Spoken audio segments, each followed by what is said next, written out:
Wish I could say I was finally over you, but that's not the truth. Everyone always keep falling in love again. The fuck's wrong with them? I don't understand. Maybe it will pass by, someone save me. Before I pass out, I'm too lonely to be done. I'ma drink at this place. Yeah. Why am I the only one who's left in the rain with nobody to hold on to? Ooh. Why am I the only one who's feeling this pain when there should be two of us?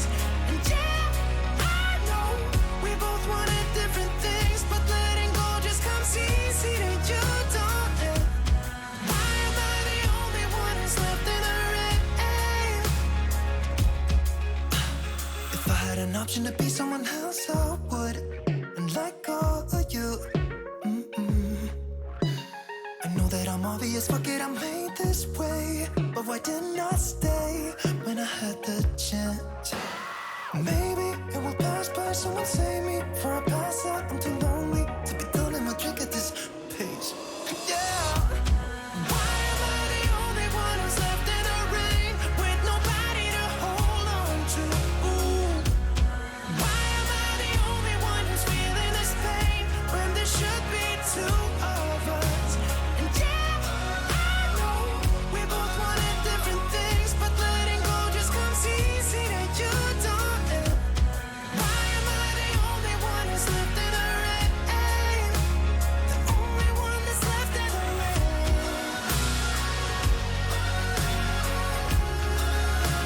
The only one that's left in the rain.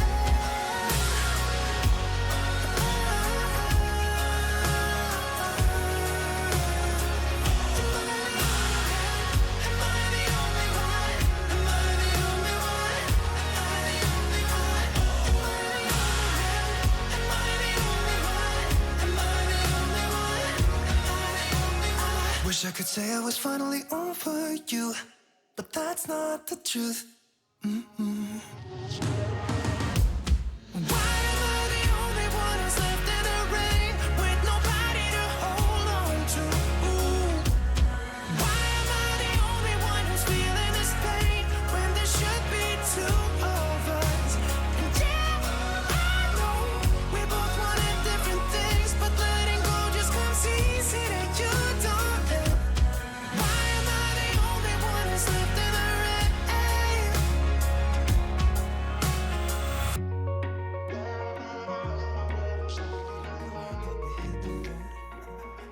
Doesn't matter where we go and destination unknown.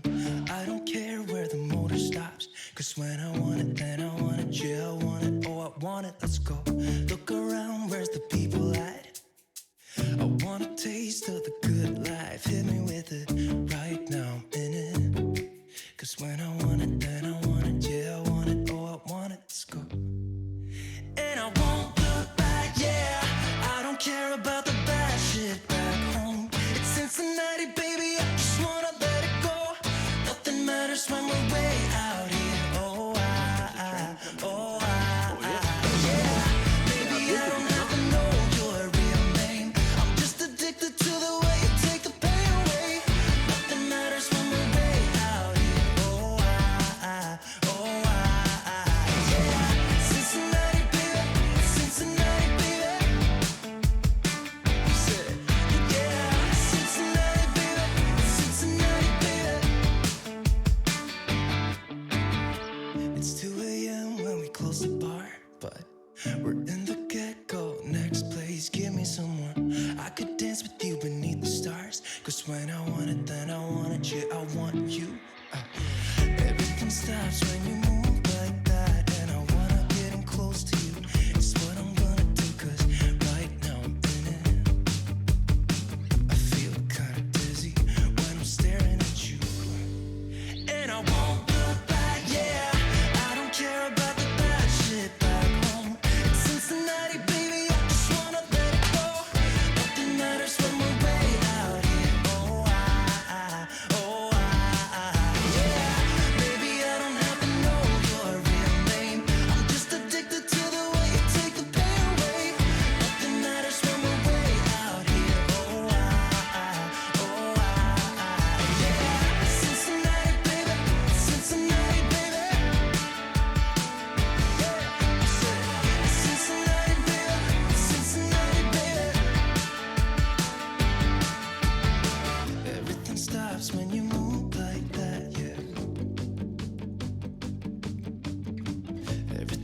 stops when you move like that, yeah.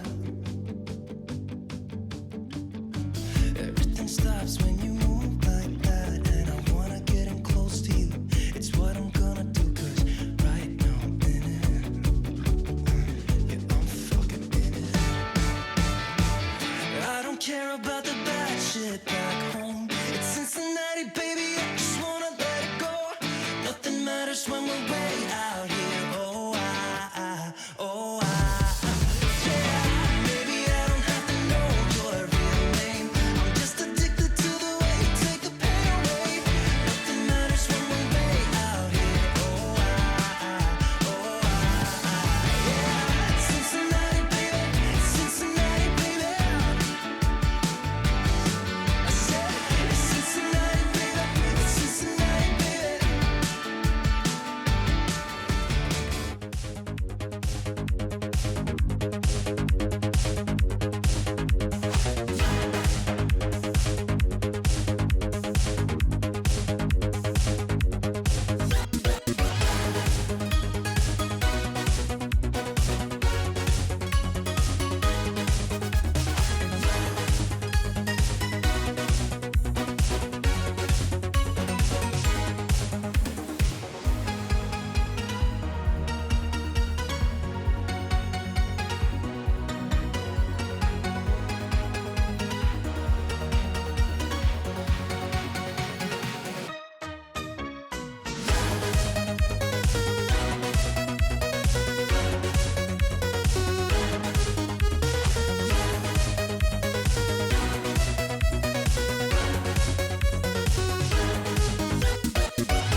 Take everything we got, give it an honest shot. Turning it on and off, we've been sliding.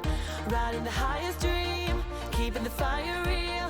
I call for you. Hold your gun, cut the wire. Aim for fun, with a light your fire. I've been flying up the ceiling, taken by this feeling.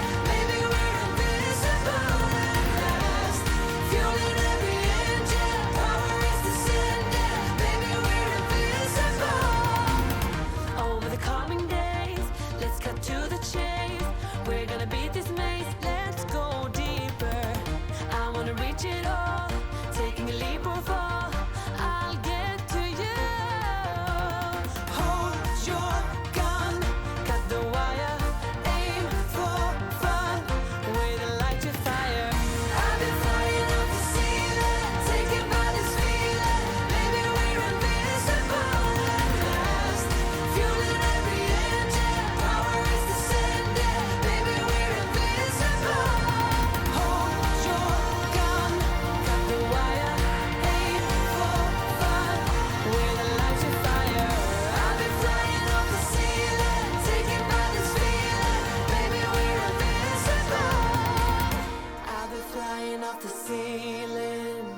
maybe we're invisible.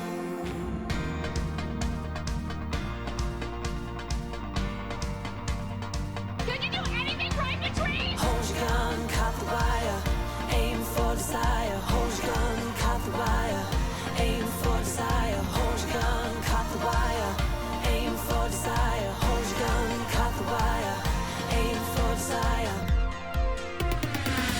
I'll be fine. To make you believe. With my heart like the ground, we do what we want, but we're not free. With our hearts on hyperdrive.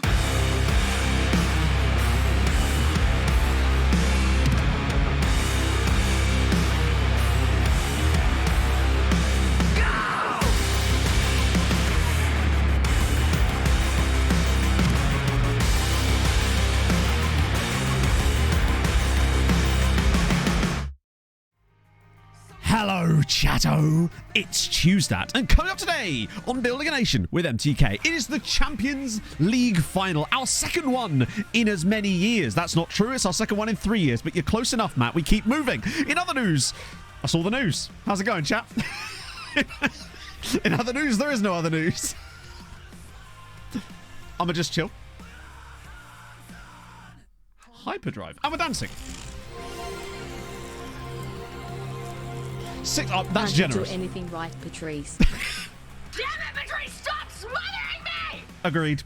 Oh dear, caught after street. Yeah, unfortunately, I'm up on charges for being too sexy. Up the MTK, up the Champions League, up the Jadaon, up the Matto, up the You'll love Chateau. to see it. Ah, thank you, friends. That's very, very kind of you. Oh, is that a resub? It was Icarus. Thank you for the 17 months, my friend. That's very, very nice of you. Ah, having a break. I know the rust just builds up. Let me just turn the sound down a little bit. How horrible of it. Ooh, that's true. Now we're never going to win. No chance. We're done. We're washed already. I thought I'd try something a little different today. I'm actually wearing like an Oxford Come shirt on. underneath it, which is why Let's it's win very this thing. tight. Ah, that's why I can't do the top button up, because it's not designed for a neck as girthy as my own. And Lord Richard, thank you very much for the 33 bloody months. And Will the Up Womble, the European thank you for the 2. coefficient. Hell yeah, well hopefully, yeah. Literally up the European coefficient. That's the dream anyway. Oh, lordy lord. Drinking a pint already? Yeah, you got to get started early, Banksy, right? If I don't drink my PP drink this time of the morning, like a young Jamie Redknapp. I feel like even Jamie Redknapp looks like a young Jamie Redknapp these days. Hang on, Germany covered Finland. It's like they're doing diss tracks already. I'm a huge fan of that. Oh, thank you. Oh, hang on. Ibzak from California. Hang on. Either you're up super early. You can't be up that early, surely. It must be really late Cali time, right? We're looking 2 in the morning, maybe? I'm trying to think. It must be. It's at least 9 hours behind, isn't it? California. Full-time representative. No, Pillsman. As of, ironically, the start of COVID, through forced reasons, I decided that I was going to play Football Manager for a living. And here we are 3 years later, and somehow no one's cottoned on to the fact that I should have a real job. So... But thank you, Fred. That's really kind. You say just found, like, today, because that's awesome if you have. Stand up, Matt. You're wearing shorts, are you?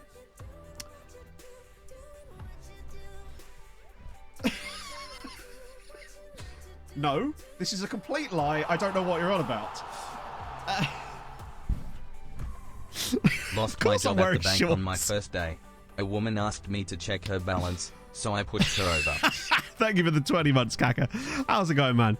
Those aren't shorts, though. Oh, they're jorts. Damn right they're jorts. They are jean shorts with rips in, mate, which are way too big for me already, which is concerning because I only bought them 2 weeks ago.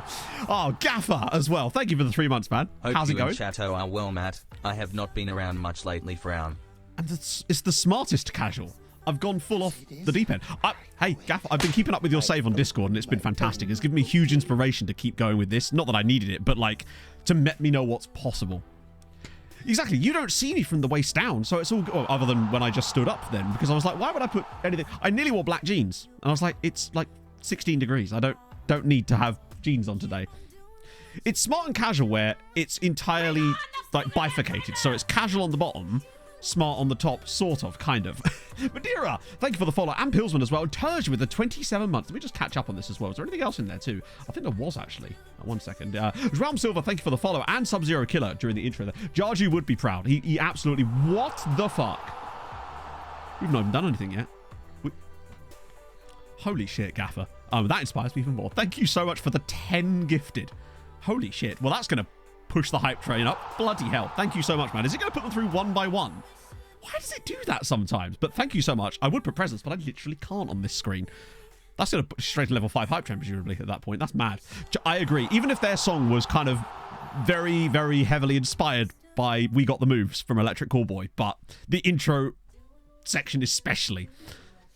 Yeah, no, I mean, obviously I watched it. Obviously I had lots of gin. Obviously Pog spent the entire time ogling Hannah Waddingham.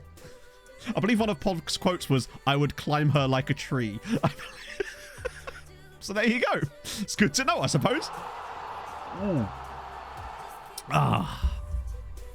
Pog's quote, not mine. This was in our group chat. She was just like, completely just appeared there. It's hard to disagree with her.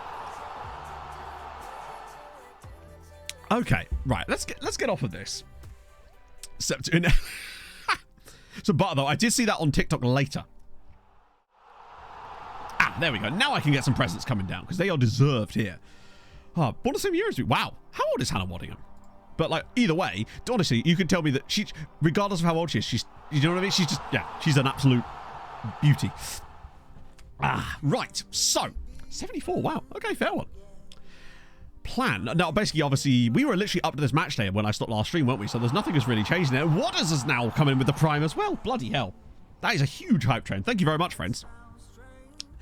I kind of felt like the Sweden song wasn't very good. It just kind of didn't really do anything for me. And why did it look like she was trapped under a table in an office? I liked Austria as well. I thought it was fun. I liked Finland just because it was the vibe. My favourite personally was Australia. I was a big fan of Australia just because they brought all the genres. And you know I love a bit of genres. I like Norway too. We had a spreadsheet going on our group chat because my friend apparently just took this very seriously. We rocked up into this new group chat we'd set up for this, and there was already like spreadsheet stuff in there. I'm like, what? So it was like every single song come by, he was like, scores, come on, scores, I'm collating. So yeah, Norway I liked, Finland I liked, Australia I really liked. Croatia was, I have no idea what was going on with that. The Wimp said, yeah, I think it's just because of so many league games in there too. Putting Austria first didn't help because I think the song was pretty catchy and I'd heard it on TikTok already as well. We were boring as fuck, honestly. We were just boring as fuck. There just was nothing to our track, was there really? It was just like, it was almost like, I assume a lot of you have seen Fire Saga. The Eurovision movie, where the Icelandic board are trying to enter like trash so that they don't win. I wonder if we do that. Like, it feels like we do that quite often. Another month. Going to Scotland next week. So I'm excited as F smile. Let's go MTK. Yeah, love to see it. Thank you very much, Basil, for the 26 months. And Ironic Christian with the 15 months on top of that as well. Sorry I'm late, Matt. I've just returned from hospital where found out I didn't have stroke superscript 1. I mean, I'm very glad you don't have stroke superscript 1. But fuck me. I hope you're okay, man. That's not what you want. How did... I mean, I'm glad you haven't had a stroke. That is the main thing there. Solid as a song, yeah. I think it just lacked Eurovision-iness. I liked Estonia. I thought it was okay, actually. Father Ted episode. Oh, dear. Yeah, you don't want superscript 2. To be fair, Sam Ryder is just an absolutely extraordinary singer-performer. And he could sing most things and it would make it better, honestly. He's just fantastic. It's kind of mad that... Didn't he used to be in a metalcore band called Blessed by a Broken Heart? Which is a band I used to listen to like 10, 12 years ago. And apparently he used to be in that band, which is just kind of mad to me. So that's got an actual. That was one of the lookups we had to do. And the other one was the Northern Irish national team. What skin am I using? It is Saz23. If you do ! Skin in chat, you will get a download link to the latest version of it. In fact, you will get several download links because you get a choice of which particular skin you'd like in there. We did beat Germany. You got to beat someone at least. That's the main thing. So the current Wow. Actually, to be fair, it kind of reminds me of a lot of sort of Northern Ireland squads where there's a smattering of like really top draw or at least Premier League talent, and then some lower sort of English league talent thrown in with some kind of mad shit, including some domestic league. Well, actually just the one, I think, with Linfield in there too. Lincoln City in there too, Houston, a few MLS guys. Actually, there's a few more Premier League players up towards the top here. A couple of SPL lads as well. Oh, I think Eurovision is just the best thing. Do the 2025 BAN based... Oh, interesting shout. Morning After. Oh! Morning After. Morning After, I recognise that name. Definitely. Don't know why I thought it was Blessed by a Broken Heart then. Maybe it's because it's the same kind of genre, really, wasn't it? It was that kind of synth-inspired metalcore type stuff, which I still like, personally. Little Devon Flute guy. Yes! Big up him. So yeah, that is the Northern Irish national team. And was there another look up there as well? There was Isaac. He probably is still... Maybe not. Actually, I think I've got to be a bit more... Actually, at 14 years in... Can I interest you in Alexander Isaac? He plays for QPR. Does that count? Mum, we've got Alexander Isaac at home. It's not quite what you were looking for, though. I'm suspecting. I'm also liking QPR Granada. And it is just Queen's Park Rangers Granada. Oh, that's quite an... Hang on, what does that badge say? Togetherness is the essence of success. I don't mind it. I don't mind it. Also, what is going on with their youth recruitment? Yeah, what the hell? Excellent youth recruitment. I mean, could you maybe recruit a few more of them then, lads? Whoa. See, Chelsea needs to take some notes from QPR Granada. That's how it's done. Waddingham. I feel like that's a name that should be in the database, right? Oh, there's Badlingham Road, which is in Framlingham, and it's the ground of Framlingham Town. Budget, he's hopefully... Thing is, right, he'd probably demand an insane amount of money, as we've noticed with... Do you remember how much Rick Rolls was on last year for us? He was like $5,000 a week at one point. Hannah is disappointed indeed, but we do have Shaky. We are on... What the fuck? We're on shaky ground here, chat. Oh. Eldon Bub. Love it. Every man for himself. So, I've set everything up for the Champions League final. I've picked the team as good as I can anyway. Oh yeah, so by the way, this was a guy I was looking at as a potential option on a free transfer from Aston Villa. He'd probably want about £60,000 a week, but I feel like on a free, he might be quite a fun pickup for us this summer. He's sort of the most... he's the best of the players I could see on the obvious lookups. Not the obvious lookups, on the obvious sort of players being released, other than obviously Kane Fuller love. But I figured that he might be one season flip, get 20 million for him type of player. Lots of traits. Likes to round a keeper, argues with the official while doing it. He tries a lot of things. Man is open to new experiences, is what we're hearing here. But, you know, can play in the middle if you need him to, can play on the left, can play on the right as well. And he's got a good left foot, which means that actually on the right, he'll be quite effective there. Strike the free. Yes, he was free. We didn't manage to get him in there. We had a contract agreed with him, but he chose to go to Manchester City because he just really loves not qualifying for the Champions League knockouts. And, you know, I'm with him on that one. We're playing Chelsea in the final, unfortunately. So it's not going to be anywhere near as easy as the Inter one. Inter felt like we were always going to win that game, I felt. We were much better than them. Chelsea, what's Chelsea's path looked like, actually? How have Chelsea reached this stage? They did pretty well in the group stage. In fact, they won every game except one. So they must have finished... In fact, they finished above us, did they? They must have finished above us. Yeah, 1 point above us. Well, technically, we should have finished above them, but we didn't. Then they narrowly beat Debrecen. But look at their path. It's not been smooth sailing here. Like, they only just beat Debrecen. They had to equalise against them with a late goal in the first leg. They had to rely on penalties to beat Benfica. Ironically, our former player got sent off in that game. Then they only narrowly beat Arsenal. Good lord, hang on a minute. Did Chelsea just get red cards every match? They got a red card in that game, then 2 more red cards there. Have they got any players for the final? How have they... So Chelsea... Oh, that's it. They've got no suspensions. Amazingly, they have no suspensions. There's one player missing for Chelsea, and that is Felipe Capellino, ironically, our former player. Okay. Let's also have a look and see what time... Where they're going to play Kunwa Lee. Because he was the guy that we mugged them off for last time. Ah, no, okay. So it's Reece James at right back. Just to get the rumour. What, for the final? What, for a red card? I don't think you get removed for a red card, surely. Maybe you do, I don't know. Welcome in, Traquinio. They've drawn a game in every knockout. Yeah.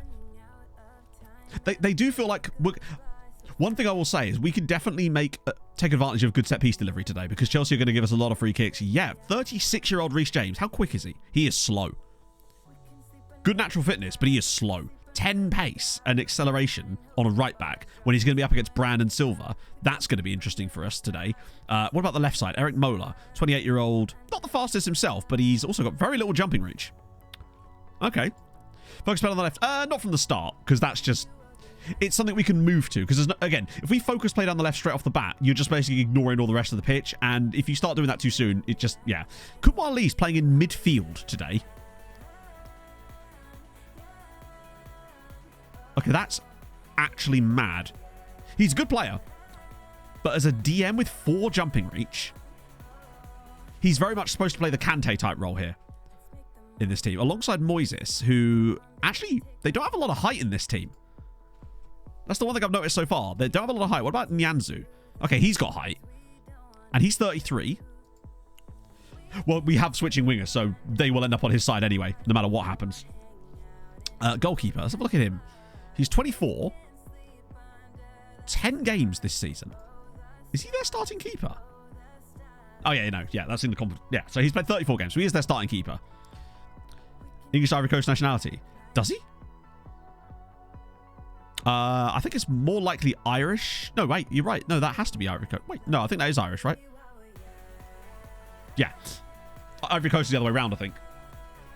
It is odd that they're playing him in... Maybe they're just out of DMs and they've got no choice. What about Antonio Silva? What's he like defensively?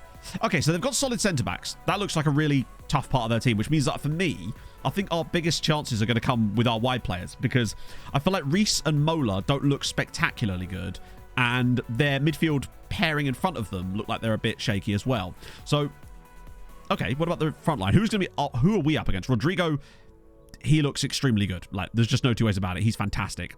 Yeah, remember, with Tex-Mex going through these guys, and he likes making those little half-space runs too.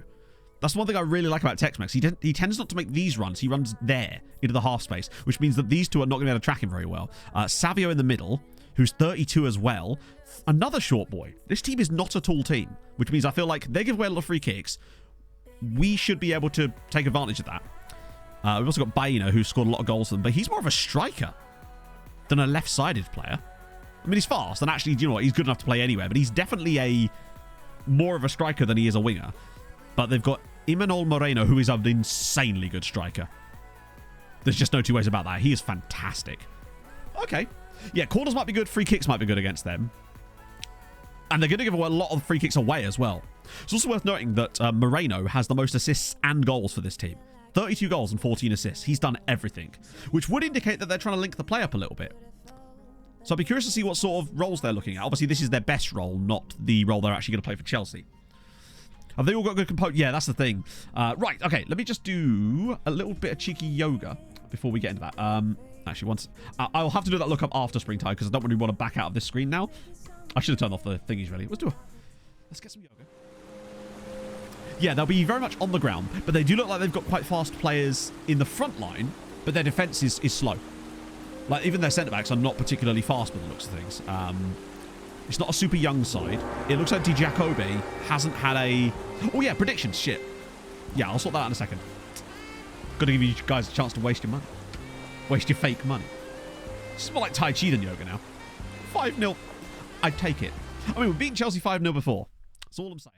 Right, let me get you a poll. Manage poll. No, we want a prediction, not a poll. Sorry, my bad. Right, start prediction. Will we win the Champions League? Yes or no? Oh, look at that. Just repeat from last time. I'll give you 2 minutes this time, so we've got a little bit more. And go. Off you pop, friends. Capoeira yoga. Oh, I'm like Eddie. Is it Eddie Gordo? The one from Tekken that did the capoeira fighting. Look at our players for comparison purposes. Sure, why not? While we're doing the predictions, we can definitely do that. So we're going back to us. Obviously, Castillo is just ridiculous. He's fast. He's got everything you'd want. If he has one of the games that we know he can have, fantastic. But you know how often he can go missing sometimes, even though he has good consistency. Such is the point of me not caring too much about that. Silver on the left-hand side up against Reece James with 16 pace and 17 acceleration. Crossing and dribbling are fantastic as well. And as a Trek, which he will be playing in that role when he's there, he'll be dribbling more as well. He could give Reece James nightmares, which is exciting. And then when they swap over, it's going to be Malero, who's still not as fast, but still has a lot of the same traits, which is good. Slightly older. Tex-Mex is not fully fit for this game. He might have to come on in the second half because he's not even fit where they say like 45 minutes. Like, he is not really fresh for this at all. So Navarro may have to start through the middle. But needless to say, Navarro is still an absolutely spectacular footballer in that role. But I'd much rather have Tex-Mex there. But you could see that Tex-Mex down here, he's not even, like, really fit. Like, I'd give him half an hour if we had to, but I just don't think it would be worth us starting him in this match. It's such a shame that he picked up that 3-day injury 3 days before the final. I was really hoping he was going to be back, but there you go. Yeah, we're doing full match. Always full match for the Champions League finals. Now, because of that, that means that Velasquez is going to have to be the RPM. And do you know what? He can do it. He can definitely do the role. Where is it? Am I missing something? Where is RPM?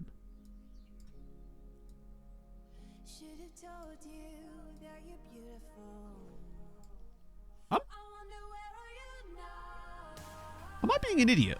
Or is Art Roving Playmaker just not showing up on here?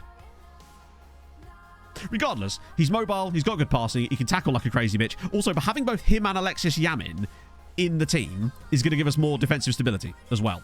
Because you'll have Yamin alongside him, who's an absolute defensive machine. So having both those two in there, not on def, yeah, that's what I thought so. I mean, he's literally playing the role. That is the role he's currently sat as a DMCR. That's weird. It roamed so far that it was no longer available. Simple, it's just 2 blocks from here. That was weird. There we go. So yeah, you can see that he is actually totally adequate for that role. Yeah, Yaman's only 21. I mean, to be fair, Velasquez, I say he's only, wow, he's 25 now. I remember him being like insanely good at like 19, but the fact that he's still only 25, world class. Absolute world class. Oh, can you? It's kind of weird that it doesn't show up there though. Maybe it's just because there's so many roles for this and it's got like a limit to how many it can display. Owned badly. Thank you very much for the follow. Right, let me get that. So those two in there. Now, because of the situation with us and the fullbacks, I feel like Montiel at right back today is the right thing to do. LMS and Villome, Darla at left back. Oh yeah, no, he can play any role now. He's so good. So, I think just take that selection for now. We'll adjust this on the fly when we actually get into the match, depending on who's playing well and who isn't. They do have really good composure in their team. But let's go. Let's go. Ratus Designs. Thank you very much for the follow. Now, as always with these things, I won't be making tactical changes 3 minutes into the game. It's just not what we do. I'll probably maybe make some at half time if I think there's a reason to. But at the end of the day, we got over this tactic. There's a reason we got here. Let's progress. Just getting that out of the way. Yeah, the Club World Cup is next year. Do you think we should qualify for it twice? I don't see anything wrong with that. God damn it, Ibzak. God damn it. Yes, there was a prediction. I think that's now sorted out now, yeah? Champions League music. It's going to come. Right. Oh, that actually worked. That was not what I was anticipating.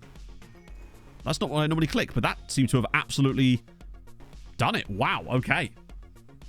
Let's go. Oh. And Champions League music.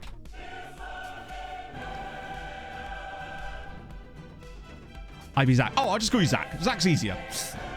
Sorry, it's hard to read like names and I just have to sort of choose what to call people based off the name, but thank you for correcting me. Okay. So it's actually a completely... Oh, is anyone interesting on their bench? Phil Lyons. There's that too. Oh, I'm going to let the song play out. Fuck it. Mofo Turk, thank you for the follow. The bench is going to be fascinating because we've got Yeboah, we've got Labros as well, we've got Milovanovic to make a difference, and Texi if we have to. That's a lot of... You've got a lot of faith on Yes, honestly, because this is going to be much more difficult for me than the Inter one. Inter one, not good. And I think we were firmly going to win that tie or game. This one, for me, or in our away kit, definitely the first Champions League final would have played in this kit. Some nice football to start off here, though. Yamin. Oh, Zach, thank you very much for the follow. I appreciate that. Yeah, yeah, it's weird that he's actually done very well with Chelsea. They've kind of been out of favour for the last few years, but he's brought them back into it. Hey, Prince. Oh, right, good tackle in needed. Oh, Velasquez goes straight through someone. Do you know, I was thinking about this while I was watching a game at the weekend. I think it was the Brighton Arsenal game. There's a lot of really quite heavy early tackles. And I was thinking, why is the ref not booking anybody here? Oh, good save. And I've noticed that one thing in FM that really should change is I feel like you see way more early bookings in Football Manager games than you do in real life. And since they're always about realism, I feel like they do need to have a look at that, because I constantly see like games where there's like 3 bookings in the first 10 minutes. And for me, that is so unrealistic. You so rarely ever see 1 booking in the first couple of minutes. Yeah, the Martinelli one, and even Martinelli on, was it Mitoma as well before that? It's, yeah. Like with FM, I can see, oh, hang on a minute. Velasquez drills it over the crossbar. You'll have to see it. Beanpole, thank you very much for the follow. Ah. Yeah, in reality, they tend to like not be. I mean, I honestly think that they should be booking people early, because at the end of the day, the rules are rules, right? But in FM, you just see so many early bookings. But I agree, Shooter. I think they should. Sometimes people get away with absolute murder in the first couple of minutes of a game for no reason, basically. So the question is, what costs us the Champions League today? Is it going to be a mistake from Patrice? Is Portier going to do an absolute nonsense fest? But he has got a lot of that out the way, I feel like. Okay, we're pressing right up. Chelsea have started quite strongly. Yeah, it happens in the first minute quite a lot. In fact, usually someone like Velasquez, honestly. Make an error. Yeah, I mean, that's understandable. But at the end of the day, if you can't really... But then don't make a booking ever then. Because it's always going to set a precedent at some point, right? Tactics will cost us. Yeah. But whose? Oh, actually, oh no, I already shouted, didn't I? So go back. Well, to be fair, yeah. But that's the thing. If you don't book players, you then set the precedent that you can get away with whatever you like, and then it sort of starts that tit for tat fest as Montiel into the box, and it's cleared away. Tortilla hands. I reckon this is not going to be a normal Champions League. Sorry, I reckon it's going to be very normal. I reckon this is one of these games where both teams struggle to get a full, like, solid 1 XG overall. I don't think it's going to be as open as the Inter game was, because they really did let us through them in that game, and it's good clearance there. Now, obviously, the changes we brought in from that Inter game is we no longer use work ball into the box, which is something we can now switch back on. I do feel like they're going to give away a lot of fouls, although we haven't seen much of that just yet. Portillo with a punch. Don't like that. I know that he likes doing that, but I don't like him doing that. And Castillo, to be fair, if anyone's going to commit a foul there, Castillo's the one for it, because he's unlikely to be in that position again. We are doing full game, yes, of course. It's Champions League final. Right, good clearance needed. Yes, well done, LMS. We need a big game out of LMS. He's normally up for this kind of thing. As Reece James bombs into the box, good clearance. Oh my god. There's a lot of blocks coming in here. And, oh god, oh god, oh god almighty. Although, chance for a breakaway now with Navarro. Here we go. So, well, it's just him and Castillo, really. Has to find the right pass, doesn't. Disappointing. Chelsea have started this game very strongly, though. Like, possession has been heavily in favour of Chelsea so far. We've also committed 3 fouls in the first 5 minutes, which is very, well, actually very like us as well. It's a battle of 2 teams that both like to commit fouls. Oh. But it has been very all Chelsea so far. Giving the ball away. Well, the first yellow card in the Arsenal-Brighton game kind of was innocuous, wasn't it? It was for like a random pullback. Okay, we're pressing up on them quite nicely, which is fine. Just looking at the ratings, Patrice has already started strongly. Silva's already onto a 6.9 so far. So, geez, I don't know how, because I've barely seen him touch the ball so far. But apparently he must have done something really good when he did get it. Chelsea playing through our press quite nicely at the moment. 5 checks, maybe. Maybe here's what we do.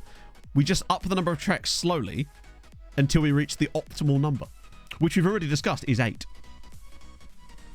Looks definitely punch. Thank you, Bengal Costa. It's nice to see someone. Would you say that she's done well there? Potentially. They're very aggressive. I think it would only take us one little opportunity, though, to get through their press, because they are being so aggressive, and the spaces will come. But it is just going to be a question of trying to get Castillo on the ball, because we are giving them a lot of space in certain periods. Look at this. Oh, maybe we do need to work ball into the box today. It feels like that might be a half-time change I'd look towards, actually, if we're struggling to keep possession and maybe just wasting it when we do get it. Here we go. Ah, yes. Oh, that's a foul. The old 1-1-8. We've got one in the back pocket in case we need it. I actually did. Trent's goal was insane, but for me, it was never a free kick. Like, for me, Johnny Evans gets the ball, so it was a great free kick, though, but I don't think it should have been a free kick in the first place. Not that it mattered, because they were already 2-0 up at that point, but here we go. Silva, play on, ref. Ref. Hang on. Oh, that's... Again, I feel like that if that happens in real life, there's no way it's getting booked there. But also, Reece James now on a booking after 8 minutes. That's the dream. So not only is he now slow, but also on a booking. That's so good for us. Because he can't handle brown and silver. Oh, your own mental Brian announced to everyone that the world was flat and swung on the poles like Tarzan when he got off. I mean, to be fair, like, spot the lie. I did. Basically what it was Pog, after Pog and I had food yesterday night, she was like, I'm going to have a bath. And I was just waiting. I was like, I can't be asked to read a book. I'll just pop the Leicester-Liverpool game. So I was just watching that. A rarity for me, I admit. But I actually watched a lot of football on Sunday, to be fair. I watched the whole of the Brighton-Arsenal game. And I can't remember what the early kickoff was on Sunday. Oh, Man City-Everton as well. I watched that too. Good look at me go. Oh, that could be a yellow as well, honestly. How is that not a yellow? We'll take it. Focus the bed on one side, too disruptive. Well, it's not really that. It's just that you only have a set number of 15 minutes in a game. And I'd rather not... I just don't find that... Oh, shit. I don't like the whole focusing play thing unless there's a distinct reason beyond. Like, usually, unless if they play an asymmetric system because they've had a man sent off, then I'll focus the play. But I find that if it's just that you've assessed that it's like they're slightly weaker there, I find that by focusing play there, you tend to just... You might get a slightly more bit of joy down that wing, but you're also going to get zero joy in the other areas. And I feel like that just isn't conducive to creating chances. It needs more than just that guy looks a little bit sus for it, unless they look really sus. Like, we have tried that before when a player was extremely suspicious. Like, for example, when Chelsea played a right back on the left back spot with no left foot. Then we did it, and it made sense. The Mighty Bantams on Sunday night. What happened with the Bantams? What happened with them? Our highest earner, I think, is on 89 a week, and that's Velasquez, this guy on the ball right now. I think he's the highest earner currently. I think they didn't bother. Well, I mean, they clearly did, but I also just think that who gives a shit? like, it doesn't mean anything anyway, does it? Like, them bottling the league changes nothing. They've still come second in the league. It doesn't change it for anyone else. So I just think that kind of stuff is kind of meaningless. It's still an insanely good season for Arsenal, regardless. Yeah, it has been an insane level of intensity, which makes me wonder if which team's fitter is probably going to be the one that wins. Navarro's in! Oh, that's what I was on about.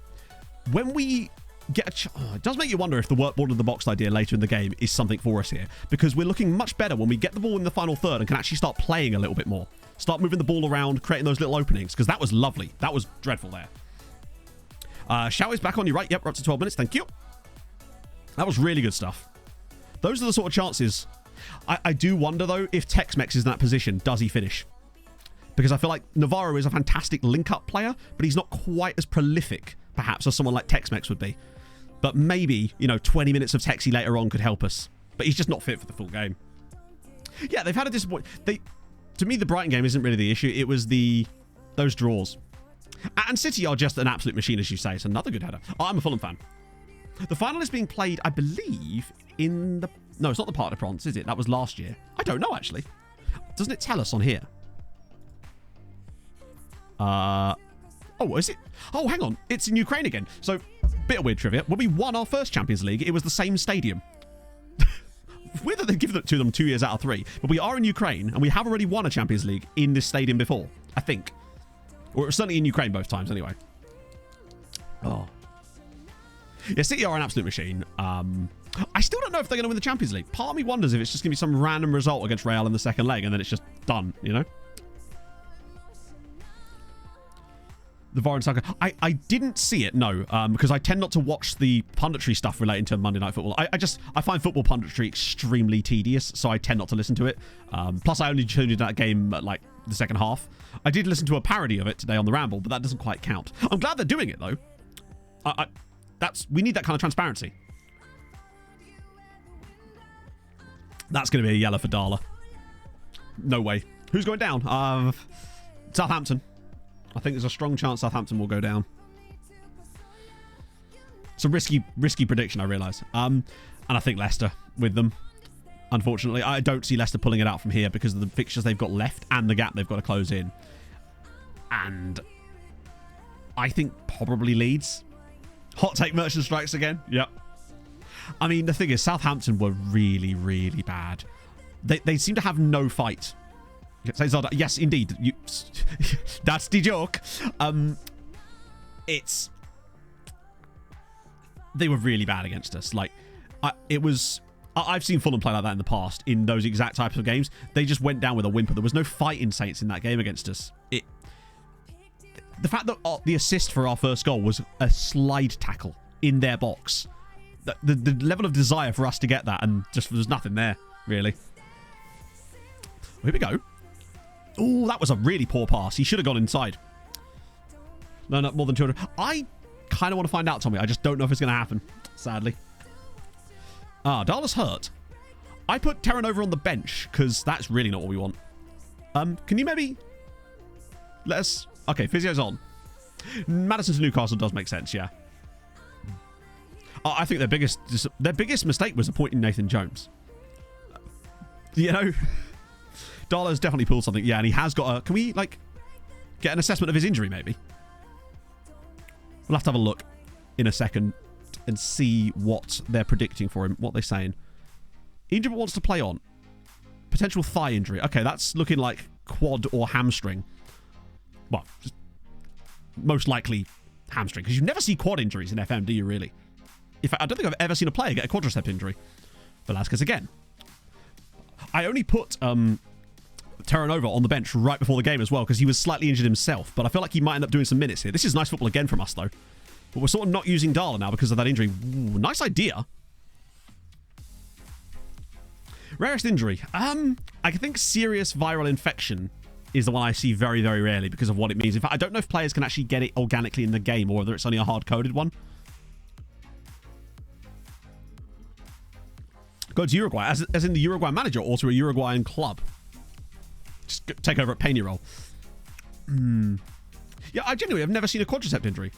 What does that do? So the serious viral infection is the one that FM uses as an analog for players that are out with cancer, or it used to be, for any kind of long-term injury, like long-term absence through illness like that. I actually had a player get it on my Red Star save back in the day. It was a guy called Nesh Peshnik. So it can happen, but it might have changed since then. That is surely a yellow against Kunwa Lee. No? Oh. I haven't Divine Chicken Wings because it's never quite like... The dates just haven't quite matched up for it. Castillo at the back post there is not really what I want. And that's going to be offside, isn't it? No? Okay, Yamin? Over the bar. Okay. Happened Sunshine and Leith as well. I don't think so. Well, maybe. As far as I know, there isn't a code for that. I think they just sort of remove them from the game. I mean, it's just FM refs, isn't it? That, I think, must be offside against Malero. No? We still got it. Okay, Velasquez on the ball. Get Kudu. Now, that would be something. It's very congested. It's just been a very even game so far. Both sides have had little openings, but not a lot beyond that. Darla seems to be coping okay. What a pass. What a pass from Darla. Holy shit. That's why he's so useful to have on the team. Ball in. Silva's going to have to knock this down if he can. No. Cleared again. The pressure's definitely more on Chelsea at the moment. Oh, we've had a few little openings, and they both seem to have come from a little bit more complex passing, like you could say working it into the box. Oh, Jesus. I wonder if at half an hour we maybe switch on work ball into the box. Because today, that's looked good from us. Castillo on the chest. He's taking his man on as well. Lovely. Brandon Silva's inside. Go on, buddy. Pull it back for someone, please. Oh, what a ball. Oh, that was great again. Really good stuff. That's more like it. We're finally growing into the game, I think. Top four. Nah. Like, it's probably just going to be as it is, I think. I could see Liverpool maybe overtaking United because they do look a little bit wobbly. And I'm very much looking forward to the last day of the season. Fulham at Old Trafford against United. Mitrovic back at the scene of the crime. Dollar is a trek. No, I haven't, because he's a left back. Needs to draw 2 games. Well, Newcastle also needs to just draw 2 games. Like I said, I don't think it's going to change. I just think that if it's going to change, that's how it would change, most likely. Move time zones. Holy shit, where are you now? Yeah, another Champions League final. Much more tougher game. Oh, good stuff. Defensive trek. Yeah. Why did he just head the ball there? All right, we take that.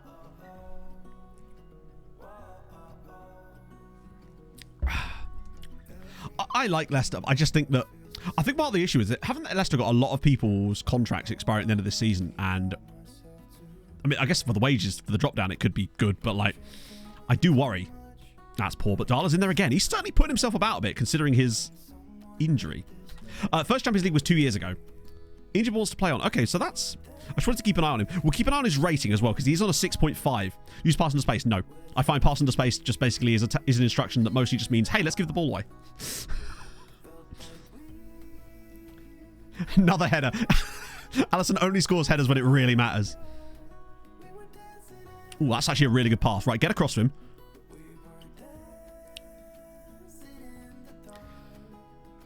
Savio 1-0 Chelsea. Portilla gets a touch to that, and it's not gone well there. How did we end up with such an overload? They all get caught upfield there, and Chelsea actually left a surprising amount of players in a good position. They do well to cover it, but when it gets pushed across to Savio, I mean, that keeper should be doing better. I'm going to turn on this because that's what I've been predicting. I feel like we're going to play better with that on because we are creating chances further up the pitch, and I feel like we need to be a little bit more controlled possession. That's disappointing as fuck, though, because we've done well in this game. It's been a very even...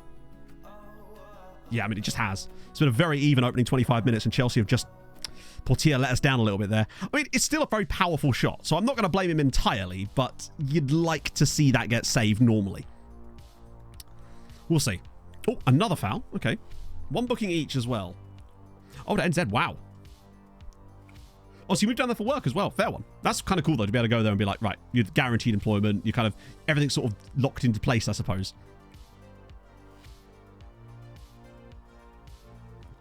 I mean, yeah, because the points actually would be quite a lot on the nose, wouldn't it? Go on, there we go, Thomas. Yes. Much of a powerhouse. I don't think it's impossible. Oh, no, please. Oh, come on. Why doesn't he square that? Oh, this isn't where I park my car. Guno Trigo, thank you very much for the follow. I can't believe Navarro doesn't square that prior. He cuts back inside when all he has to do is slot that across to his teammate for an empty net. And then misses the target with the shot. Hey, Dusky. To be fair, the fact that he nearly gets the second shot in is quite impressive, but it's the fact that he doesn't square that Here's a fun fact. Is astonishing. That's a... No, I thought the ball was going further out to the left, to the right-hand side. Geeky Hands, thank you for the follow. But we're still creating, which is the main thing. We look good on the ball. Little passing interchanges are looking good from us. Malera's in. Can he square it? It's cleared away for a corner. Okay, this is better. Camera's frozen. You hate to see it. We'll figure it out. Well, to be fair, that's actually the first time I've seen one of our players do that for a while, honestly. Please don't score while I'm looking at this. There we go. We're back. Hard news. Thank you for the 14 months, friend. Hope you're well. You've frozen, you numpty smile. But the thing is, right, I think we just need to keep... If we keep playing the way we are, then the chances will keep coming. Because I think the work ball in the box, we were sort of creating chances like that without it switched on. I think that now it makes sense to keep that on. Hey, Sky. Buddy, thank you for the follow. I still think we can turn this around with our current style without making too many drastic changes, I think. Oh, Malero again. Lovely stuff. Alberto, please. With the cutback again. Can you just put the ball in the box? I suppose we're working it into the box now, aren't we? Brown and Silva cleared away. But again, Velasquez knocks it down. The pressure is still firmly on. He's been pushed in the back. XG at the moment is looking dead even, basically. We've had the same number of shots and shots on target. A lot of fouls for both sides. They've just had that one opportunity that's just gone in. So far, if this game was a draw, we could not complain. But I think it's a bit harsh on us to be a goal down. But Patia's just made a little bit of an error. It's hard to say, innit? Right, anyone playing particularly poorly? Castillo's not having a great time of it so far. Darla is struggling too, and I wonder if the injury is actually starting to hurt him. We'll have a look at half-time with Darla. If we can get him through to half-time, but if he keeps dropping rating, I would suspect that the injury might be hampering him a little bit, even if it says that it isn't. Right, got to get pushed out here. Well done. But Brown and Silva is looking good, which makes sense because he's often up against Reece James, who's on a booking, and that must be offside against Baena, surely. Good tackle from Montiel, at least. Wait, that wasn't offside? Damn. Oh, he makes a lot of fouls because he's got extremely high aggression, insanely high bravery, and he has high dirtiness as well. And also, he often plays in a role that requires him to make a lot of tackles. Although, admittedly, today, he's actually not playing in that role. He's playing in the more creative of our roles, which I would much rather have Navarro there. But we can always do that later. Oh, that's a good touch again for Navarro. And that's a foul. Right, good stuff. That's a really nice position for a free kick. Got players at the back post. We need a good delivery here from Malero. And he gets it! Fucking hell. Great delivery, but why is Navarro the one that's winning that? Let me just have a look at our free kick setup. I just want to see. That's fine. That's direct. So, yeah, he just Maybe it counts as wide. Yeah, they're both there. So I'm not sure why Navarro is the one that's actually getting that. Odd. Maybe these others were just marked up, so he was the only one that could actually reach the ball from there. But so far, I think we've probably been... We've been as good as Chelsea in this first half, and outside of really their goal, we've not really seen much from them. Archer Crookie, thank you for the 2 months, my friend. I hope you're having a wonderful Tuesday. The team's kind of disparate in the ratings. Like, Silva's done fantastically. Malero looks okay. Yamin's been great. LMS and Velo have done okay. And another foul from Velasquez. The fact that he's not picked up a booking yet is actually a madness, but he does well. Yeah, Velo's been superb this season. He's also got 9 goals from centre-back this year, which is astonishingly good. I think that might be the best season from a centre-back in this save from any one of our players. So he's not only a brilliant defender, but he's a fantastic threat from set pieces himself, which is exciting. Oh, that's a poor touch from Velasquez, but it's worked out okay. Malero over the top. Okay. Oh, and that's a dreadful touch. But the ball is still played in the box. Wow. Go on, keep pressuring them. Don't let them settle. The one time they got at us was playing through that press. And we done well there. Malero's cut back. Nice. Yeah. They had one good chance, and they converted it. And to be fair, it wasn't even that good of a chance. It was just a chance. Yamin, I don't know what he's trying to do with that, but Mola's conceded a throw-in in a deep area. Okay, good. Octo-Trek for the desperation move. Honestly, right, if we're a goal down with 10 minutes to go, I would move to 5-star Trek. Because it is just more aggressive. Or ball in and Dala! Yes! Chelsea won, MTK won. The man who's barely limping along the ground has come up with an absolute monstrous header from left back. I don't know, I've never seen us do that before. Was this Montiel? He just lofts it in, Dala makes the late run from left back, and the keeper's got no chance. Holy shit, I've never seen us score a goal like that before, but it is 1-1 in the Champions League final, and Dala's just thrown caution to the wind. Even if he comes off at half-time because of the injury, he's given us the gift. Come on! That was awesome. Bobby Tree's injured, so that will not be smart because he's not on the pitch. He's not on the bench either. I guess no one tracked him because he is a left-back, and they just didn't expect him to make that run. So there's probably just no one even set to mark him. Thank you, Sky, for the 100 bits. That's very nice of you, man.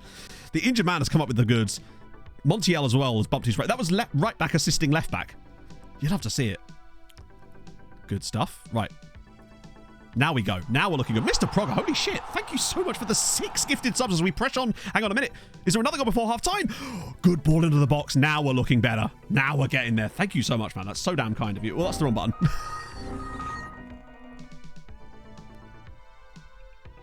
It's very much the wrong button. Aristos, thank you very much for the follow as well. Now we've got the bit between our teeth. If we could get a second goal by half time, it could really shake things up. Yeah, I think basically the reason I did that, just in case want an explanation, is because I noticed that sometimes when we're playing against teams, we're really good at ripping through them from deep, where we just play a couple of quick interchanges and bang, we're in behind. Chelsea are playing a little bit deeper in this game, meaning that when we were getting into these positions, I noticed that a lot of the time we were having to get those extra passes, so it was more like 7-8 pass move around the final third, and then we create something. And I feel like work ball into the box is efficient in games where that seems to be your best way of attack, which is why I made that decision, basically, for the logic of it. As Castillo's shot is tipped over by Diajacoba. Oh, come on. This is much more like it. I think we've got the ascendancy now. Malero's ball in, flicked away, but he'll get this back again. Right, oh, he's just kind of been a bit slow on that one. Yeah, I mean, go on, have a shot. Oh, tipped over again. Yeah, he has scored one like that before. Average person 2 other way. Yeah, and also they tend to be a lot older, I find. But that was my logic behind it, essentially. That's what I'd seen from some of those chances. What are we looking like now? Yeah, we're starting to verge into better side territory now. Firmly. More shots. It's a lot of shots for the first half of the game as well. Brandon Silver, how is that not a foul? Navarro's into that spot, though, doing a great impression of Tex-Mex. He's still got it. They're not tracking him. Oh, please. Loads of space. Drop it inside. Emmanuel, please. Yes, great pass. Well played. And Velasquez. Oh, what a touch. Oh, no. That touch where he cuts back inside. Again, I don't think I've ever seen a player do that. That was wonderful. He just completely solved their entire defence with that. Malero's ball in. Cleared away again for another corner to MTK, and the pressure is building. He's literally sent them for the halftime concessions. That was gorgeous. So basically, Zach, it's about... Well, there's many different factors. Playing time obviously matters. The player's potential will matter as well. The development that they get with clubs where they need playing time, they need the right coaching, they need the right sort of... There's many different factors. I'm not the best at explaining this stuff, if I'm honest. That's a good pass, actually, and great tackle from Patrice there. That could have got caught out. So we're still running a fine line, but Patrice has done really good there. Navarro's bundled over a little bit from behind, but now we've got a chance for a pass. Slip him in. Yes, Castillo's in. Just have the shot. From there, I don't think he could do a lot more. Tackle is that? No. Not that I've seen. Sometimes you'll see a green arrow on it, but it doesn't actually mean anything. So I've not seen a player's tackling attribute increased by... And if it has, it's increased by like 1 over their entire career. It was Darla. Darla scored a header from a throw-in, of all things. Just a goal that I've never seen us score before, but Darla got the equaliser for us, and now we're looking very, very good. Yeah, next goal is extremely crucial here. Castillo's ratings bumped up a little bit as well since we made that change, which is nice. Malero's rating's gone up as well. Velasquez is still struggling, but the yellow card's probably helped. Well, Darla, they say he's injured, but he's not got the hampered by injury. So as a result, I don't feel like it's going to affect his playing time, his playing that much, in theory. But I'll still be like nursing him because it means he's more likely to get an injury that could see him go off. So we have to be careful with that. But for the moment, I'm glad we left him on because, after all, he scored the equaliser. And he still looks properly up for it, although Rodrigo has just sent him for a bag of chips. Don't foul him. Good save. Yes, our third one. Best player we've had in the save is probably Velasquez or Montiel, I would say, in terms of their overall attributes. Castillo's pretty good as well, but Velasquez, I think, is probably the best player in the team. I love how he still managed to win the ball there. Silva slides in and the guy just kicks it at him. That's a great pick out as well for Navarro. We need a run here, and Navarro going into the channel there, that was a waste. He could have gone back inside and actually found a teammate. Favorite player on the team right now is probably Tex-Mex, although he's not actually in the current lineup because he's got a slight knock. He's on the bench though. We'll probably see him later in the match because I get the feeling this is not going to go as simple as we might be expecting. But Tex-Mex is the kind of guy... Darla's also up there. Yeah, Darla is an underrated best player in this team. Like, he's regularly considered a 5-star current ability player and yet always seems to go under the radar. Yeah, Reece James, I don't know what we can really do about it. What I would say though is the fact that they're having to play him suggests that they may not have any cover as Navarro's into the box here. Can he... What on earth was that touch? Yeboah is underrated good, but I feel like Yeboah could leave. Patrice, for me, has potential to be the best player at the club, for sure. Considering he's so young, so I think he's still only 20. And he's already world-class. Off the bar from LMS. Chelsea are looking very vulnerable from set pieces. They, as we assessed before the game, they're not particularly a tall side. We've had the better of them from most set-piece plays. Corners, free kicks, and even from that throw-in. They seem to have no set-piece awareness at all. I'd even be tempted to go 3... If we were to get a goal up, I'd actually be tempted to go play for set pieces to try to take less risks and get that third goal. J-Pro, thank you for the 10 months. I hope you're well on this fine Tuesday. Yeah, we do have to make a few sales this summer. Kontovrakis is probably one of them as Malero. What a block. To be fair, Reece James, that was a world-class block there from Reece James. He's still got it. Zoltan's doing fine, getting Hungary caps, playing for Kishvarda, so that's probably about the best we can hope for from him, really. Yeah, the fact that Darla is a free transfer as well does go under the radar too. Patrice and LMS have actually struggled a little bit in this game. They're certainly not... I think they're clearly zonal, and it's not working for them. I think I can understand why they'd try to do that against a team like us, because we are a very tall lineup. Bear in mind, our back four has an average height of like 6'3", because both of our fullbacks are... Darla's 6'4" and he's playing at left back, and Montiel is like 6'3" and he's playing right back. Navarro's in. Where's the pass for Castillo? This is what I mean. I feel like Tex-Mex has just got that little bit more fluidity when he plays in that position. They've struggled to really get Castillo the right amount of ball so far today. Not that he would have done any better potentially, but I feel like he's just always that little bit better at those situations, at choosing the right pass. And it's half time. Chelsea won, MTK won. Okay. Do you know what? As that half's worn on, we've been thoroughly deserving of that and probably should have won more. I think we could be up ahead in this first half here, honestly. 11 fouls to 9. A little bit more talent than that too, honestly. Navarro's had quite a high XG, actually. One of the highest in the team. What was Darla's got? Yeah, 0.1. Castillo's not really got in the game just yet. The centre-backs have struggled a little bit, but Chelsea are very fast in that area. But everyone else is looking okay. Chelsea are lucky to be in this game, really. They had their chance and they took it, to be fair. But other than that, is anyone really performing poorly for Chelsea? Both their fullbacks, which does make sense. Savio's looked good, but he had the goal. So it's hard to know how much of that is just because he got the goal or whether he's actually played well. For me, Then again, actually, I feel like Rodrigo, if anything, is probably more dangerous because if you take away from the fact that Savio scored the goal and Baena provided the assist for the goal, their ratings would probably be like 6.6, 6.7, whereas Rodrigo has not scored a goal or assisted, and he's on a 6.8. And I wonder if he actually might be more of an important player for them than those two are in some ways. Tyler Beckett, right? Thank you for the follow. Target Mola. Well, what do you mean target Mola? Target him with what? Like, again. That doesn't help. Saying target a player when it's a left back, you can't really target a left back other than forcing all your play down there, which again I've already explained why I won't do. Although against Darla, that might be part of the reason as well. I would say target with compliments, like a rap battle, like trigger press, hard tackle. But okay,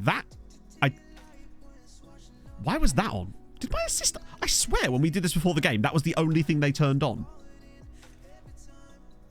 We could maybe trigger press him a little bit more. The issue basically is with that. If you trigger press a player too deep, you're going to make it sometimes slightly more easy for them to play through your press because we don't know why he's got the 6.4. It could be that he's lost possession, but it could be that he's misplaced passes into other areas of the pitch that wouldn't really have benefited from that. That's the problem. And I don't like making those sort of decisions too willy-nilly without real concrete evidence to it. Although I would like to trigger press Rodrigo a little bit more and maybe even tight mark him.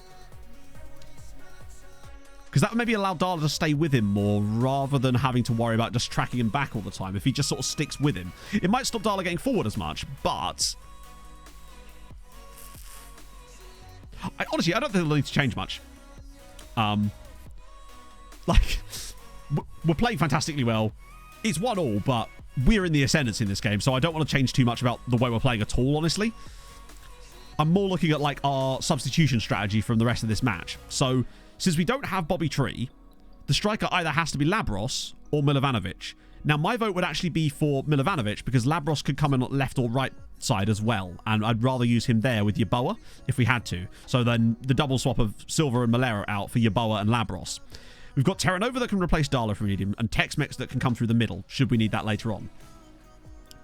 Yeah, the centre-backs, it is interesting. I wonder if it's because they've lost some aerial challenges, although it does seem odd because they've not really had to win many.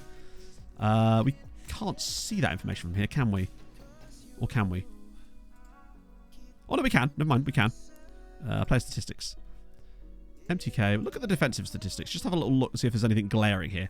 So tackling. What? So they've won almost everything in the air. Their passing has been phenomenal. Literally, the game is punishing them because they've not attempted a tackle.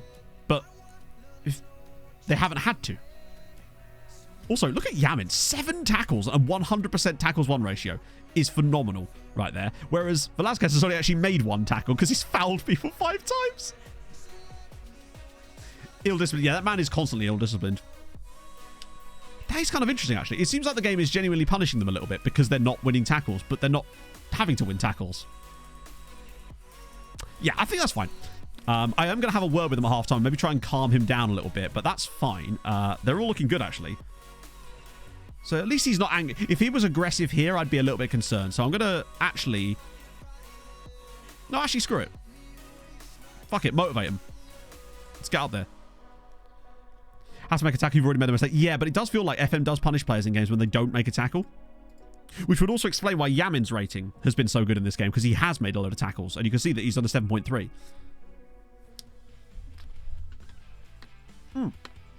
What they've mostly done is been cutting out long balls with their heads to either play it to the fullback or head back to the goalkeeper, which I feel like players don't do enough in FM.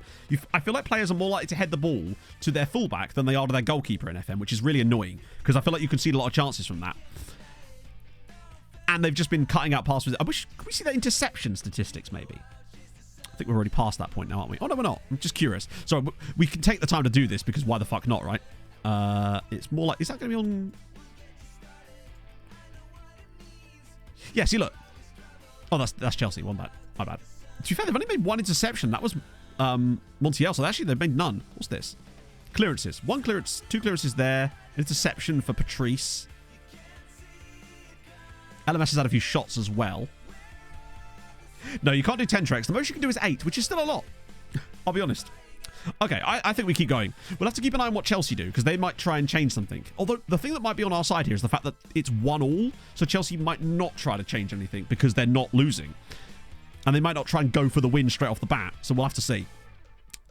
But Darla on a yellow is probably going to have to be a sub in this game at some point. Oh, it's gone again. Bloody hell. Just can't get the technology these days. Bit of that. Boom, boom. I need a button that just automatically reactivates the camera like that. But I think if we play as well in the second half as we have for especially the second half of the first half, then we'll find a chance to score the goal. I'd say it's almost not an inevitability, but we've done the right things, and that's a great pass. Castillo's in. Good first touch. Castillo! Oh, and again, Darla with the pass. It's the first real chance that I feel like Castillo's had in this game. But again, superb from Darla. Should have done better with that one, Castillo, honestly. But he's getting into the positions, which is the key thing. And the keeper's completely missed it. Yaman brings it down. Velasquez again. Blocked up. And, oh, Jacobi gets it. And we've just picked up exactly where we left off. Hey, Juju. We're firmly in control of this game, even if the scoreline would suggest otherwise. Which does beg the question, chat. How are we going to get FM'd out of this game? That seems to be the way we're heading at the moment. What will it do? I reckon long-range striker. Silva now intercepts it. Lovely stuff. Getting in there. Brandon Silva pulls it across. Cleared again. Castillo clears it away. Dodgy pen. Oh, yeah. Dodgy pen would be good. Like one of those ones where they clearly win the ball. It goes to VAR and it's just given anyway. Benji, thank you for the follow. But again, that was just really good from... who was that? Oh, Malero again in a good space. Oh, it's in. Oh, what a pass. Navarro's through. Please shoot this time. Oh, my days. How have we not scored another goal in this match? We should have had two, potentially, in the first 2 minutes of the second half. Robodinho, thank you for the follow. Malero now delivers it. Goes, oh. We're absolutely all over them. Great again from Brandon Silva. Silva's actually got better in the second half. Oh, play him in. Yes. Good ball. That's a poor ball, but it might force the Chelsea defender into... Why did Reece James do that? We have honestly come out in the second half with a bit between our teeth. It's been great. No, you don't, Matthew. Who says and only Man City Ah, so you've seen a preview of FM24. Go on. Alexis, have a shot, buddy. You know you want to. Otherwise, don't lose the ball there. Like, what the XG is looking like. Yeah, we're absolutely, completely dominating this game now. And that's definitely going to be a yellow card for Yamin, surely. Yeah. Wait, no? This referee, I'll be honest with you, has fully been on our side in this game. Because we've committed some heinous fouls that we've got away with. And Yamin should have absolutely got a yellow for that. And a great work again from Yamin. He's actually had a fantastic match, though. He's arguably been my man of the match so far. Him and Brandon Silva. But Yamin has been superb in that anchor role. Winning everything. And also, I do wonder if, genuinely, he might be better for that role than Velasquez. On account of the fact that he does lack that dirtiness and aggression. Which means he won't get booked so often. And he's able to make more clean tackles. Palanic Mata, yes. Those kind of performances. Gideon's cornered the ref. Good tackle from Navarro. Good stuff. I can foresee a potential Darla red card, though, if we're not careful. I think Yamin is very good. Obviously, with only having one DM in the normal league tactic, that's why it becomes slightly difficult. But Yamin, I'm so glad we didn't sell him when we were looking at it in January and nearly sold him for £50 million, when in fact, he's now worth 100. And honestly, him and Velasquez could do that pairing. Although I feel like I'd rather have him alongside Navarro, because Navarro is just better as far as... Oh, well played, Patrice. That could have been dangerous for us there. Oh, my lord. Oh, hang on. The keeper's not come for it. Okay. We'll jinx it. You're probably right, Mr. Borry, yeah. It does just feel like the game is setting up for one of those moments, though. Tex-Mex winner would be very apt. Didn't he score the winner in the previous final? And also the winning goal against Manchester United to get us to this final. It's so annoying that he got that 3-day injury, a minor injury, 3 days before the final. And as a result, he's made the bench, but it's probably not going to be enough. I feel like I could give him 20 minutes, maybe. Particularly if Navarro continues to not struggle, but be somewhat less than ideal.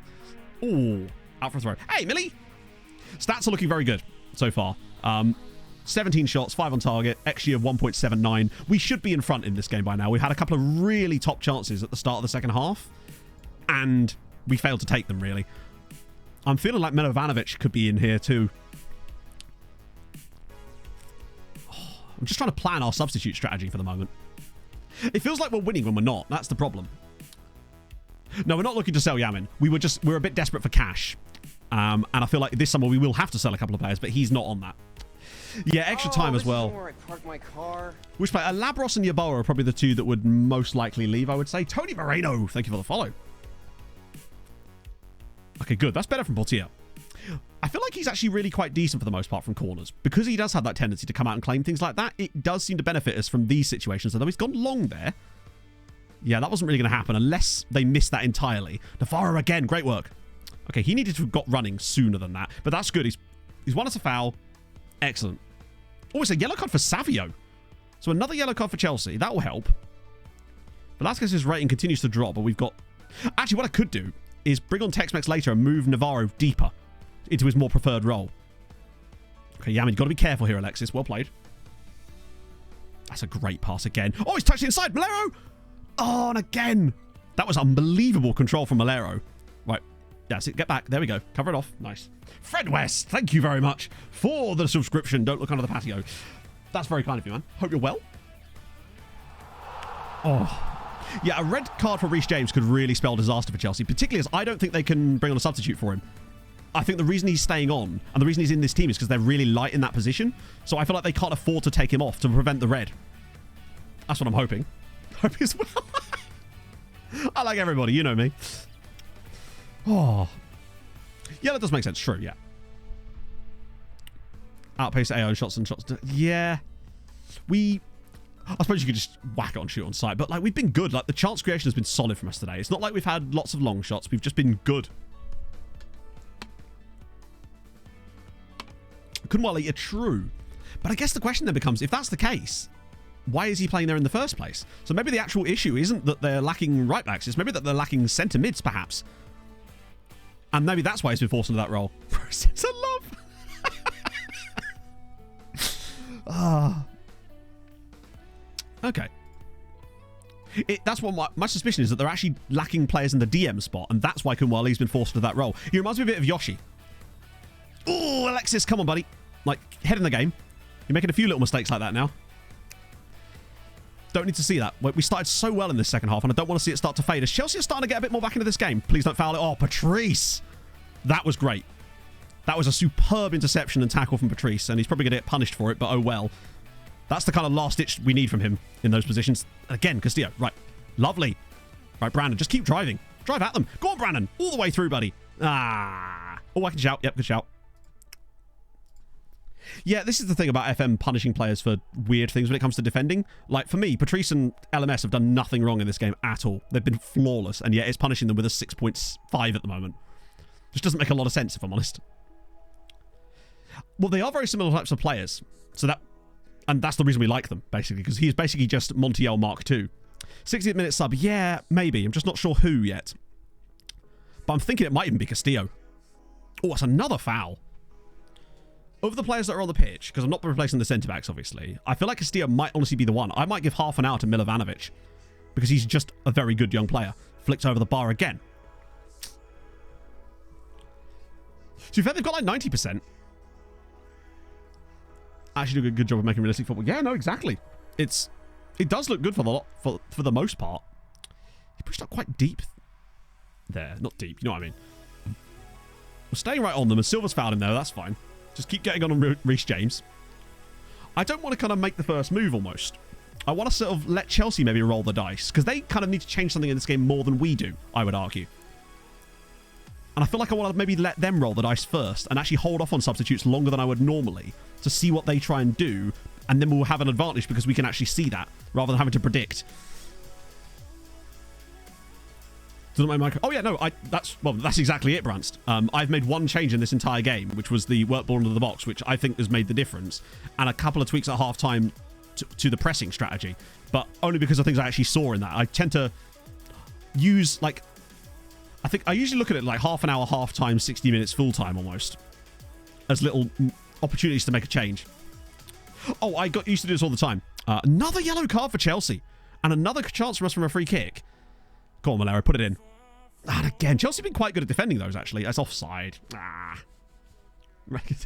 be fair, they kind of did it themselves, Aiden. Like, for real. They were so bad in that game. They just had no fight. Just so much space that they gave us in the midfield. No changes yet for Chelsea. Well, no, like, substitutions anyway. But again, there we go. That's great from Patrice. Just cuts out the header, straight back to the keeper. Beautiful. Allows us to just rebuild it again. Gorgeous stuff.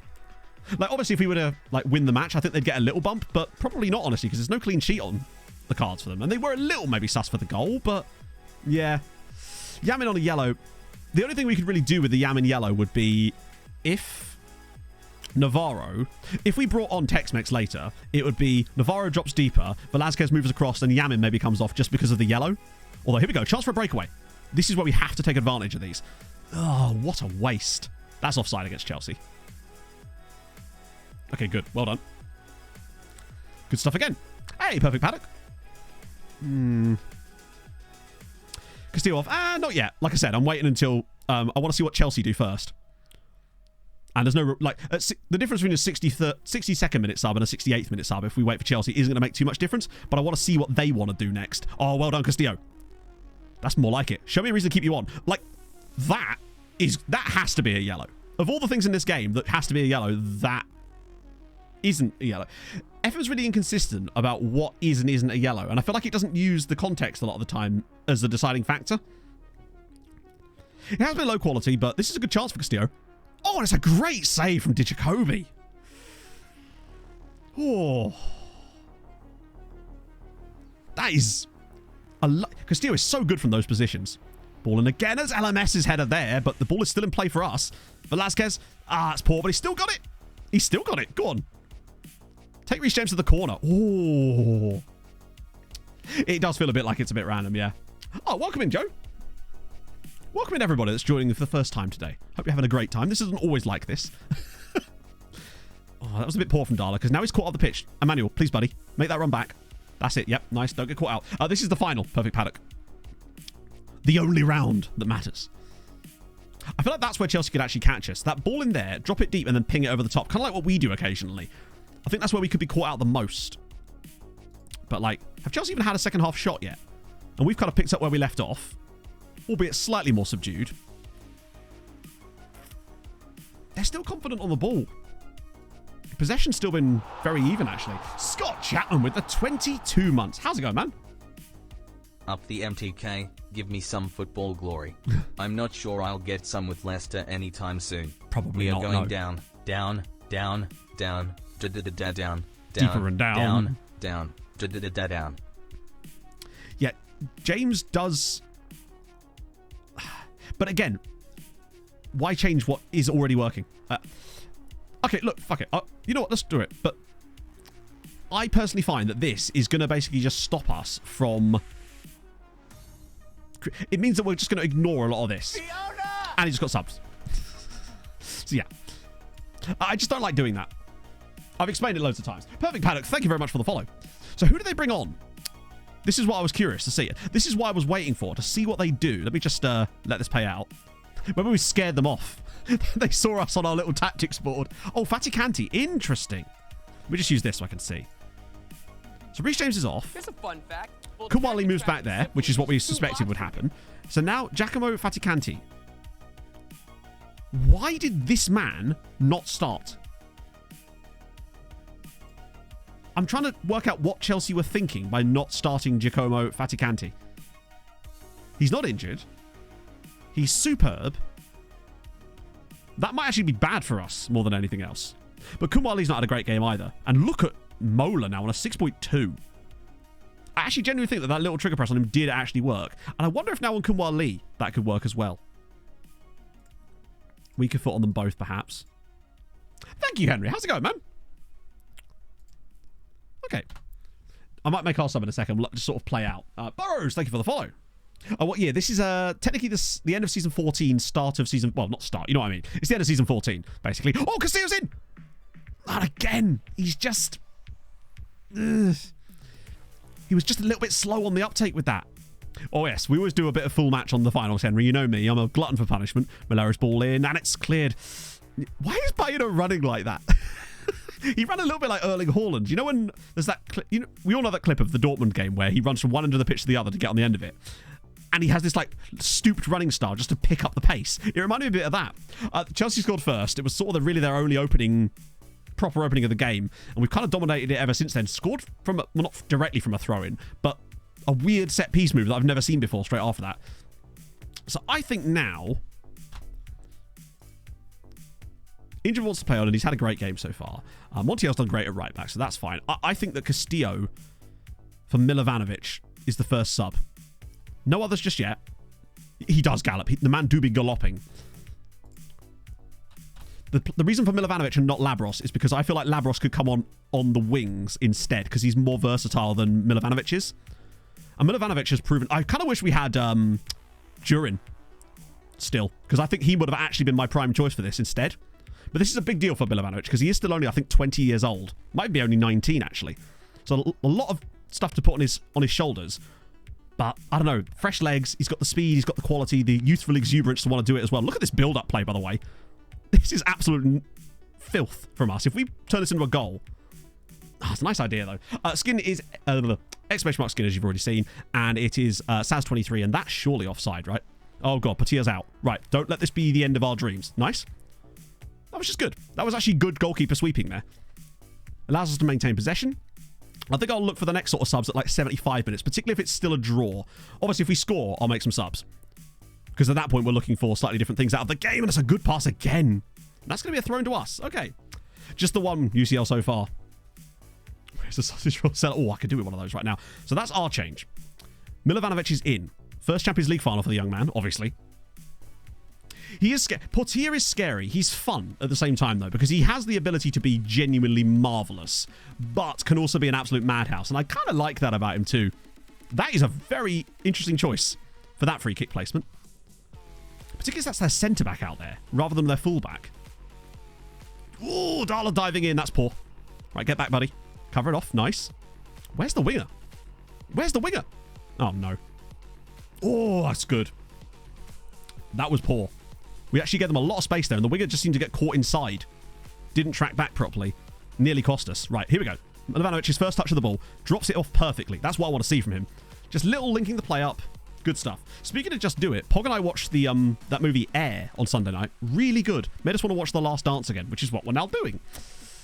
Right, Chelsea made 2 more subs. What were they? So they're bringing on Zuninho. Interesting. A centre-back substitution for Chelsea. He's still very good.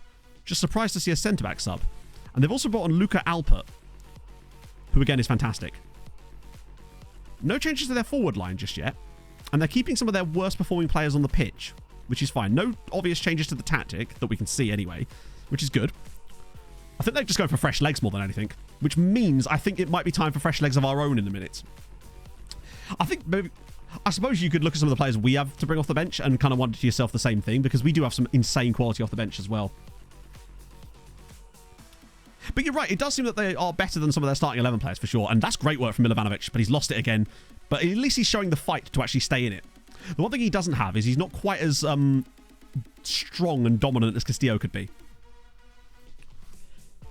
Counterintuitive, you found that. I don't know what you mean by counter, because counter there isn't really an instruction other than like counter press, I guess, or like the regroup thingy. But we're one of the box. I like it. It just has to be the right scenario. That's a foul from Nianzu, and that is definitely going to be a yellow. Oh, it's a red! Bring on the Flugelkampfheimler! I'm sorry. The fuck? How is that a red card? Hang on, I want to see what it says down here. Alantor Konstantinos, thank you very much for the follow. What on earth? Hang on. Produces the red card. Oh, he went in with 2 feet. I didn't see that. I thought it was going to be for... I didn't see the tackle. I thought... I'll have a look at it now.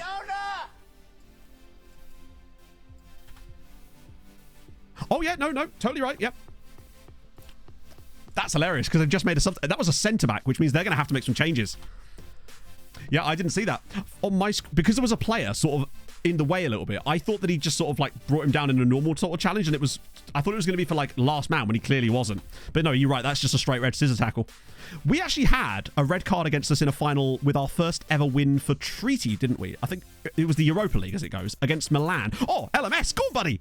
Ah, wasteful. Right, let's have a look at what they want to do, because now I think might be a good time for... Okay, so they're just removing that central midfield. They've pushed... Oh, they've made another substitution. So Albors is now on. Centre-back with 6 jumping reach. That's intriguing. A centre-back with 6 jumping reach. Interesting. Float crosses, nah. Float crosses wouldn't work. Our striker's too short for that. But now I do want to have a look, because our striker's only got 6 jumping reach himself. So, Labros is a bit taller, isn't he? Not much, no.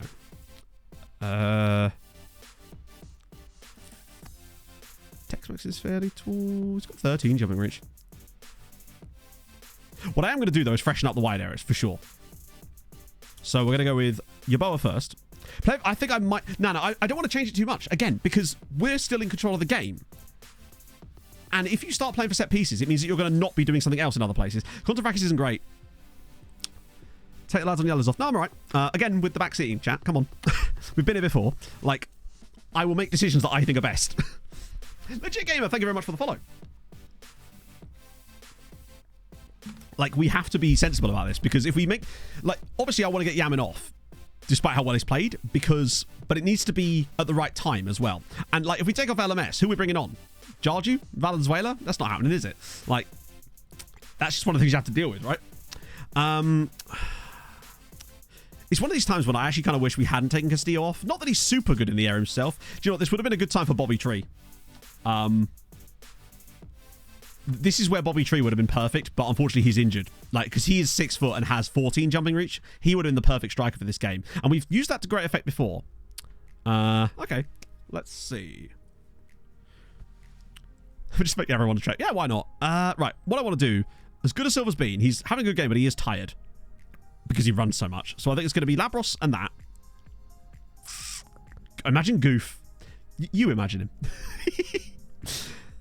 I've got to make sure we keep a sub available for Darla as well because of the, that, basically.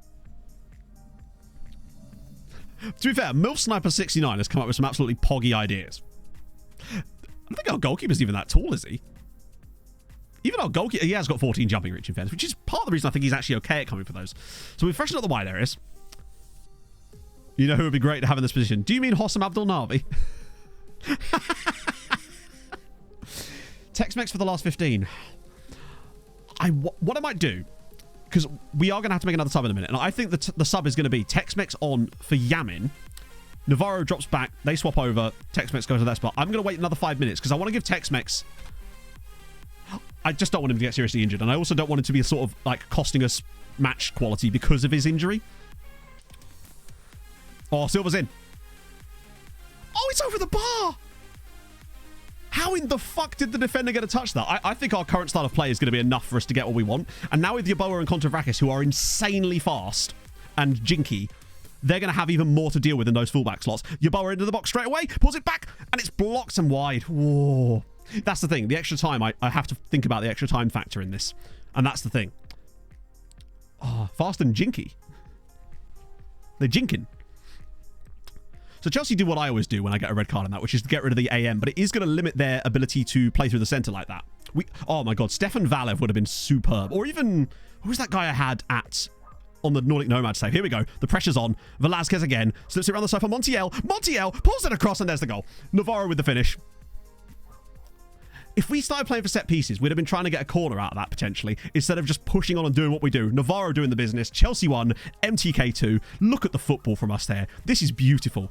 Because there's always an extra man over now. He gets the tackle. It doesn't matter. Montiel, this is a beautiful little pass as well. Navarro doing the business. Gorgeous. Right, now... Actually, now it's like, do we even make the change? It's like, does Tex-Mex even need to come on in this game if we're going to be winning? As things stand. That might actually be my next thought process. It's like, does he even need to stay on? And actually, would it be Darla off, Terra Nova on instead as the option? Oh, okay. I'm going to wait until 80 minutes to make the decision on that. Just see how we play out for the next couple of minutes. Lovely build-up, though. Gorgeous. Tempo down? Not yet. I usually like to wait for like the last 5 minutes for that. Because if you start lowering the tempo and trying to time waste too soon, you're just encouraging pressure on yourselves. And right now, we don't have pressure on ourselves. Like, the pressure is still all on Chelsea, and I want to make sure it maintains that. Sometimes the best form of defense is just continuing to stay on the front foot. Labros wearing gloves, which is extremely suspect. Like, check his hard drive. It's literally June. I know we're in Ukraine, but, like, I imagine that the weather's probably quite warm in Ukraine in June. Okay, Savio with the delivery. Plus, we'll be able to hit them on the break, potentially, from these if we get the right clearances. Oh, look at that from Montiel. He's had a phenomenal game, by the way. Montiel has assisted both goals from right back in this match. All right, win that in the midfield. Yes. Always mopping up now. We're going to have an extra man in that midfield every single time now. That's a poor touch from Yeboah, but they can't get near him because he's so powerful of the dribble. Oh, just square it. Go on, Velasquez. Oh, look at the football. Imagine a goal from Montiel right now to finish things off. We are just toying with them now.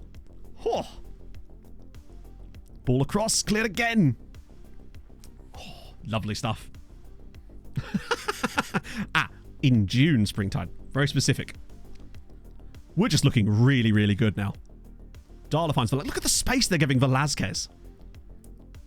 Ooh, Kumali gets touched in there. Shout, shout, shout. Nothing to shout. We're 2-1 up.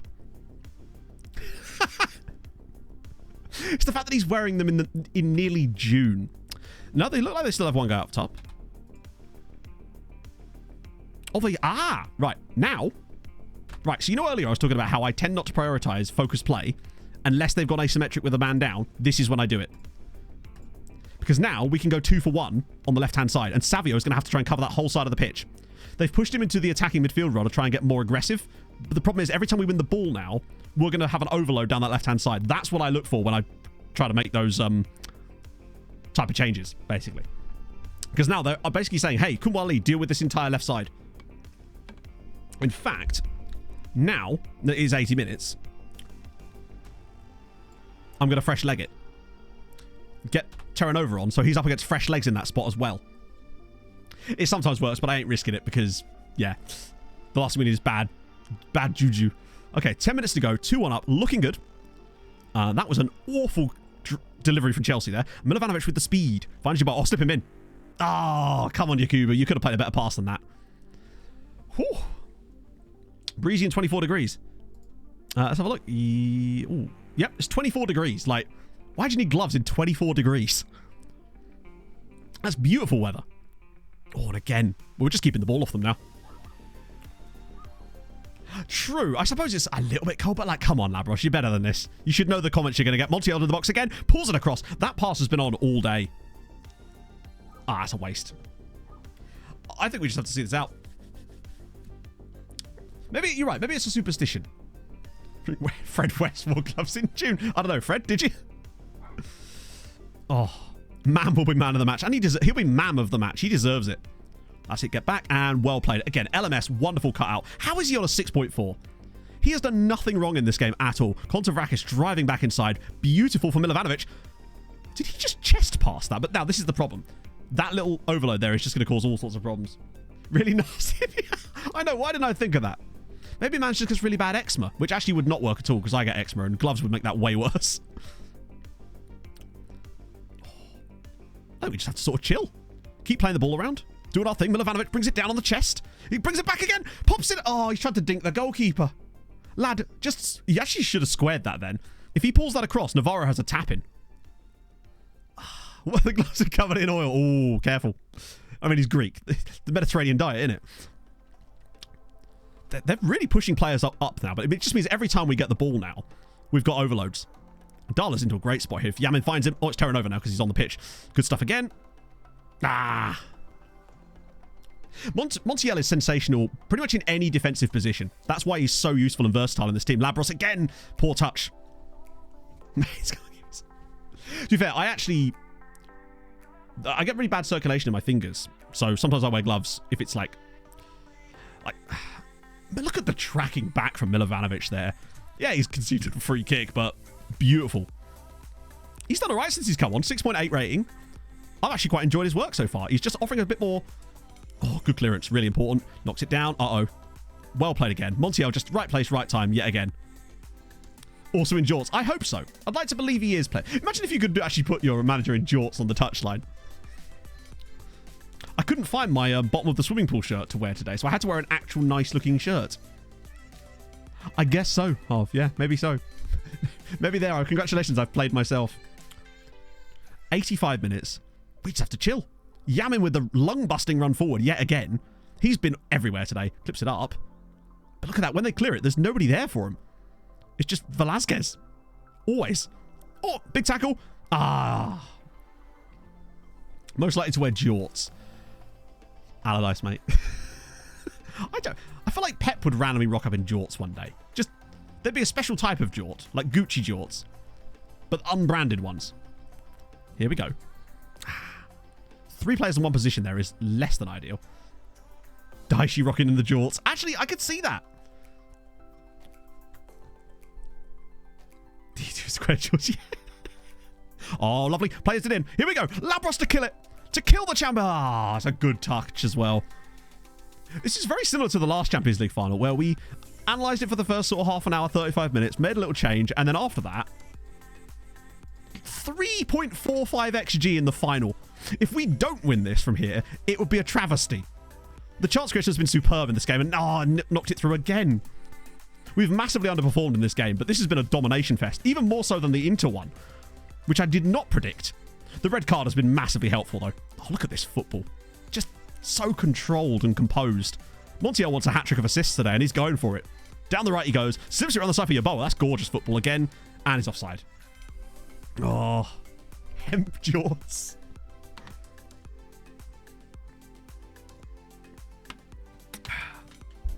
I'm just invisible from the waist down. Lovely work again. Has the formation change? It has maybe a little bit. No, it hasn't, actually. They're still playing that same lopsided one. One more sub. You're right, we have, actually. So maybe 5 minutes of Tex-Mex. Just to make sure that... Wait, no. Yeah, sorry. That's right. Make sure we don't get a late red card that doesn't help anybody. Right.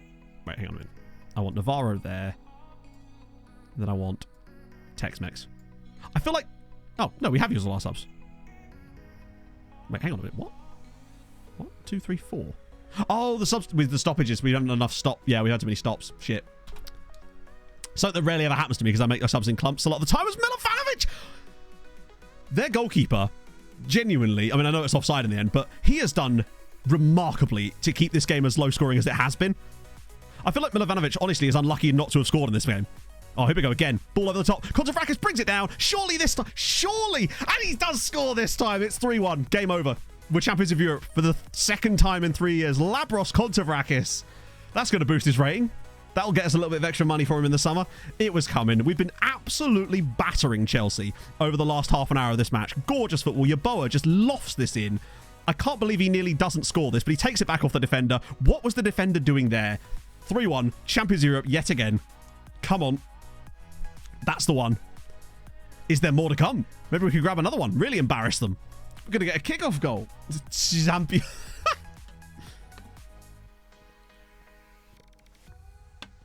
Oh, I really like our changes to the front line. Like, Yeboah's done great. Labros has done great. Milofanovic, I still think has had a good game.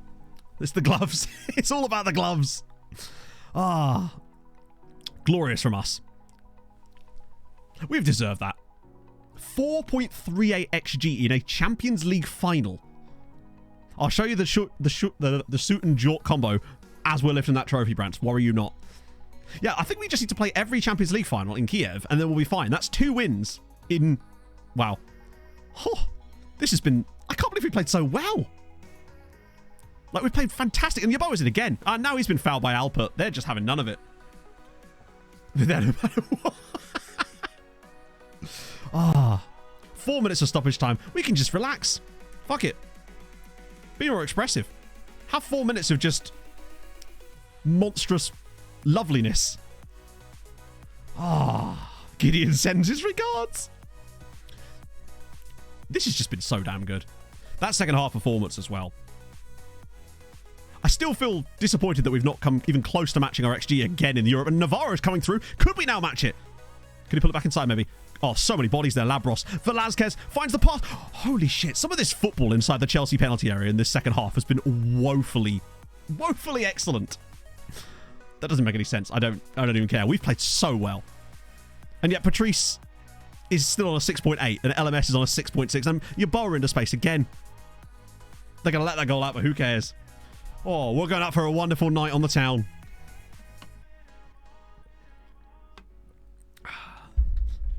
They're going to have a bloody lovely time. They've all got their old haunts from last season. Octo Trek. No. There's still time. Woefully excellent. I think it's because I was thinking about how bad Chelsea's defending has been. As it gets worse, potentially. No, not quite. Oh.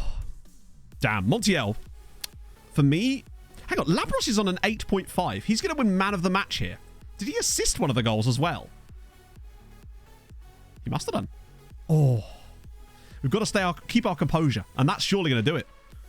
Chelsea will take their time over this. And it is what it is.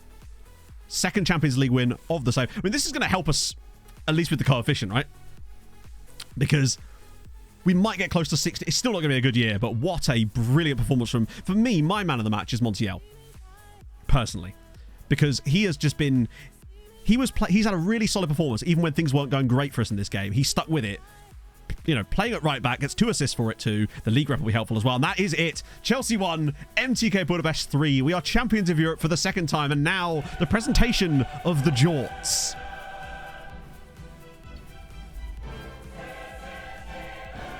Drink me in, chatto. Map 1, backseaters nil. Hey, do you know what? I'm starting to think I might be alright at this. Ah. Darla was vital. Tuck the shirt into the jorts. God damn, no. Oh, these are the jort ones. Let me pay out that prediction now, chatto. So tell me, who lost all their money? Will we win? Yes, we will. Prediction paid out. Oh, anyone tuning in now, they won't be confused. They'll just be a little bit aroused. 4.58 XG in the Champions League final. Domination. Oh, who wears jorts? Chelsea didn't have a single shot in the second half of the game. We just absolutely tacticked them off the park there. Not a single shot in the whole second half. Oh, what a performance. Lapros somehow got an 8.5. I know he scored a goal, but did he assist another one? No, he can't have done. He must have just been outrageous when he came off. 32 shots, only 9 on target, honestly, but that's all you need. 25 fouls from us is insane.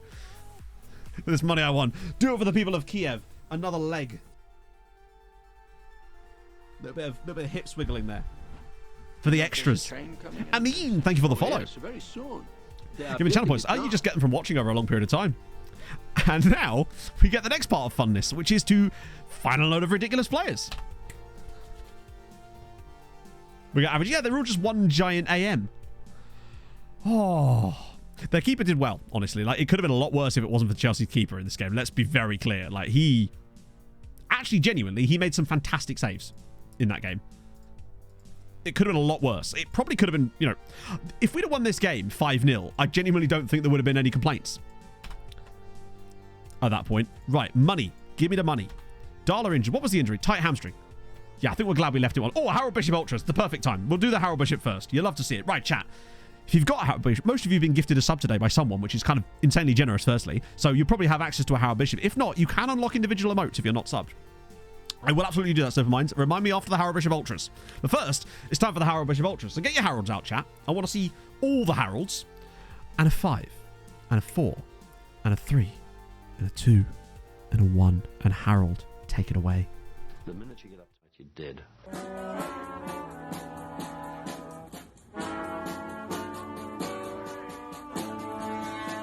I am from Harold and I'm in the house where the coffee's green and the food is grouse. With sandwiches and lasagna too. Ice cream sundaes for me and you. I am from Harold and I'm in the house where the coffee's green and the food is grouse. With sandwiches and lasagna too. Ice cream sundaes for me and you. I try not to lose my temper with myself. Oh, goodness sake and shit and balls. The minute you get uptight, you're dead. We didn't get uptight, but Chelsea did, and that's why they're dead. Oh. Also, we just got 37 million quid from that one game because of the coefficient revenue as well. 17 million for the win. Medals for the boys. 2 times in 3 years. Glorious. Tactics. Yes, sorry. That's the tactic we play for the final.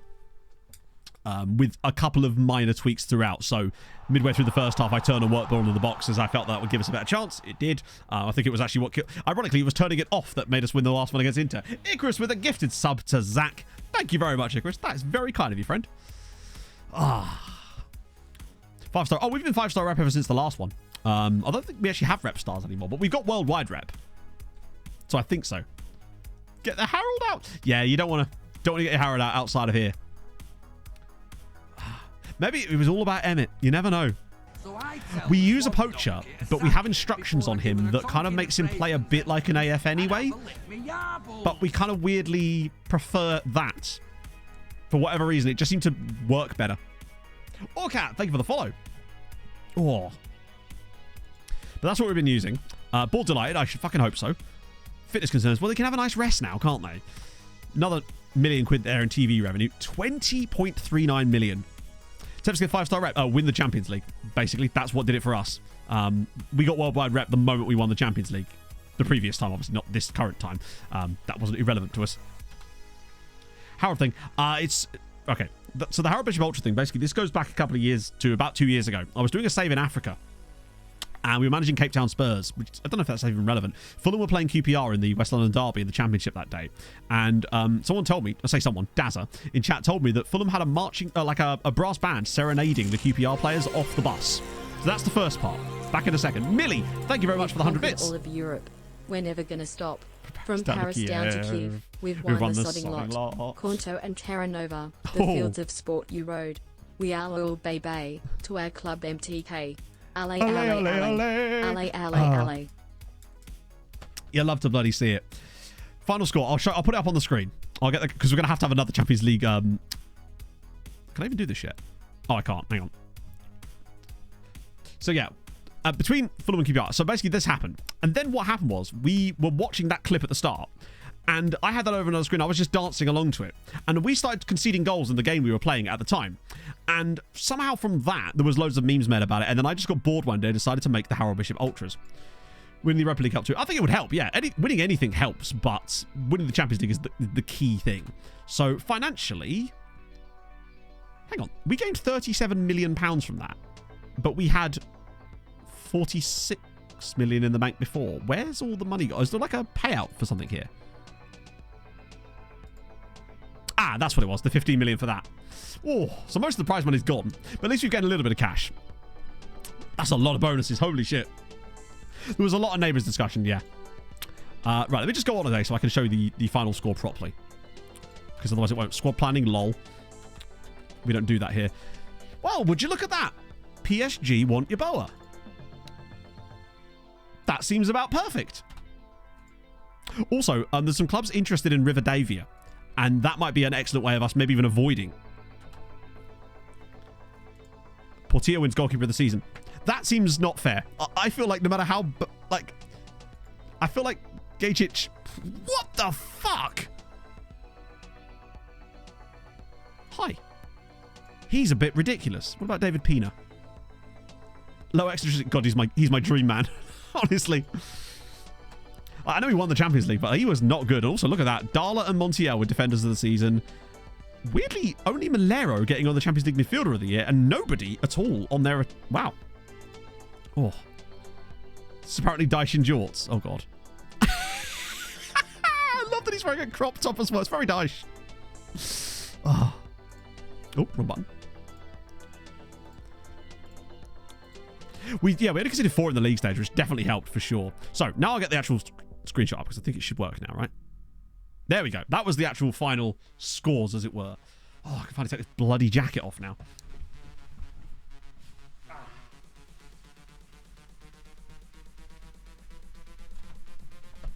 That's better. Now I just look like an out-of-work like a newscaster. It's because the sleeves are actually quite tight on this shirt. Ah. Yeah, it was good. Show for free?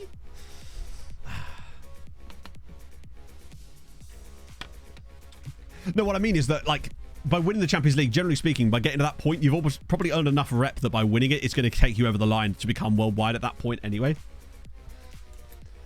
Teacher in the staff room, yeah, very. Or it's parents' evening and my jacket's draped over the back of my chair because I'm chill and casual. I'm the cool teacher. Ah, that was glorious. That red card certainly did help, though. Thought we could get a vest. I'd actually have a vest.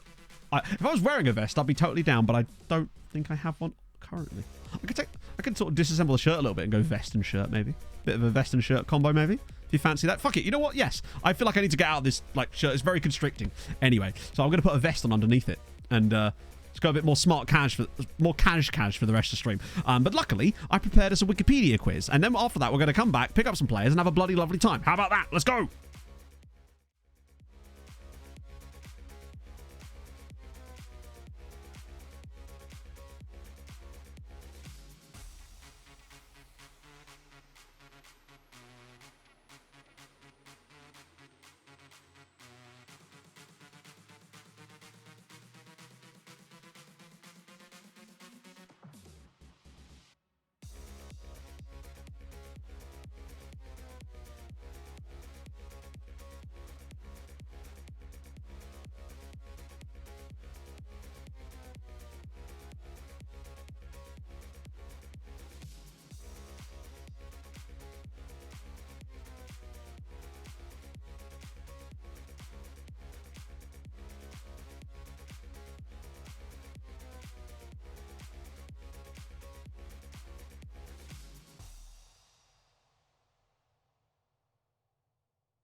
Slightly tougher one for you there, Chato. So the correct answer was Kagasho Dikashoy.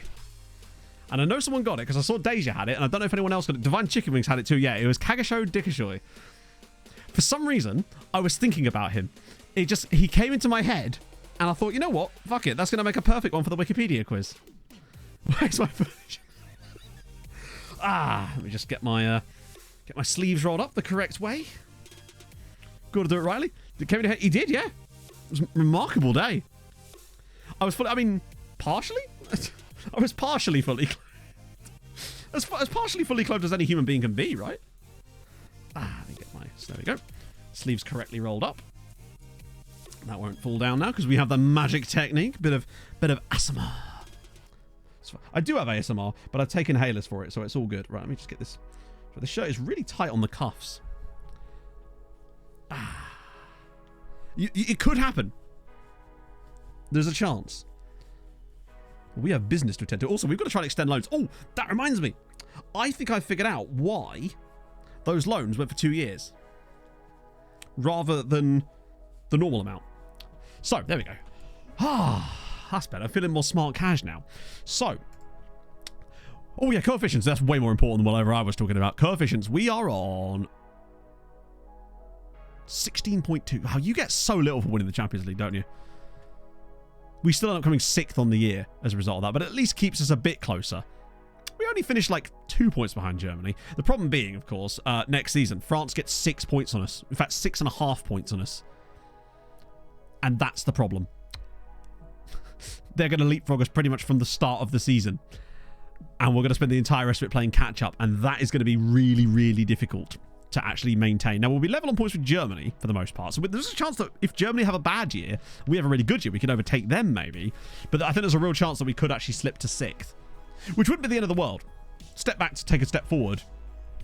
Particularly, the main thing that's important is that we've done much better this year than last year, which shows that our clubs are obviously we've done better too, which has helped, but they have done better in general.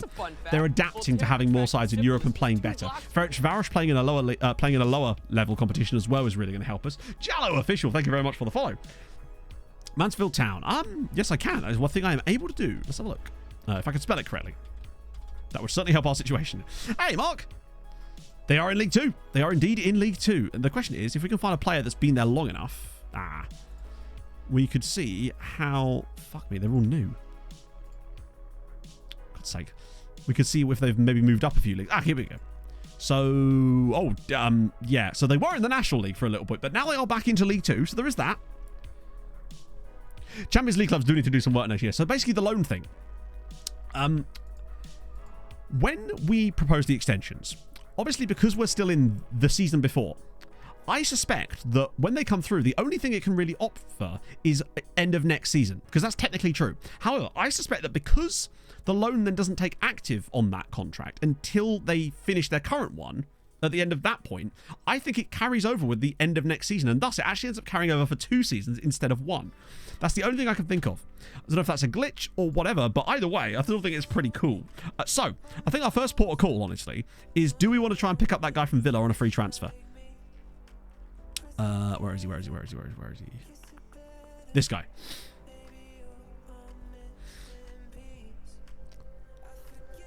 For some reason. To be fair, I don't have the league switched on, so most of the time the teams just tend to stay in the same positions they were already in. So that's probably part of the reason. So this is the guy I'm looking at. Free transfer, remember? So obviously we have to pay a signing on fee. He'd probably want good money, but nothing stupid. He'd probably want about 60, 70k. Lord Richard, thank you for the 100 bits. Our compatriots are going to have to bring out the big guns next year then. Up the Uchbist. And everybody else. They've already proven themselves. Debrecen have proven themselves. Ferencváros won't be in it next year. They'll be in the Europa League, which I think has got a real good chance. Oh, yes! Orsby. Good shout. I hadn't thought...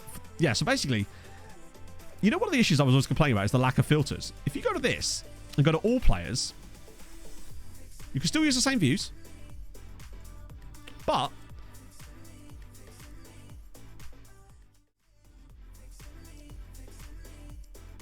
suddenly, way more filters available. Why? Why? It's good. Yeah, or Husby found this the other day and put it in the Discord, and I was like, what? Look at some of the stuff in there. So much more specific than hide players. Do not need to be registered. There's so many more. Yeah, it's in the base game too. It's not a skin thing. Yeah. So much better. And I don't understand why it's not... that time of the month again. Oh, Alcool, thank you very much for the 2 months. I hope you're having a lovely day. Let's move back to the right. But yeah, so there you go. The more you know. Read out players. I think that's probably from the second team, because if you recall, our second team, we don't tend to put players in it because it doesn't play matches and it's actually worse for their development. So yeah, the way to get to this, if you're wondering, if you go to squad and then go to all players instead of overview, it's... yeah. Also, I feel like this screen just shows you more...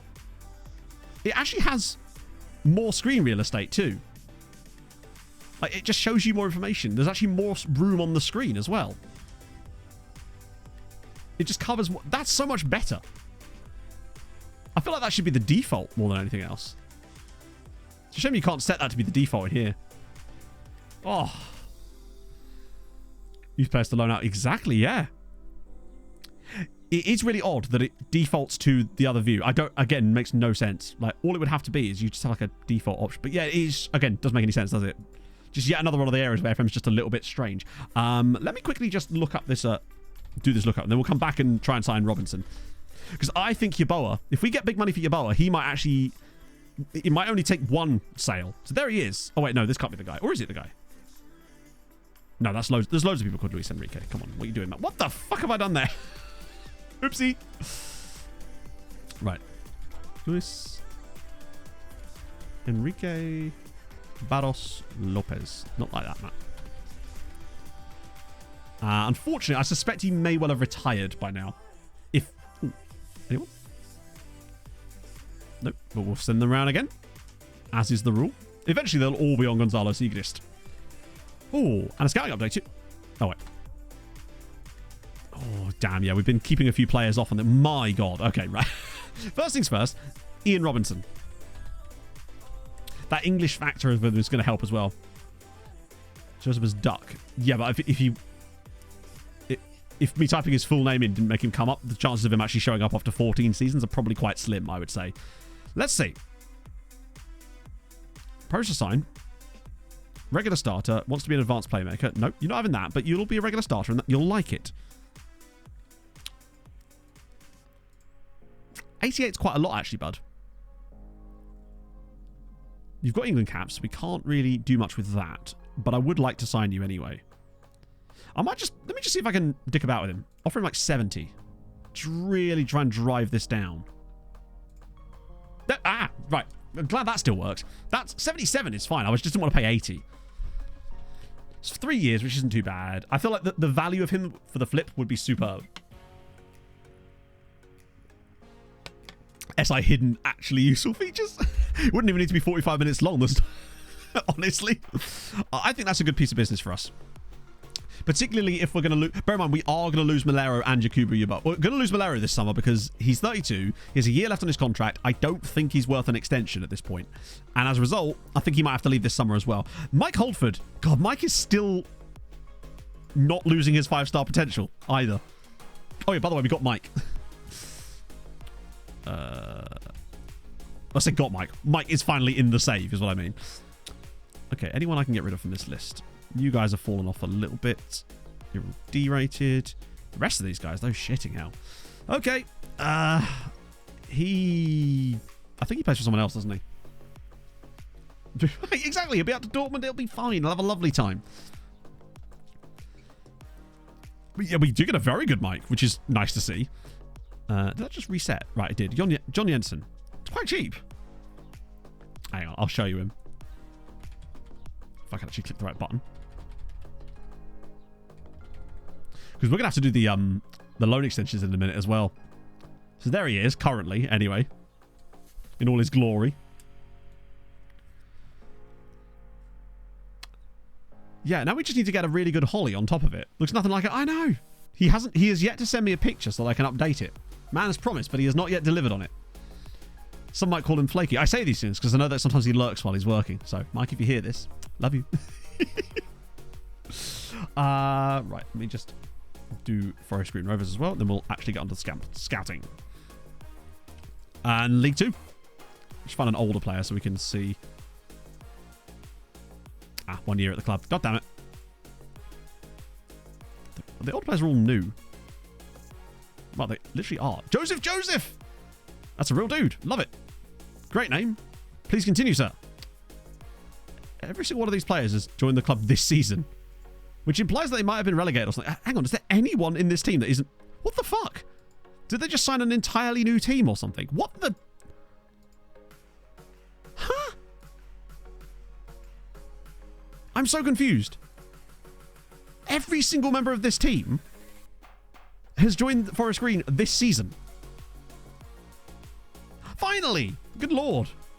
And, oh, they had a little League One. Brief little sojourn into League One, but apparently they've just signed an entirely new squad this year, so I guess that means good things for them, right? What could possibly go wrong there?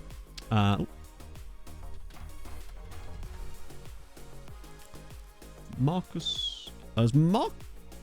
I don't... we can do people, can't we? There's Marlon Fossey, but no Marco Rossi, sadly. As far as managers goes, anyway. Well, Marlon Fossey's a manager now. That's kind of sick. That is not a flowering picture of you, Marlon. I'm sorry, friend. Not what you're allowed to see. I'll refund your points for that. Okay, right. So that's happening. The question is, we can't really make an action on these just yet anyway. I'll send them around again for the moment. Because this is ones we've been saving up, so I'll let them come through a little bit slower so we can take advantage of a few more slowly. Because I do want to pick some up, but we need to kind of get some funds first. Oh, it's not even a treble for us, is it? Because we... Because of the loss on the play. I mean, yeah, that happens, though. They're not going to like some of these, are they? Damn. Okay, they seem to like most of them. Papa Faye. These are all just outs. Oh, it's just transfers out. Wait, hang on. The new arrivals is just transfers out. Didn't sign any new players for the first team this season.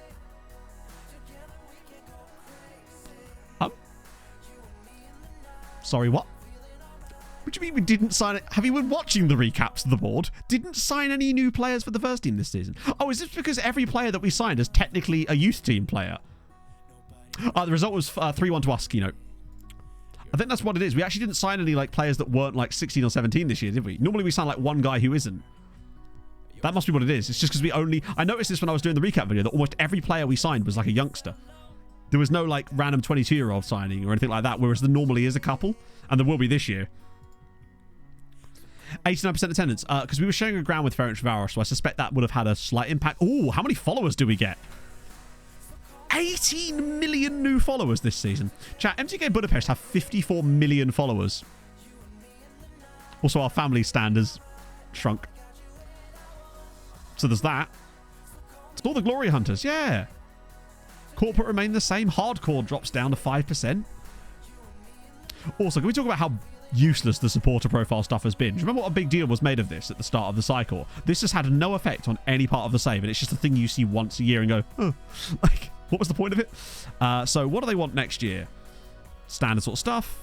Reach the latter stages, win the league, win a domestic goal. Now that's required. Interesting. It's dynamic, I know. Basically, it's just number go up. Of course they're fair weather. We're a European challenging side. Everyone's got fair weather fans at that level. Make it again. Positive reaction. Pumping our fists. Latter stages. They like that. Or they sort of don't hate that, which is the main thing. No promises. Thank you, friends. Yeah, we do need a new contract. I might even ask the board for that now. Because, I mean, when better to ask the board for a new contract than when you've just won the Champions League, right? What could possibly go wrong here?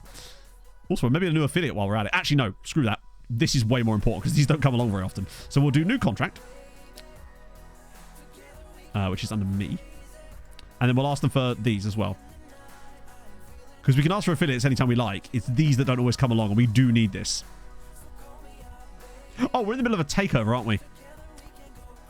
That's another reason. I'd forgot about that. We are potentially being taken over by that consortium or something, which I hope doesn't affect our ability to loan players out. I don't think it will. New contract to be offered. Oh, nice. Just straight on in there. That was quick. Oh, we're up to... Oh, we're still in Peru. So we're actually still... I know we're only doing under 18s here, aren't we? Still in South America with these.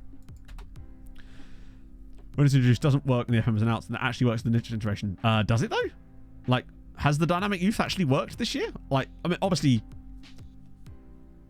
When we say work, I mean, is it like, yeah, but if you play 300 years of a save, it works? Or is it, like, actually noticeable? The new board could break some affiliates, true, which is another reason not to bother trying to get any more right now, I suppose. Right, monthly loan stats. We actually now can start to do the extensions. Can't we? 113 million. Speaking of that, what is our values like now? Oh, wrong one. Hang on. Get rid of all that. 138 to 173 million. Oh. So our players are worth a good amount of money, which is nice. For me, it's really a case of how much can I get for Yeboah? Or Giddy, for that matter. Holy shit. He is wanted by teams. Oh, wait. Budapest and no way. Surely I couldn't loan them him. Starts to change noticeably. Yeah, I mean, exactly. So it basically doesn't do anything for anyone's save. So he's wanted. You can see, but you can't see it easily. Like, you can...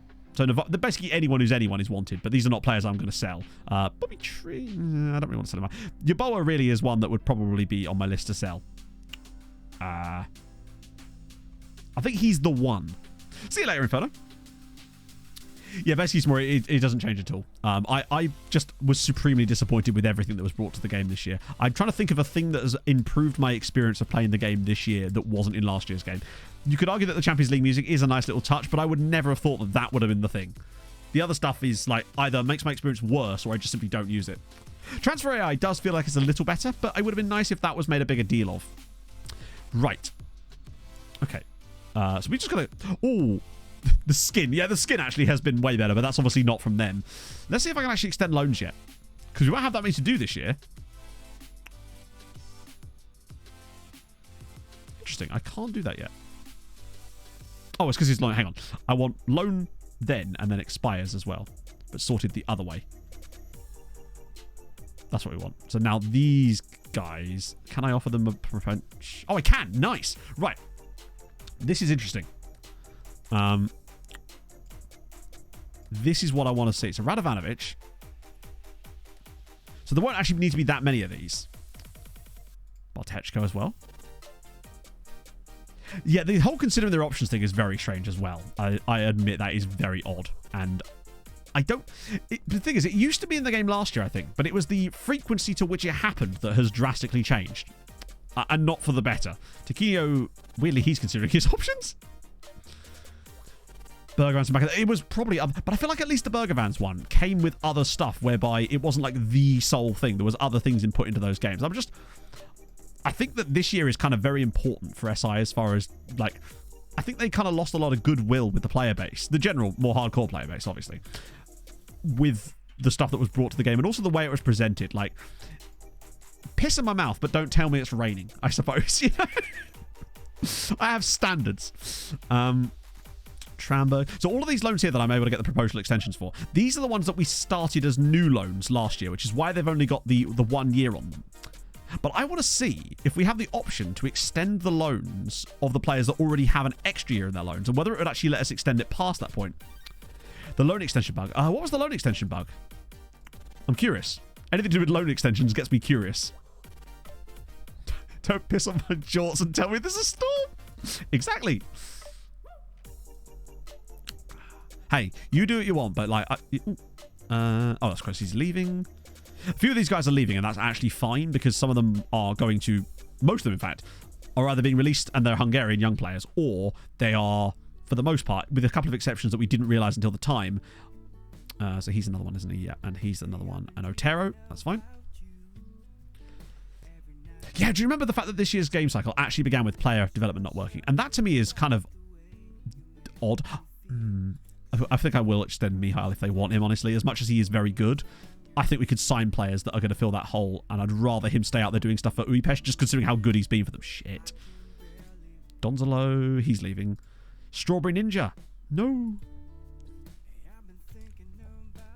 Kiss me. Oh, that's not what I said, Jason. But I'm glad you've interpreted it like that. I did not say kiss me in the mouth. What I said was far worse than that. But I'm glad you've chose to see it that way. In a way, that makes me happy. I don't know if I actually want that guy at Haladash because he's not going to play because I think they've actually got 2 guys from us on loan. Barrio, De Bruyne. Oh, please let me extend this loan.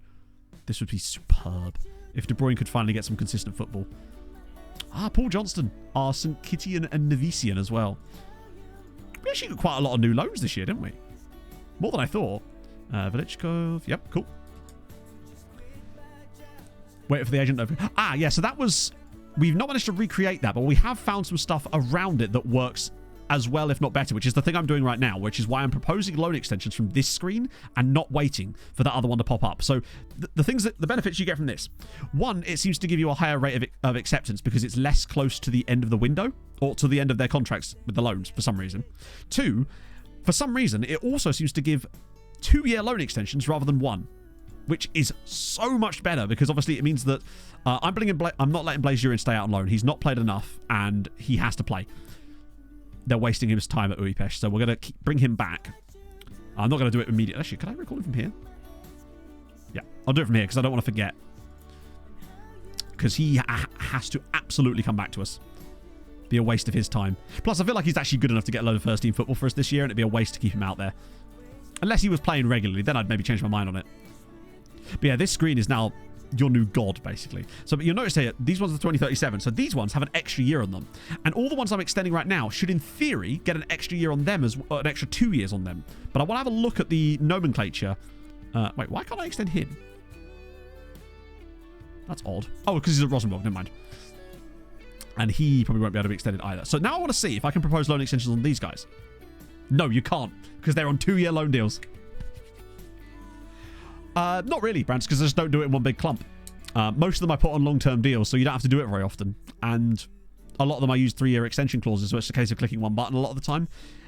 And most of these players, A lot of the time, we'll sign them at 18. They'll have an 8-year contract. So, by the time that they are even up for debate, they're sort of 25, 26 a lot of the time. And then either that point, they're either good enough that they would have either been in our first team, and I would have signed a new contract as well, or they're on loan somewhere else, and I'll either sell them to them or they just get released. So it actually, a lot of these players only ever have one contract here as it goes. Right, let's see. So a few of them fail to attract interest, which is very bizarre, particularly on Bartechka, but it might be because of the injury that he's got, potentially. But notice how, of all those players, only these 4. So let's see. But now I want to see what it says in the loan extension thing. I reckon it's going to say end of next season, and that's why it causes it. Because the loan thing doesn't actually start until the start of the next season, but then it still has the terminology of end of next season, so it actually does 2-year loan extensions. Right. Let's see. End of season. Look, his loan is now saying 2030. That's weird. Are they all just saying that now? Maybe there's a specific date or something, because these ones are all 1-year extensions now. Huh. Then again, for all we know, it might have said this last time as well, and it ends up being longer. Fascinating. Champions League final went well, Disky Rick. We won 3-1 and absolutely clattered them, basically. No, the Devilish, I don't think you can do that. Well, hang on. What we do, it's a very quick way to test this, is just, they're all clearly saying the same thing. For all we know, it might have said this last time too, and then when they actually accept the loan bids, because I have no idea. I just have no idea. But we're going to figure it out. Because all the loans from last season definitely got a 2-year extension. And I wonder if it's because it was a certain day that we did it on that triggered it. But for the moment, I just want to obviously get the loans done. MTK offers us a new contract. Nice. But these ones are all clearly saying the same thing. I'd have to go back through the... yeah, I know the old screenshot, but I haven't had a chance to update it yet because it's literally just happened. But we'll take that. They'll give us the 5-year deal or 4-year deal or whatever. It's something like that, Springtide. I kind of want to see... I want to extend shots. So basically, we've done nothing different to last year, except the only thing that could potentially be different is the date in which we did it. So what that thinks, what I mean is, I'd have to go back and look through the VOD where we did it last time and see if it was a different day, maybe. Or it might just be that when the loans actually do get extended, they do end up becoming those. So new contract for us, which is nice, bit of productivity there. Are they going to ever answer our question about the new facilities, or are they just going to not bother? Yeah, I will update it, Basil. It's just, you know, I can just tell people for now. Right, so Robinson... Oh, here we go. So we've just won the Champions League, but they're not... We've won the Champions League, you melon.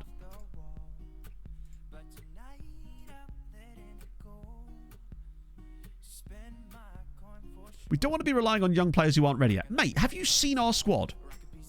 I love the fact that there's no context here for the fact that you've built this entire club using those players. Okay, so we're at least going to get the youth upgrade, but that's still weird that they won't let us upgrade the training facilities. It's so bizarre. Do not hate me. Right, I want National Team Scout here, don't I? Over 600 dance moves and I am programmed to get no one there. freaky. That's fine. Tiago Tesse, thank you very much for the follow. Hope you're well. Lack of ambition, yeah. Right, Robinson. Okay, so we're going to get Robinson. Yeah, apparently we signed no first team players, except we technically didn't in a way. But to be fair, we might not even have Lebu very often. For very much longer. Okay, so Robinson will join us on the 31st. I think that's a good bit of business. He just bolsters that area of the team, especially if we were to lose Yeboah. Robinson could jump straight in, and he's a free transfer. Obviously, not entirely free, but fairly close. Oh, Lord. Let's have a little look. The fan art channel. The lesser spotted channel. That's... Midjourney has made me a lot more handsome than I deserve to be. But that is a really cool picture. I tried to put my face in Midjourney before and it just really could not handle it. AI was like, ew, David.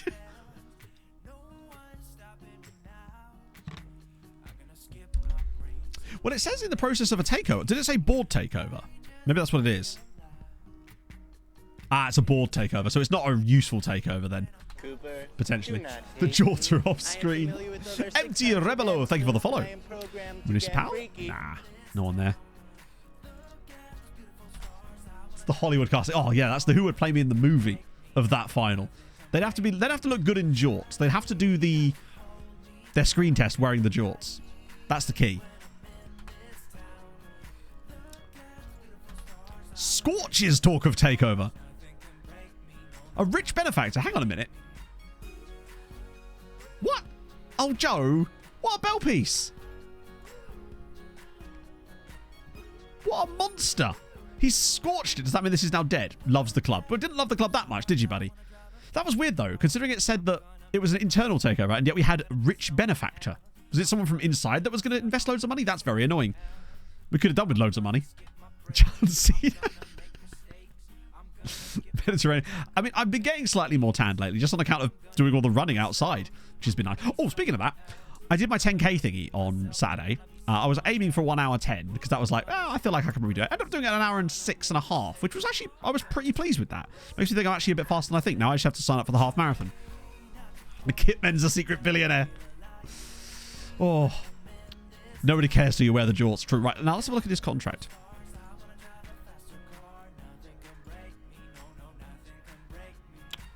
No, look, that's there. Huh. Intriguing. So those all those extensions are all just a single year. So why did they all get 2 years last year? It has to be something to do with the date that we did the extensions. I can't think of what else could have caused that. Rejects it? What? To be fair, that has now just given us another centre-back option then if Radovanovic is not going to go back out on loan. And we have been looking for one, and honestly, he's very good. So maybe having him around. Devilish setting. Oh, wait, hang on. That's the wrong one.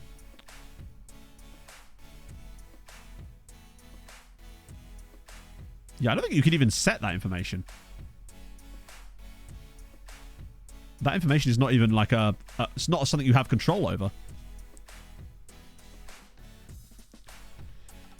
Promotions and relegations happen for the loans end. Yes. Yeah. Which leaves it to be...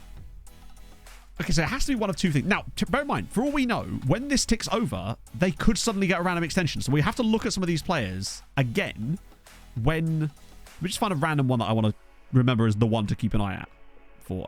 Okay, we'll remember Kasper Tranberg because he's been a bit of a weapon. So we'll remember the fact that he is one of them.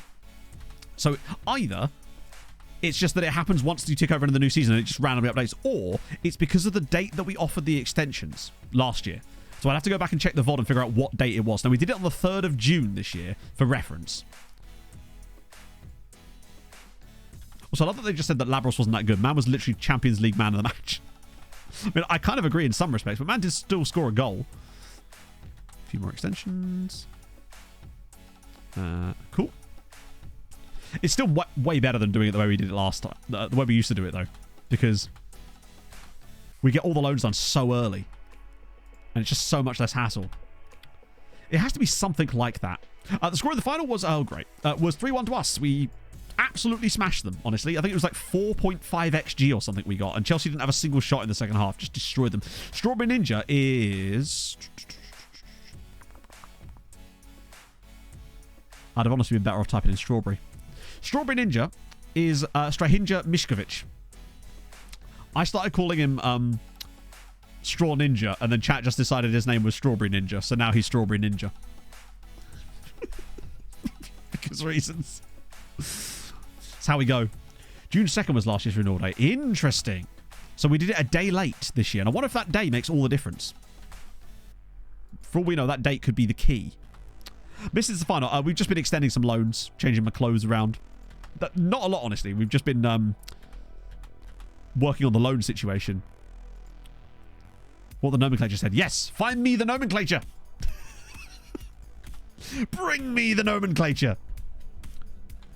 Be curious to see if it said anything different when I was accepting. Now, obviously, you'll have to pause because I was probably going through it really fast. Didn't I literally just like concentrate for like 2 minutes straight?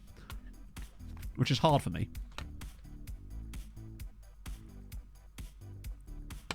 It did. It said end of next season. Oh my god. So that means So that means these ones aren't going to do that. So good luck for us next year. That's fascinating. Because bear in mind, you'll note there that when I was looking through them, end of next season was grayed out on every single one of them, wasn't it? So I couldn't offer it. Which means that there has to be something to do with the date lineup that lets you know. Which means I think for us next season, we have to look at it from June 1st. Because I think that's the earliest you can propose the extensions. So if we look at it from June 1st, maybe something weird happens when you do it. I have no idea. Final welcome. We won 3-1. And absolutely smashed them, honestly. Let me set up a screenshot for it. We can do it on the fly. Let me just find the Champions League final first. That'd be it. The most recent game. Get ready for a random frame dump when the inevitable uploading to Gyatso bit happens. I'll just change the command. Boom. Boom. And then CL. Oh, what have I done there? How have I broken it? Boom. Hopefully that now works. Sick. Hungary's reset date. I don't know the exact reset date. 28 days. It could be. That's exactly what I was thinking. It might be like a 4-week thing or something. We'll have to see when our reset date is as well. Which we should be able to see today. Hello, Darwin De Leon. Oh, yes. Darwin De Leon. What a name. And Herbert Sanchez. He's got 20 determination as well, which means virtually guaranteed. Wow. Yes, please, Darwin. And what about Herbert?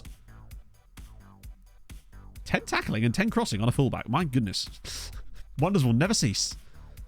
I suppose it is Liverpool FC. They're bound to have some good players, but it's nice that they've actually got some. A Darwin at Liverpool, indeed, yeah. I'm curious as well to see... But no, that means that clearly these guys are not going to have a 2-year extension. We'll provide cash injection. Really? Okay. Curious to see what that is. Actually, what's our tax bill? Hang on. How the fuck did we make a profit of £94 million?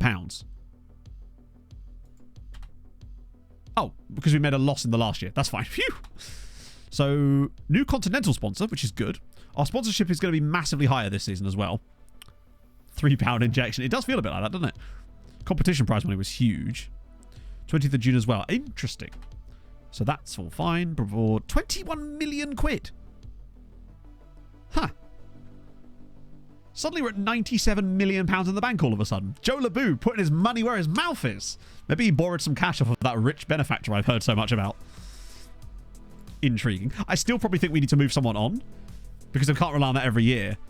But that's good. That keeps us going. Hang on. How have our finances gone from secure from rich to secure when we've just gained? We had 45 million and we were considered rich. Now we've got 97 million and we're considered secure. I know, it always does this at the end of the season, doesn't it? It always does this. Once we flip over to the next season, we'll be rich again. Nope, stream schedule is every single Tuesday, Thursday, Sunday. It's a dead set schedule. Occasionally I take a Sunday off. Like I did this previous Sunday as well. Wow. Jonathan Mong. Look at the current ability on him in his 18. Mother of Christ. Okay. Jonathan. Yes, we've already kind of picked up one guy for that exact purpose as it goes. Oh, we've not got their under-19 squad. But I actually had a little look through. There just wasn't a lot there, honestly. Playoff stream as well. Well, I mean, I make videos for YouTube on... What the hell? Oh, that's the guy with that goalkeeper. I was looking at. What the hell's he doing in there? Jonathan Mulch too. I have to play a little bit of this save-off stream sometimes, just to sort of get us to certain points for things. Are we ever going to get any more knowledge of Mike here? Oh, I'm so sad about the Kane Fuller love situation. I really am. He would have been the best pickup ever. Right. Get all the reasonables and margin. Oh, wow, there's quite a lot of extensives in there now. Eventually, we'll get some knowledge of Mike. What might have happened, it wasn't dates. Ooh. Do you know what? Your theories are usually pretty spot on, so I'm curious now. Any random old players like Dylan Zungu at Sporting? We don't want him, though, because remember, we want Hidalgo. As good as this guy is, and he is very, very, very, very, very, very, very good indeed, I'm not spending that on a goalkeeper. Not when our goalkeeper isn't, like, Our goalkeeper is worse than him, but he's not that much worse than him. Like, he's not worth that amount of money. All options. Oh my god, you're right. Oh my god, you're right. Oh, Prince! We could sign him on a free. Not yet. We can't sign him until January. We could pick up Mladen Gajic on a free in January. He's only on £10,000 a week at Benfica. We could take Mladen Gajic on a free. Offered loans to the last year of the current loans. Had contracts. Interesting. But the thing is, Hayden, almost every single player that we offered extensions to got the 2-year extensions. They would sell for cheap. Maybe. I bet you they won't. £61 million. 61 million for a player that literally... Also, I love that there's no option for me here to say that transfer fee is absolutely ridiculous. But we will be... Which date is it that you can get these guys? Is it the 1st of January that we're able to sign these guys?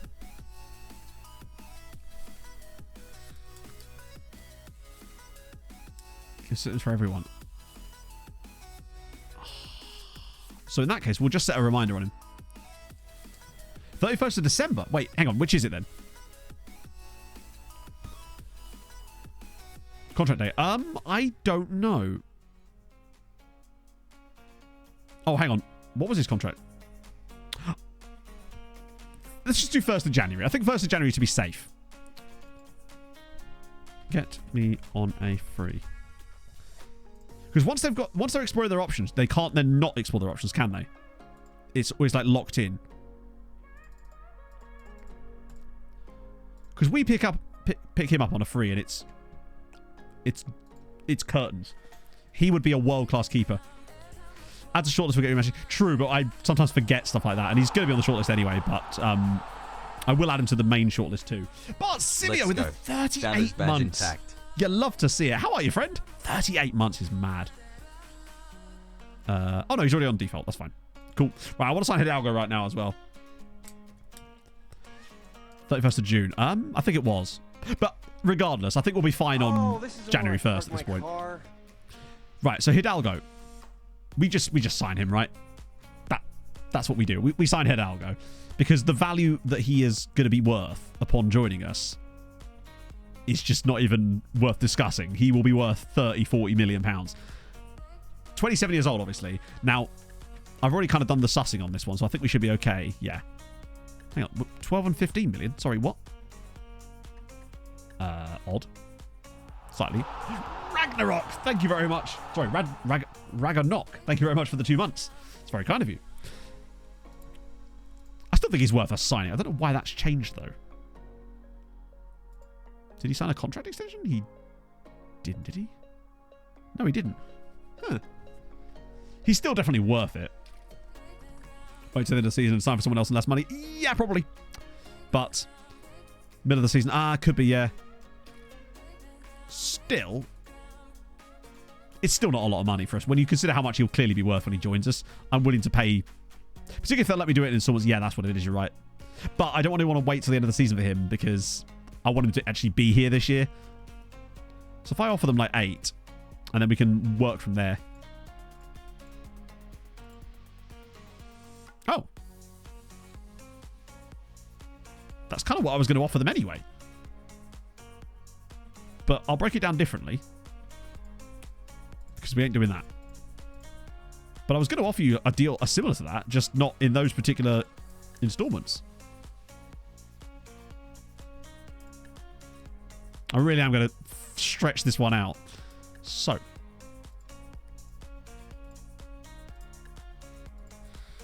There we go. First loan offer was Yannick Borger. So it's the date then. Interesting. I mean, hey, I'm a generous man, Bengal, but I've got to draw the line somewhere. Because that would be 8 million up front and then barely anything over the next few seasons. I'm willing to do that. I know it costs us way more than we were maybe hoping for, but it's still only 8 million up front. And it's actually more about what it is up front for us at the moment. Because we don't have a lot of transfer debt as far as I'm aware. Most of our transfers we don't do like that. So our transfer debts, I think, are fairly minimal. £2 million in transfer debt is nothing. On my last save, we'd have like 40 million a season in transfer debt. The Hungary reset date is definitely worth looking at too. Yeah, agreed. Chris Smith at United. He actually was one of the guys that scored the goals against us last season. His contract's up. Issue with someone like Chris Smith is I think that his wages would probably be a bit obscene. Oh. Maybe not.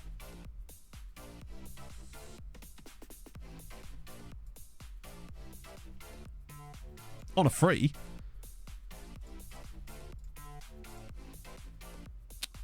Alright, fine. You can have squad player. How about that? English tax? Yeah. Barely. I'm just giving him what he wants, honestly. 21k a week is nothing to us now. On a free transfer, these are the kind of players that actually be really good for us to try and pick up. Let me just get rid of some of the bottom guys on this list, because... Oh, my God. Escobar fell way off this list. He just was nowhere near as good as we thought. Flip 2 and 1. Yeah, exactly. If we get Hidalgo, Robinson, and Hitton, that really stacks us further up the pitch, which also means we'll have way more rotation options if we do lose Yeboah, which I'm feeling like we still kind of should. Do a bit of that. Mamic was... I think we decided against him now. And Mounier, was he the guy... Oh, no. Oh, yeah, he was the guy that was from... He was Palestinian as well, but he's just not very good, is he? Most of these... get rid of you as well. Right. You're a D somehow. It's only 15. Nick Marr. The American Colombian keeper.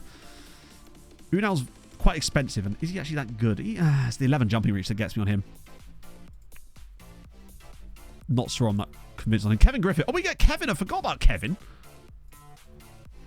I think actually now, for this price, John Jensen would probably be worth picking up, right? For this kind of value range.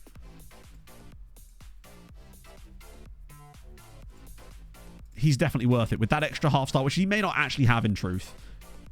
But it's worth a punt to find out for sure. Kevin, I don't know. We'll actually have to have a little look at it. Oh, wow, that's a bit more than that, actually. You can get rid of these. I'll give you 2.5 up front and we'll do it. Yeah, cool. I think he has been scouted several times by our GOAT. And he's been 5 stars no matter who scouted him. But I don't think this particular report is Gonzalo. But I think at 2.4 million, he's worth a go. There's Max here at Atletico Mineiro.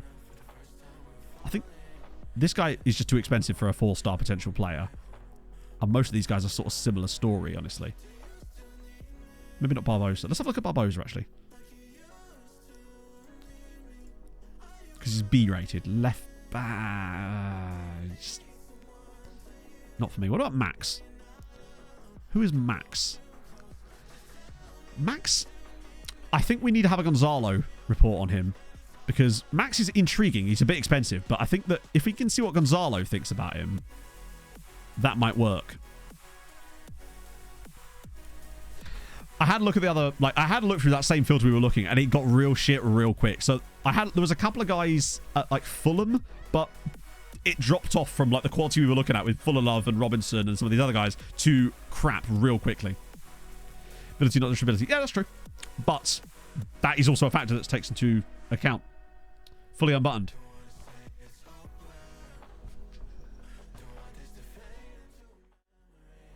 Thank you, Llama. And it is fully unbuttoned, but I am still wearing a vest underneath. So it's not complete Lotharionics. Or is it? How's it going, Llama? So we'll have both of those two if we can. Don't think reset days factor true. It is a vest stream half. The lesser spotted vest stream. Right, let's see. Regular starter, you're not having that. Please be on the lower end. 84k. See if I can do the same thing again. Okay. Oh, interesting. You met us sort of halfway. Let's just sort of try and really fleece you. Yes. Okay. Semi-Lothario. Hey, I'm a Lothario that gives everyone semis. Sometimes even finals. When the transfer window opens, maybe? Yeah, Hidalgo's got loads of caps. He's got 7. Another one of the reasons I was really interested in him is because he has 17 caps for Argentina as well. And yet is available, has never left Argentina. Which is mad to me. I quite like the idea of actually keeping that one on Jensen. And bumping that up a little bit, honestly. And trying to do it this way around instead. Trying to hit him with that. Oh my days. Alright, Linda. Are you his mum? I'm not giving you that. Alright, fine. I'll give you the international clause one. But Jesus. Linda drives a hard bargain. All right. And if she ain't accepting this, then maybe that's the reason we don't want to sign him. Oh, so hang on. Why is that better? I suppose maybe they're cottoning on to us. They know what we're doing. Oh, right. Oh, straight in there.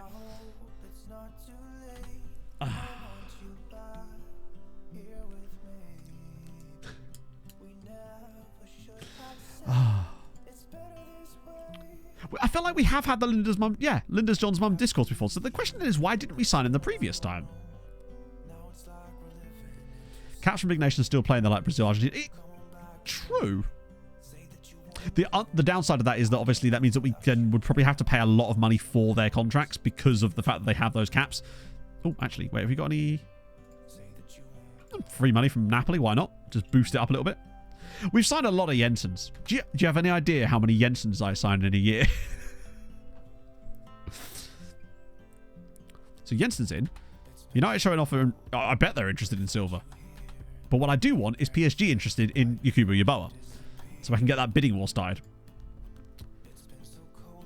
Well, to be fair, Hidalgo's still on 70 grand a week. So that's a lot of money. They'd have to be a moon quality player for me to want to actually sign them for that kind of wage. And Hidalgo is actually ridiculous. So lower wage expectations for some players. Yeah, it is very much worth it. That's why I do it on every single player for the most part, unless I can't. I take it Jensen is just like the Danish Smith. Highest paid player in the squad is probably Velasquez at 89k, I think. What am I even doing? Oh, I'll come out of that later.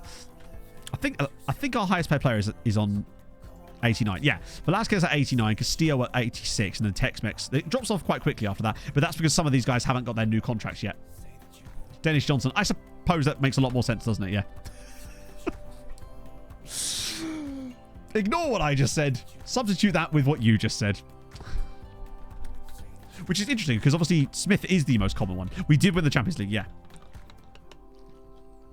Hamidi. Wasn't the reason we couldn't get Hamidi because he was at a different club and he actually... Yeah, he's joining Chelsea. Good transfer for Chelsea there. I think the reason we ignored him last time was because... Aha!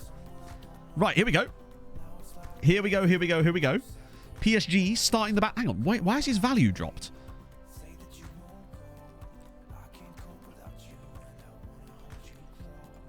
Is he wanted by the clubs, firstly? Yes, right, this is good news.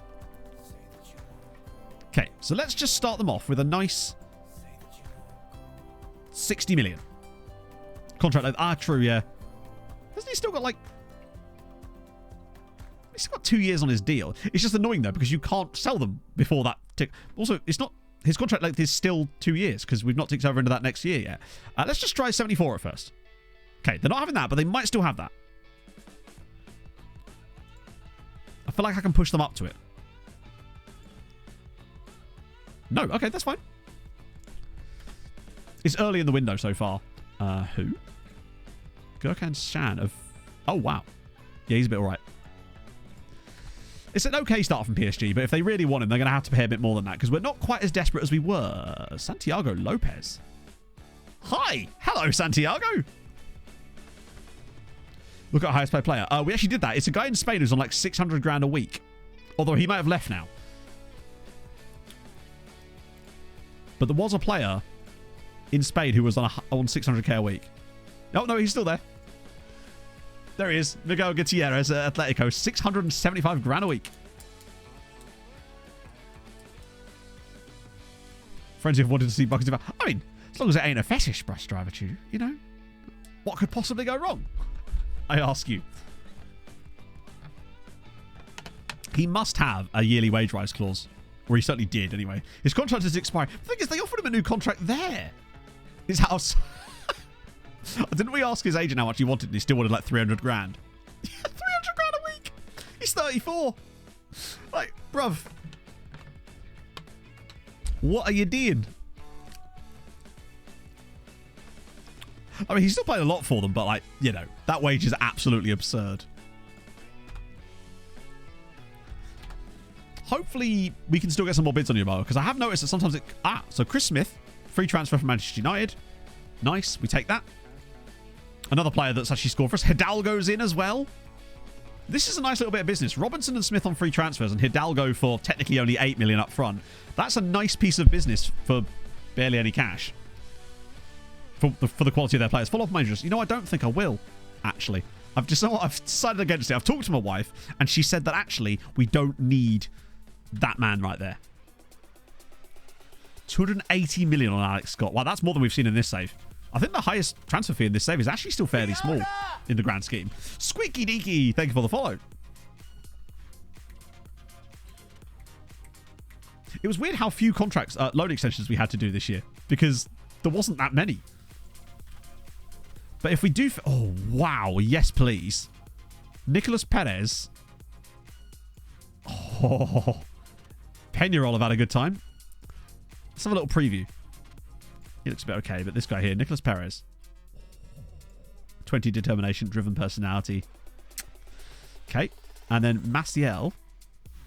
Jesus. They're so well-rounded. Up the Fulham indeed.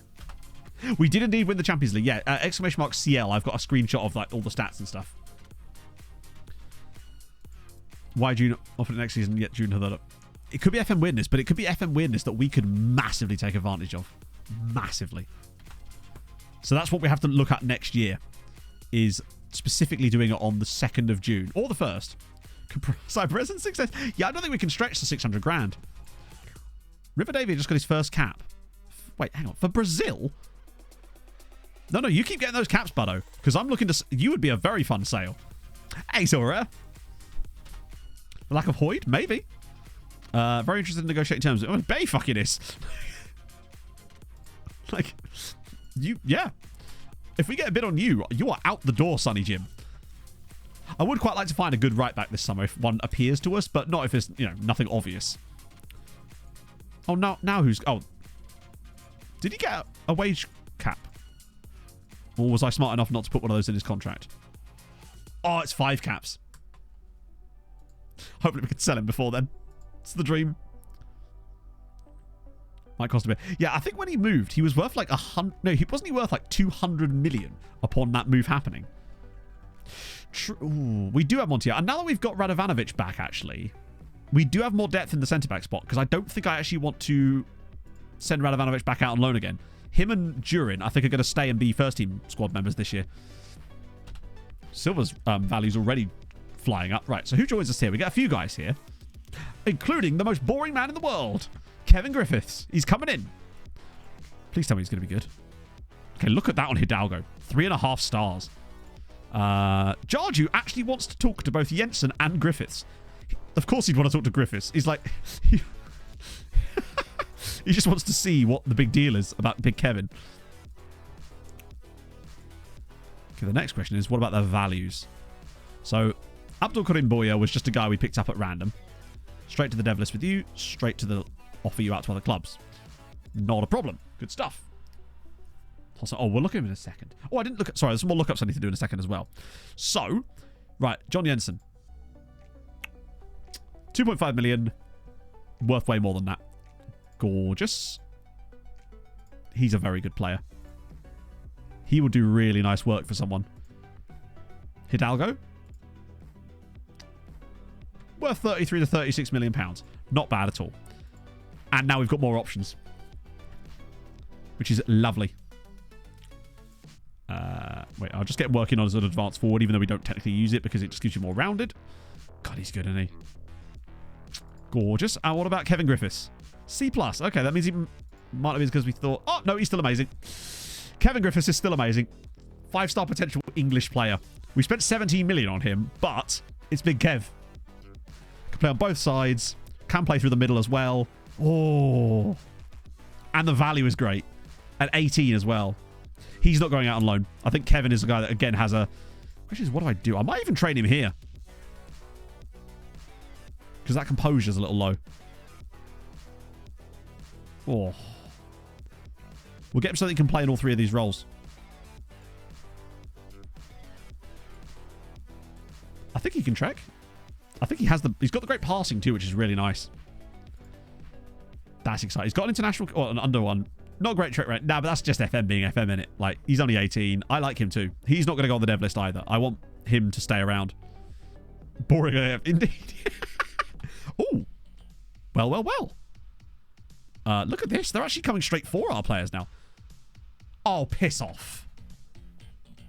I hate Manchester United so much. I hate Uncle Jamie.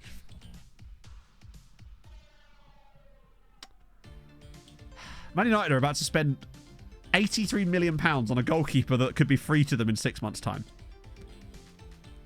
Which is funny, but I'm still annoyed because I wanted him for free in 6 months' time. I just don't think that Bobby would go on loan. If anything, a sale might be better. Right, so now that he's had that, and all of a sudden he is wanted by all of these chappies. More loans needed, please. I probably could have just offered him out normally, but oh well. And same with the Edson, please. Go on. Yep. Things you'll have to see. 2 more for the loan farm, please. Gorgeous. Oh, that is annoying, though, because he would have been such a perfect pickup. Particularly as we actually could have then moved on per tier and he would have been someone else's problem.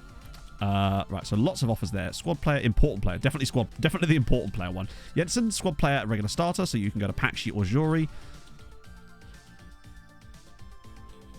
Wait, have we actually finally moved up one? Oh, wow. After all that and 2 Champions League wins, we're finally considered to be better than the Eredivisie. About bastard time. Which could help us in ways as well. Improve... Wait, how? Oh, we're now 3rd best. Oh, we pitched a 22nd. They're the 22nd highest coefficient side in Europe now. I love that Ferencváros are down in 51st because of how shit they've been over the last few years. And Sporting get a free Champions League spot. That could actually kind of help Portugal not catch us. More stuff for Chelsea is absolutely fine. Wait, who? Oh, that's the left back. Wait, he's getting Argent. Wow. The left back guy we've got on loan at Haladash has just got an Argentina cap. He is insane. Gee, Man United stream sniping. Yeah, it's a shame it doesn't tell you about the cup, does it? Unlikely, but you never know, right? Nah, still behind the FA Cup. We'll get him one day, chatto. We don't win that cup or not, do we? So he's come back from loan, but that was expected. Oh, Guillermo Medina. DM. Yes, please. Damn. We seem to go through these weird spells where there's either loads of players in here that are available or just none. Okay. This is going to be yet another report that tells me that Mike is yet to be... God, somebody... I might just send Gonzalo around personally to see Mike. So, Elmas again. Oh, that's a different guy, isn't it? Fuck, he's really good. He's starting to develop into that player.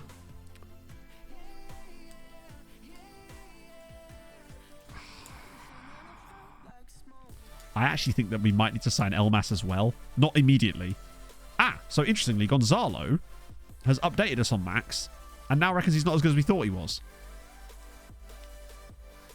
Balogun's gone for the US. Wow. I think Elmas is, yeah.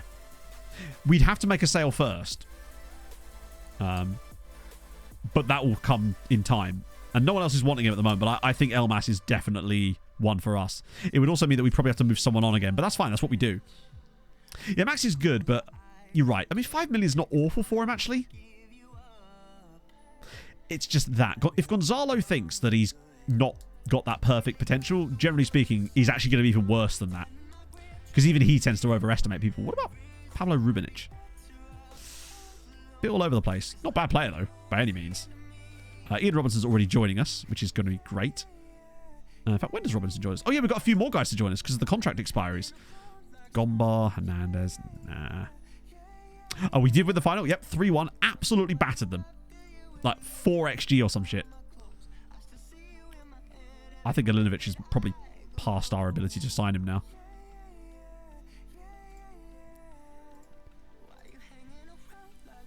Just a bit too expensive. And again, if I'm going to be spending £12 million on a player, I want that 5-star potential. At the level we're at, anyway. Max, I'll shortlist for the moment. Keep an eye on him. But we are going to have to make a sale, really, before we can make much... many more moves. They stalled. A higher offer. If somehow Benfica get even more than 83 million for Gacic, then do you know what? Just give them the keys to the city now.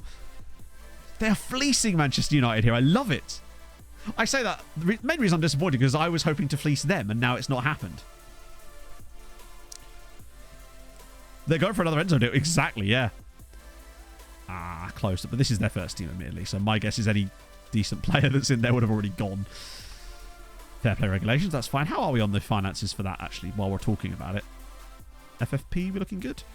Oh, we're still 66 million above. We're fine. But I guess that's what happens when you don't spend moon money on players. We've done some really good business already. No, so basically, Silver, he started in DM, and then they had to play Reece James at 36 at right back. Then they end up taking off James, moving Kumwali back there, and bringing on Fatikante, who's fantastic. Budapest have just offered £8 million for a player. Annoyingly from another Hungarian side. It's like, lads, can you shop outside? Like, you don't always have to shop local. This is one of these situations where it's bad. But it's good to see that other Hungarian sides are splashing that kind of money around. Johnson's injured. No one cares. Oh, damn it. I forgot about Yanishevic. How's he getting on? Wow, he's one of those players that is all attributes and no potential, but still, fantastic player. Have there actually been any other transfers yet in this window? No, wow. Okay, no one's made any changes except us. That's all. Oh, no, hang on, there's one there, but that's a sale. Ferencváros also sold a dude randomly in the middle of the year. All hat, no cattle. All mouth and no trousers. As my mother would say. Top of the sponsorship. 45. Oh, that's... Wait, hang on. 19 million? No. It should be 29 million now. Wait, we've got a 15 million a year stadium sponsor. What's happened to that? Wait, where's it gone? Huh? I don't understand. It's disappeared. I can't believe this. The fucking sponsor has disappeared. Check the facilities page for what?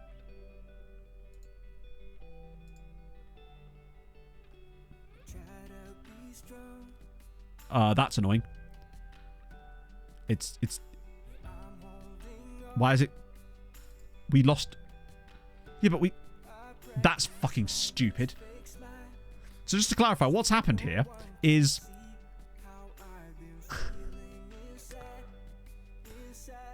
We got a 15-year contract for £15 million a year worth $272 million for a stadium sponsorship, right? We then had to share a ground with Ferencváros while our stadium was being upgraded. But now that we've moved back, we no longer have a stadium sponsor. That is some nonsense. That's just cost us £300 million. That's such bullshit. Fucking hell, FM.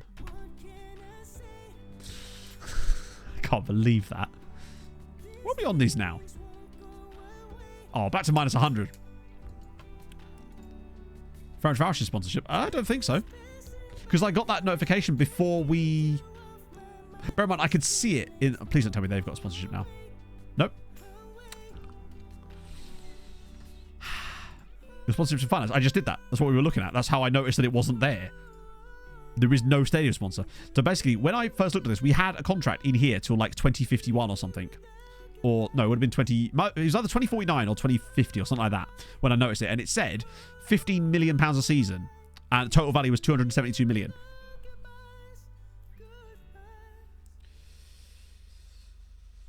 But because we had to share our stadium for a year, we no longer have that contract. What a load of bollocks. Bang, and the sponsorship is gone, innit? That's actually a stupid-ass bug. That's just cost us a lot of money. I've never had a big stadium sponsorship before either, and it goes away after one season. Not even that, we didn't even get one season with it.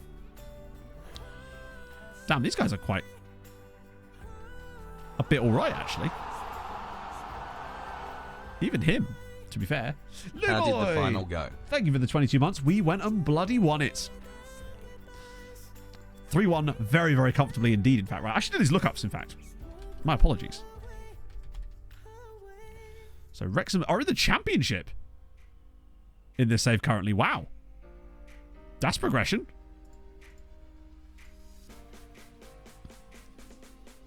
Board takeover. Well, we didn't have a board takeover. In the end, nothing happened there. So yeah, they've been in the Championship and then League One, but well, they've been in League One. They were in League One as soon as 25-26, so they probably got back-to-backs, let's be honest. That's impressive. Tommy Conway. Yeah, he's just embezzled it. They're not in the database, sadly. Petrovic, yep.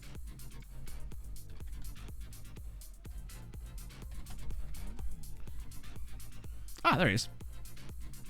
36 years old. Yeah, it's because technically we weren't playing in the stadium for a year, and it must be because it was the first year of the sponsorship deal that it happened. That is actually kind of ridiculous, but annoying. I suspect it's because it was the first year of the sponsorship contract that we weren't in the stadium, and that's what's caused it to be fucked. I reckon if that had happened in the middle, it might have established itself enough that that wouldn't have happened. Games view that as a new ground. Yeah, you're probably right, honestly. Yeah, you're right. He's been there 14 years now, just killing it. 4 caps for Serbia, though, to be fair to him. And we did the highest paid player one. And Hossam Abdelnabi. Maybe we can get back on a loan. Maybe we'll just have to hope that he isn't playing very much for Manchester City. I mean, he's actually only played... No, he played 33 games last season. Never mind.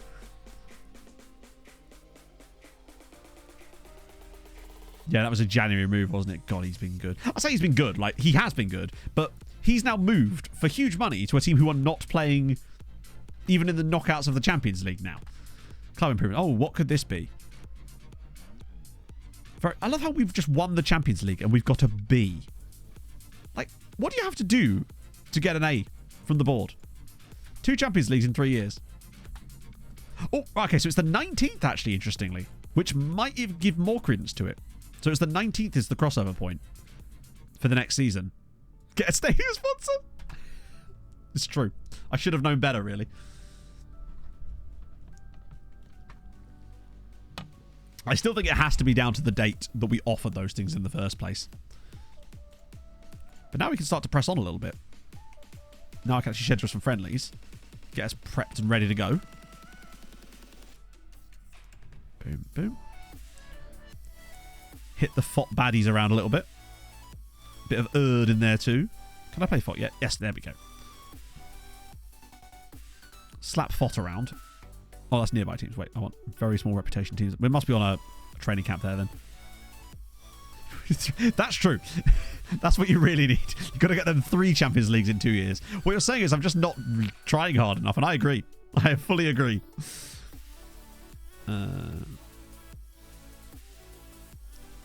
I love that name. Aqua City Pop Radish. Just a brilliant name for a football club. As is PHH Fortune. We did win the Champions League. Yes. 3-1 in the end. First time in the club's history. B- for the fans that don't play direct. Yeah, we don't care about winning the league. We want to play direct. I wish you could play them multiple times. I'll be totally down for it. Promoted to the second team. Well, goodbye, Lajos. We'll never see you again. It does feel like a Slovenian water park, yeah. Pre-season 2 matches. Pre-season 2 matches. And then there's a 1 match there. Just to sort of... Oh, no. That's because there's a... Wait, what? I swear there's a Honvid game in there. They're upset that I don't... Yeah. They want to really... They're like, why aren't you lumping it? We shouldn't be winning this title. We want to be lumping it, damn it. Who's getting wage rises? Ah, Bobby Tree's worth so much money. Oh, God. I do... Someone has to go this window. I just don't know who it's going to be. Because the question is also going to be what kind of... Oh, look at that. £8.5 million. That worries me because I'm fairly certain that's a guy that... I swear we played Spurs in the Super Cup last time as well. Yes, we did.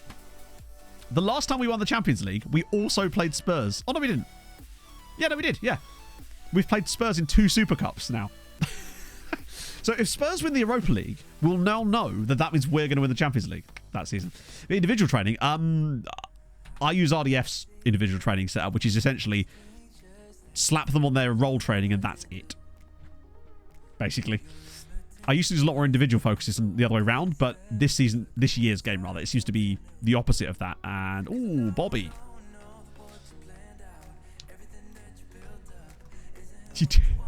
You do indeed get that, yes. Freddie Charamoni. Cool name. Almost sounds like he's slightly Italian. Like he's from the Jersey Shore of Uruguay.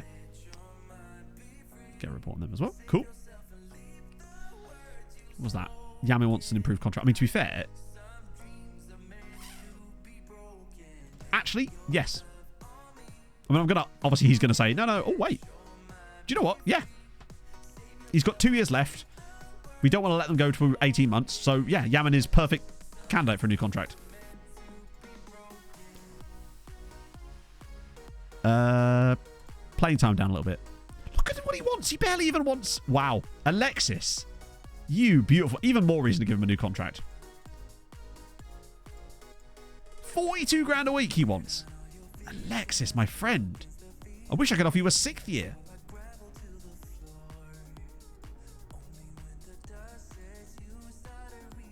He's patient enough that I can just keep... All right. You can have 5%.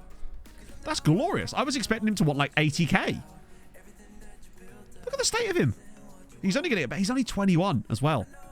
I love how much depth we've got there. Yeah, I'm so glad I decided against that sale. That would have been a colossal error. Because Yamin was so good in that final too. It's because of you, David. A little bit Alexis. Cloudy. Nothing will ever be funnier than that show, than that bit when she's doing the wine advert for that vineyard and she's just blasted the entire time. It's superb. Happiness. Oh, he's scoring some goals for Chile. 43 and 68 for Castillo is actually filth. I keep forgetting he's still only 27. Right, so that, I think, is the loanee window. But, yeah, 12 loans end. 12, that's it. We're only losing 12 loans. Schitt's Creek is fantastic. It's... Tried watching it once and I just didn't really get it that much, but then Pog and I tried watching it again last summer, I think it was. And it, yeah, love that show. And you can just bomb through it really quickly as well. Brasino. We beat Chelsea. We did indeed beat Chelsea. 3-1. Absolutely twatted them, to be honest. Jensen's moving. Good stuff. Should have been more. Chelsea got a red card, which very much helped us. 2-footed tackle in the midfield. Boyer's gone as well. So that brings us to negative 98 players out on loan now. A new record, I think. It'll go down slightly there, but also... Damn. Caracas. We're finally on to Venezuela. Nearly going to go around the whole system again.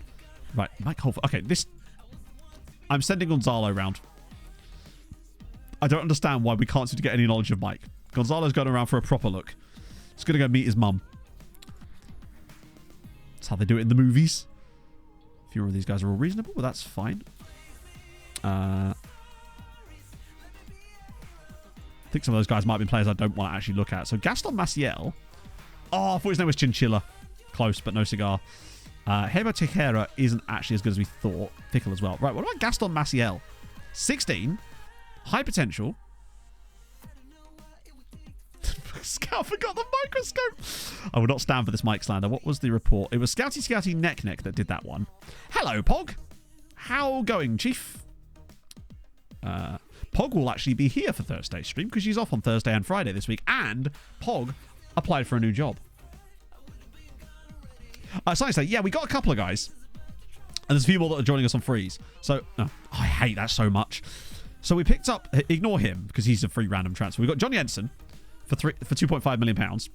We got, oh, that's so annoying. Diego Hidalgo for, technically it's 16 million, but it's actually 8 million up front, which is good. I mean, tell me that he's not worth that. And we got Kevin Griffiths, of course, who we signed up before, who, the future of English football. I reckon she's going to get it, and it's going to be awesome because her friend already works there. So that's good. If they do, so fucking what, Capybara, honestly, because she needs to get out of there. Because then we can finally blast the place where she works live on stream chat. We can finally tell you where it is. Kevin Griffiths. It's the Mackies. Yeah, it is. I hate to break it to you. Oh, I can't wait for the day, chat. Believe me, I've been building it all up. It's going to be an explosion of ranting from yourself, from and yourself, but mostly myself. I've got the Queen. Yeah, Pog's the one that works the barrier. She is the barrier. Petroso. He plays for Szeged now. Oh, he plays for Szeged is a stretch. He is employed by Szeged. One appearance that season. Then, my God. We could. The Explosion of Poop Smear. Yes, true. Yeah, it's by Hugh Howey. We watched the 3rd episode last night, and oh my God, that show is so good. New contract for Thias Freeze. Yes, please. How about a 5th year? See, Thias has never done anything wrong. Blasting Pogs former employees. MTK Budapest. Yes, you can tune in specifically for it. Caracas under 20s. Oh, Alfredo Aguilera. Is he dirty? He's driven. But what's underneath his clothes? We move. 1 week. Silver asked to discuss future. Oh, God.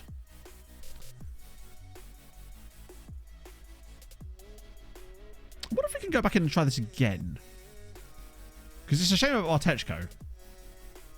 Nah, we don't have that option. It's a shame. Skin command does indeed get you the skin, yeah. New contract. When is your contract up? Nah, we'll get you one next year. If it's all the same, bud.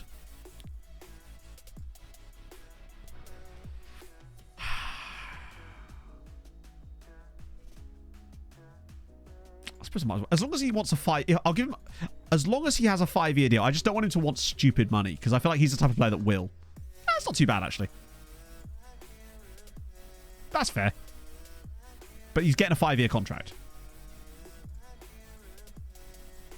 I'm not settling for 4 years. 69 million. Alright, 69 million, but it has to be 5 years. No. Oh, piss off. Fine, 4 years. I was hoping we could have got another year out of him there. Lotion in the basket. Oh, yes. It's important to moisturise, chat. Don't make me get my moisturisation equipment again. I've threatened you with this before. My skin has been feeling very nice lately too, which has been very helpful. Bit of that. Which is surprising considering the amount of fried food that I eat. Well, that's the thing. This is why I can't let any of our players get into that 18 months. Because 18 months seems to now be the trigger for the exploring their options. So when I'm looking at this list now, Malero is one guy that has to go this year. He's got an extension. Yaboa is another one. Dala. Ooh, Dala. He could probably do with one too, honestly. Patrice as well, actually. Oh, no, Patrice has got a contract extension clause, so that's fine. Yamin, we've just offered one to. So of these guys, I think the key one to offer another deal to would be Dala. Before he asks, because he will.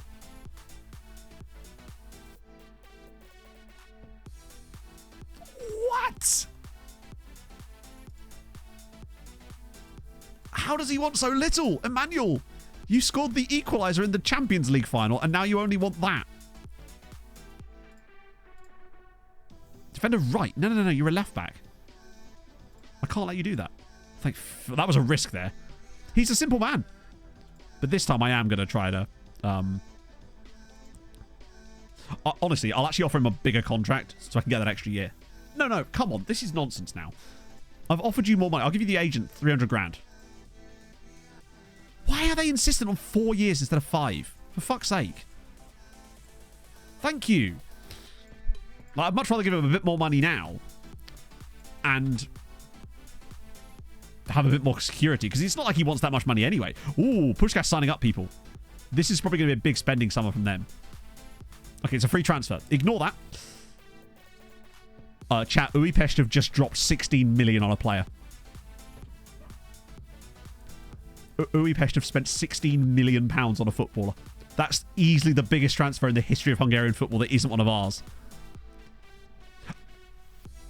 Damn. Also, by the way, 5 million here for Valmir. We'll have a look in a sec. So Ferencváros have just dumped 5 million onto him. Debrecen have picked up... They've picked up Makwango! Makwango's a guy I looked at a few times. But look at the value on him. Right, okay, the big one now. Is he any good? Oh my God. Alexandre Grabowska. 29-year-old, admittedly. Holy fucking shite.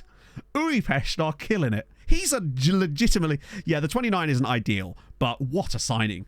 They've got the cash and they're spending it. Do they really need more strikers, considering they've already got ones from us? But he is phenomenal. Yeah, he's Papa Fey, if Papa Fey could be speedy. 16 acceleration. No, he's just full on. Full Brazilian. 102 goals for them. What a signing he is. They've got him on a 4-year deal as well. That is excitement. What about this guy? Who is he? I'm the Pope. Oh, he's one of our former guys. No, that is no longer exciting. And Jury have picked up this guy, Schwab. Good start, though. CM Drezale... Hang on. Dralej Anderson Corbin. Thank you very much for the follow. I'm sorry if I've messed your name up there, my friend. Let's just have a little look through the bank balances of some of these teams, actually, while we're here. So Honvid have... Oh, dear. Okay, that's not gone well for them. Debrecen have got 30 million in the bank. Good to see. Ferencváros have got 33 million in the bank. Actually, what are their budget's like? So I expect Debrecen to sign some more players. And Ferencváros have still got 14 million left. Jury will have no money, which is fair. Kekschmet missed out on Europe, but that's fine. Kishvarda only got 5 million in the bank. Wow. Molfehevar, 11 million. They've got 8 million to spend. We've obviously got shitloads of money. I want to see how much money Budapest have got. So Pushkas have got another 13 million budget too, which is sick. They need to kind of be pushing for Europe this year. Obviously, Redacted's lads. Got a bit of cash, actually. Haladash with 8 million. Good budget, though. Budapest, 20... Their season's budget was 30 million pounds. Wow. They're giving... In fact, they are backing Grosso. I think we're going to have to be careful in the league this year. Oh. Because they are building something. It's exciting. I'm so happy to see them actually doing that. It's weird that it's them and not Ferencváros, but there you go. Yamin with a new contract. Milovanovic gets a 3-year extension. So does Patrice. So they're now tied down for another 5... He's got 5 years left as Patrice. And Milovanovic has 4 years left. I mean, he's just starting to blossom into an insanely good player as well. Exciting. Every Venezuelan club. I'm not. I'm scouting select Venezuelan clubs. Because Venezuela are a nation that produces footballers. Nukits, only if I am provided with them, basically. It's obviously, it's just, I can't make them anywhere near as good as Nine does. And obviously, I realize he's extremely busy. And so that's not something I'd ever want to bother with. Every now and then, basically, he'll be like the angel that he is. And he'll just drop them into me after a few seasons. And I'm very grateful of it. And I've never expected it to come along any more than it already does. We won, Mario. We won 3-1. Absolutely hammered them. It was very surprising, considering they scored first as well. We had to come from behind. Did the business. So a few people... Yeah, it's annoying to see like Ruiz and Ralph joining people like Chelsea and that, but we could avoid that for next season with that slight tweak. Well, Terra's now a Hungarian citizen. You've got loads of caps though, haven't you? Oh, only a couple of caps. Deportivo Tahira. Ooh, right on the edge. Oh, Nyman's about. He's about. He's about when you least expect him. He's always around. From Steve Honor. Ooh, love it. Oh, yeah, it's worked fine, Adrian. Actually, I say it's got worked fine. Weirdly, it threw a couple of errors. Errors that did not crash the game. I can't remember what it was. It was something to do with matchlog. I got a random dialogue about a matchlog error, but it didn't crash the game, and it worked fine when I just okayed it. And I woke up this morning, and it had the same error. So I've managed to get to 2039 with it, which should be enough to record the Altitude video tomorrow. Yeah, really, really weird. It's worked fine, but I've never seen an error thrown like that with an actual dialogue box that didn't crash the game. Really strange. But it has worked fine, yeah. So I've got an Oldham Sims set up, and I've got the Gibraltar one set up. I've got all sorts of stuff ready for it. Yeah, we won 3-1 in the end, which was pretty good. The coefficients wasn't great. It was like 16.2, so not a good season. We stay where we are, but next year, or rather this year, is going to be tough. As you'll see, that, well, look how close it is. France actually leapfrogged both us and Germany, but we could lose a spot this year. The final's in Greece, which means we're not getting to it, sadly. That's the rules. We only do finals that are in Ukraine. It's the only way we can win them. We've got a 100% record in Ukraine so far, out of 2. So a new contract for silver. Portugal above us. Are they? Wait, did we just drop to 7th? 1 second. Portugal have had a good year. Holy shit, yes. Because they're losing a 12-point season. Portugal just gained 7 points on us. We could drop to 7th this season. But look at the gap between us now and 3rd place Italy. It's less than 10 points between 7th and 2nd. It's getting really feisty in here now. Obviously, England's still miles away. Luckily, next season, though, it's a 16-point season, so that will give us a chance to stay with them. Yeah, England are obscene, of course. But that is fascinating. I still think that 1 year it would be good for us to drop down 1. Or even 2. Because it will allow us to take some of our best sides into some of the lower competitions and absolutely clatter people with the lower dilution levels as well. There's real potential in that for us. Back-to-back Champions League wins. To be fair, it wasn't back-to-back. We have won. We didn't win it last year. 14 years, still nothing.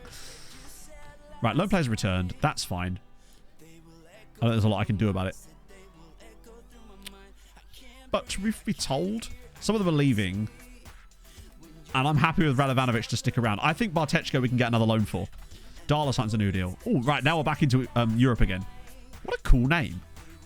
Errol Chanchinel. A Turk Czech. Actually, he's not awful. Might not be perfect, but we are back to Europe. Right, we've got more information on Mike yet. Interesting how Elmas is now down to A.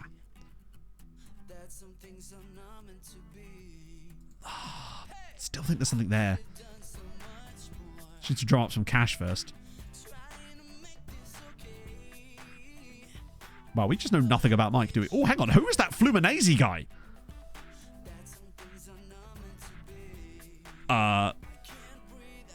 Hi? Lou Rival, or Lou Rival, as I will call him. 19 years old. Please be Poggy. Maybe. Okay. Yeah, no, nothing to do with the World Cup. Nothing to do with the national team. That's irrelevant. It's all about the coefficients.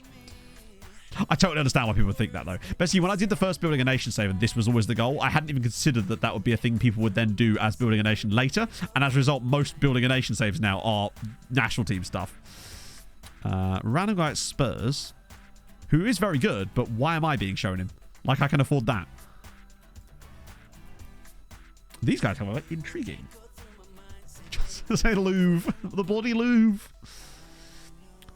3-star player for the cheap. Yeah, this guy, Mercado, is a goalkeeper, admittedly, and he's 29. He's one of the guys we noticed at Peñarol that was a little bit on the cheap side. Although this guy actually... Oh, maybe this guy you were talking about. Either way. Medina?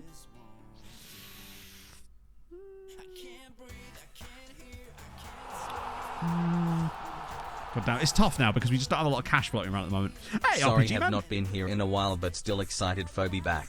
Thank you very much for the 9 months, and thank you, Phoebe back. Hope you're well. Euros now. I think it is, yeah. But we've got a screen flow set up for it, I think. So when it starts, we'll know about it. Let's have a look. I think I have a screen flow set up for Euros.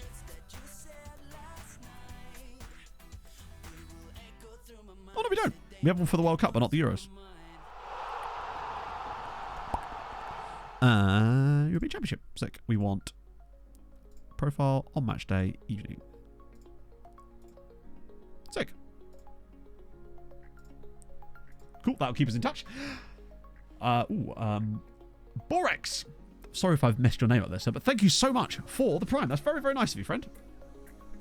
100 million balance. Yeah, I mean, we've had more than that before. Don't know why I said it like that. But we'll keep you on the short list. That's that keeper from a little while ago that I think I've kind of lost interest in now. Navio, I don't know why this... Hang on, I've got to remove him from the shortlist. He just keeps coming around again. Moreno, we were a little bit excited about him, but now he's just a bit expensive. Harder than it looks. It's true.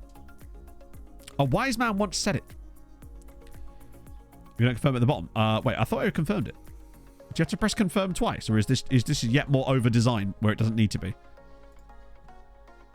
Oh, no, it's fine. I hit confirm once, and that was the main one. Ooh, final go, we won by 3-1. Very comfortably at the end, in fact. Just destroyed them. Ooh. I think all three of these guys need a Gonzalo report. Yeah, just redundant buttons. That's the thing about FM. There's a lot of redundant buttons, and then there's a lot of screens as well that have too few buttons. Just like, get the right amount of buttons.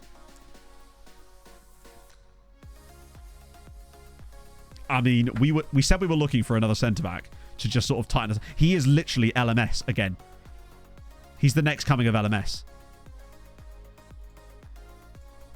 Easy. I mean, also, bold of you to assume that Montiel's ever going to leave, but sure.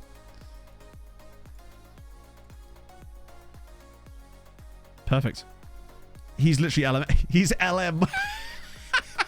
We've got LMS and LM. Now we just need L, and we can have the whole Pokemon evolution of centre-backs. Good on both feet, too, which is really nice. 3.2 million. Yeah, whatever. They can have that. That's fine. We paid... I mean, for 3.2 million, that is a bargain. What is Machado like? God, he's not even awful, is he? But we just don't really need him. And we can't do a lot with his contract. Although the value would have been fun. SMS still around. Probably not. Obi Shizzle, thank you for the follow. It can get very depressing. Oh, I guess that's just there now. All right, fine. Well, you know what? I'll promise you that when he leaves the club, you can become a regular starter. I had my fingers crossed while I said it, so it didn't count. Since they never seem to want a 5-year contract. Oh, okay. Once again, I've been hoisted by my own petard. Made offers for... Those are loan offers, though, right? Lads, just sell him. If you don't want him, just sell him. Just not to us, but take the money. Oh, it's the quarterfinals. Wow. Okay, so what happened in the group stages then? So Croatia, Sweden, and Switzerland through Scotland getting effed there. 3 losses out of 3. Switzerland, ooh, that's not even... I'd have expected Scotland to do better there. Wales coming bottom of their group as well. Northern Ireland also in the Euros, which is cool to see. Please tell me Hungary are at least in the Euros. God's sake, Hungary. We've got an almost entirely Brazilian national team. How can we not be in the Euros?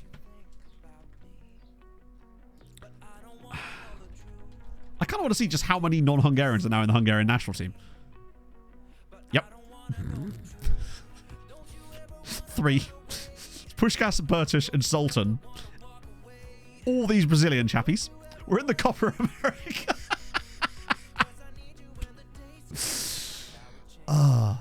How did they do in qualifying? Maybe they just had a really tough group. They had Slovakia and the Netherlands. They really should have done better than that. They actually beat Slovakia at home. But they lost away to all of them. They got a draw against the Netherlands. It's not that bad. Yeah, everyone's just Hungarian now. A couple of them are actually just pure Hungarian as well. And they just have a second nationality that were... it is just, you know... Yeah, Norway they're not quite the side that won the World Cup and Euro double anymore, are they? They have fallen off a teensy bit. But that being said, they're definitely going to be back. Because if you think about how many amazing players we've signed from Norwegian clubs over the last couple of seasons, there's a new golden generation coming through. Latter stages. Sorry, business ed, because the nomenclature changes. Pretty much, yeah, there's just a guy at the airport that says, are you Hungarian? No. Ah, would you like to be? And then it just kind of goes from there. Malero. Alberto, he needs a move this summer. Is he not even wanted by anyone? Oh, Blazerin has now learned Hungarian. He is absolutely astonishing. Having him and Milovanovic as our backup strikers this year is going to be such a dream. And with Hidalgo in there too. This is why I feel like Labros, is he wanted by anybody? He is. Atletico. Problem is, we have to get the bids. Because the moment we start offering them out, the amount that we get offered is so minimal that it just becomes not worth it. We have to just hope that we get the right amount of bids on our players. Because there's barely been any bids on our players so far. I feel like that's definitely dropped off since we started winning stuff. Teams are now like afraid to bid on our players anymore. I can't remember the last time actually someone put a bid in on Montiel. It's been like 2 years.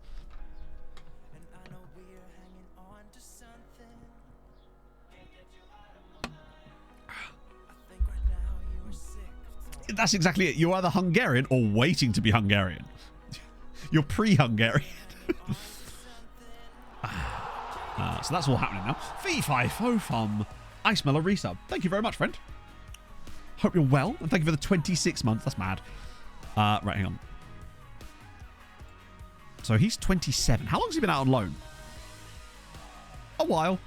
He's Hungarian as well. These players... I think it's best if we send them into the wild. Ruiz obviously is moving to Chelsea. Radojicic is a shame. Where's he going? Joining Ajax. Koto. I feel like some of those guys we could have got to other Hungarian sides if we'd known what we know now. But it is what it is. Fournier's loan's finished. It's a shame that they're losing Kevin Pays, because I actually think Pays was a decent player for them, but he refused the loan extension and also refused to sign a new contract here. Although I think I could probably offer him one now, but it's too late for that now. Batista. He's actually a Hungarian international. This will free the squad up a little bit at least. Jesus, a lot of players leaving here. They come in, do their 8 years on loan, and then they leave. Seems to be the current state of things. Daniel. Oh my god. Oh, that's different Daniel. Noj as well. Wayne McGrath. Oh, Wayne. He was actually a youth player. Right. Ooh, Benitez. I love that. Oh yeah, he's got an extension clause. We'll just trigger any extensions off the bat. Not good enough. Not good enough! Man has got 5-star potential still, and he's not good enough. I'm sorry, are you mad? Romeo, we've had a good time, but that is ridiculous. You obviously have extensions, so we'll just trigger any extensions we can. Because it'll just save us time later down the line. Kwane Zwane and Joshua De Bruyne. Oh my days.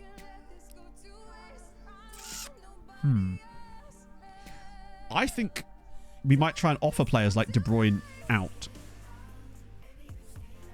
Like this. To try and drum up some interest in them, because they're not going to sign extensions. Well, they will, but they'll want too much money. So it would kind of make sense for us to try this now. During this window. They'll do it with Zwane as well, because he's on loan at Budapest as well. Yeah, because you can only offer them to the club they're currently on loan at. I've got several different options for it, Icarus, actually. Midjourney had that lovely little update, and it's made a big difference. Yeah, to be fair, Malera is leaving. Rockstar? Oh, no, they've got extensions. I want everyone that can be extended to be extended, like with the basic extensions. And then beyond that, I'll offer them all... Oh my god, there's so many players. Wow. We must have signed a lot of players that year. Actually, I might be able to mass select. I don't know if you can mass select on this screen, honestly. But that's probably my plan. Mass select the rest of them. I think that's all of them. Yeah, I should be able to mass select the others. Yeah, but when they're on loan, you can only offer them to clubs they're currently on loan at. So these two here, can you select? Well, you can. But then let me guess, you can't. Oh, you can. Cool. Offer those guys out as well. If we even get a couple of bites on these here, it can make a difference. Particularly as we can offer them for free. Which means that they'll possibly be more likely to want to pick them up. Oh my god, Felix Sequeira. Holy shit, I actually forgot he existed. The league rules are non-existent, which is why Hungary is so fun. You can kind of just do what you want. There's one rule, and we've yet to figure out what it actually means. Or does, in any way. Redacted as well. Okay. Yeah, I know. But the problem with FM, if you start doing control, half the time you'll click there, and it will just randomly deselect, which is why I don't do it. Like, you can do it for a couple, but if I started doing control and trying to select them all on the way, randomly in the middle of it, it would just deselect all of them, because FM is weird like that. Basically. That we're fine with. That we're fine with. Okay, let's see how many of these guys actually get bids. Yeah, I love that we signed, as you say, we signed Rennie Tulberg solely so we could get his brother in. And it never happened. I wonder what happened to his brother, actually. Is he still at Bayern? Oh. He's transfer listed. Do you want to bring him in instead? Wow, he's really not got the caps I was expecting at this point. Okay, let's see how many... Did I actually do that? I did. Okay, cool. See how many of these guys say yes. Probably none. Stream president clubs. He does, really. They've collected an entire... That's what their problem is. They've built, like, the MTK homage team, except it's not actually capable of playing like us because they don't have that secret sauce, otherwise known as Tex-Mex. But we signed a lot specifically that year, especially that year. Well, there's 46 news articles, but that's mostly just going to be saying no clubs want to put a bid in, right? Oh, that's all of these, right. Decline to make an offer, that's fine. If even like a couple of them said yes, we could try again in January as well. Oh, they have made us one offer. I'll halve it. I don't want him to go for free because he's actually quite good. 2 million. And again, I'll halve it. So that we still get some money for these players, but not the moon money that we could potentially get. So they're still paying us, but what the fuck? Okay, we'll get rid of the installments on you. Pascal? Jesus Christ. Debrecen just want the whole fucking team. We are just doing their transfers for them. Haladash, that's 1.5 million. 1.3. Just don't accept what they offer. Because, okay, I mean, surely the logic for me not accepting what they offer is pretty obvious, right? I don't want them to spend more money than they have to sign good players. Whereas this way, we still get some money, but not as much as we would have got. I mean, that's the simple fact of the matter. They don't have that much money yet. If they're in a situation where they could, most of these sides could comfortably drop 15 million on a player, then I'd maybe look at it and be like, all right, fair enough. But I'm happy to knock them down a little bit. It's different when it's like 200k, I don't care. But when it's like a few million quid, we're just saving them a little bit of extra cash. Like, I don't want to rob a team that's only got maybe a transfer budget of £4 million of half their transfer budget when we could actually... Because they're still getting a good player, but this way we get money, they get money. It's kind of like a both sides win. That's still going to earn us a shitload of cash. Slightly below the value. Yeah, but the value is not what matters. The value is irrelevant. What matters to me is them not overspending. I want them to be able to make a profit on these transfers and have better money.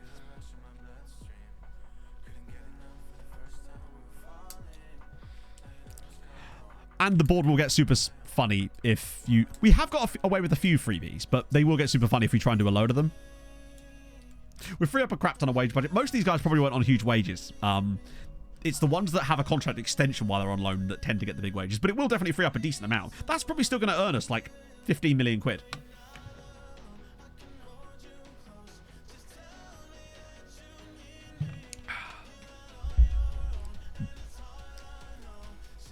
The value, yeah, exactly. That's the thing. We're creating value by them getting good value.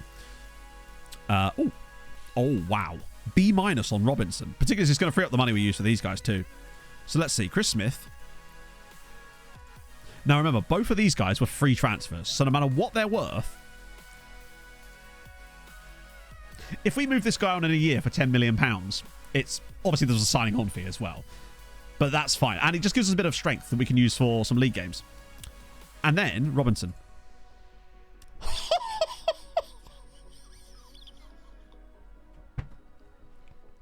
79 to 86 million pounds for a free transfer. If we could actually get him, but the thing is as well, he'll get game time this year because he's actually really good. So he'll play a load of league games for us. His value will go up. We then move him on immediately, and we could probably get at least 60, 70 million for him in a single season. It's just complete, like, we're playing house flipper chat with a chap called Ian Robinson. Where are you from, Ian? Is it just going to say Birmingham? Barnsley! He's from Barnsley! And he's a really good Trek. What a player. Ian Robinson's maybe it's him, Slugs. You never know. Yeah, he feels like Man United will buy him off of us for 90 million. What I'm going to do is train him to play on the right so that we get him covered on all sides. So that we then get him like nice and comfortable there. So there's a video. I haven't, but I have nothing against it. So Debrecen have signed Linda. These are signings they've already got sorted. So, see, this is the thing. If we'd known about this way of selling players before, we could have got Christian Ruiz and Ralph to players to not at Chelsea and that, you know. Monthly loan stats. We don't care about that. Zalaga Shegwant Nilsson. Yes, please. Good stuff. I've accepted. Lads, just... I don't understand what you're doing. Just sell him if you don't want him.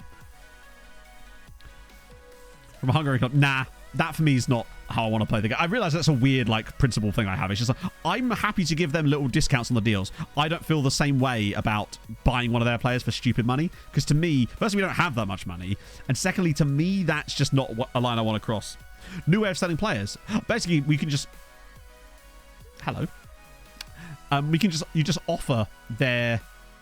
When they're already on loan, if they've got like a year left, just offer them to clubs and they'll only be offered to the club they're on loan at. And a lot of them will just pick them up really cheap from you. Max on a free. Yeah. Super Max. Let's get him. Now, I hate that. Why do we look at Yeo? Oh, it's the guy from Napier Door. The guy that wouldn't have it with us. Okay. So he won't talk to us. But we'll come back for him later. That's the thing as well. If you give them free money, they won't spend it wisely. I'd much rather give them players than money. Because players, we can control the quality of players. We can't control the quality of the players they sign personally. Because the transfer AI is just not trustworthy enough. It's not really a new way either. It's just a way that I was kind of ignoring and other people have been telling me about that I've just kind of forgotten. But we've been using it a little bit more now with these players that got 1 year left on their contract. Yeah, exactly. You can lead a horse to water, but you can't make it drink. And what we've been doing is thrusting their heads into the water for the most part. Okay. It looks like the other clubs were signing up some players on frees. Not a lot of them, though. But not immediately, anyway. Like, if you look at the transfers so far, there are some free transfers in there. In fact, now we're talking. We are... Wow, okay. No, never mind. We've got loads of players joining us. So, obviously, that was the last thing we saw, which was the insane Uipesh spending 16 million on a guy, which is a risk, I admit. Brahim Reyes. He's not bad, actually, joining Pushkas. Pushkas are getting a lot of good free transfers lately. Those are all ours. Pushkas have got another guy on a free. Marcelo Villamil. Interesting choice. They're signing a lot of guys. Good waterboard. Yeah, I'm waterboarding a horse, chat. Join me if you will. Matthew Dumbass. Sorry. Haladash, though, with a great sale on Dumbass there. Was a Hearts of Oak guy. Ooh, the Kekschmidt. Looks solid. If not spectacular. Hey, Dressage guy. And then Haladash, yeah, picking up him. Second got a guy. Nils Zetterström. Great name. Oh, he's a real guy.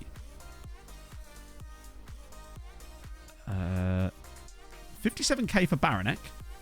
Oh, that's a good deal. Well done. Debrecen are doing some really good stuff. St. Lawrence there. Uipesh from Juventus. František Novak. Uipesh are going to be stacked this year. We have to worry about the league a little bit. Because they're building a super team here. That's where we're at so far. I mean, damn. They are killing it. Also, how many... I just want to see what the actual amount we'd make from this. So, yeah, if all these players that we're currently going to sell to other Hungarian sides on the cheap leave, we'd get 60k in wages freed up. And, particularly because we're actually negative wage budget now. Just get rid of that. And £16.5 million. I think there was a guy called Novak, but I don't know if it was him. But it does ring a bell, actually. It'd be amazing if he came full circle and ended up coming back here as well. Haladash have a meme budget. I'm here for it. So we're getting Leandro Mendes, which I really like as a signing.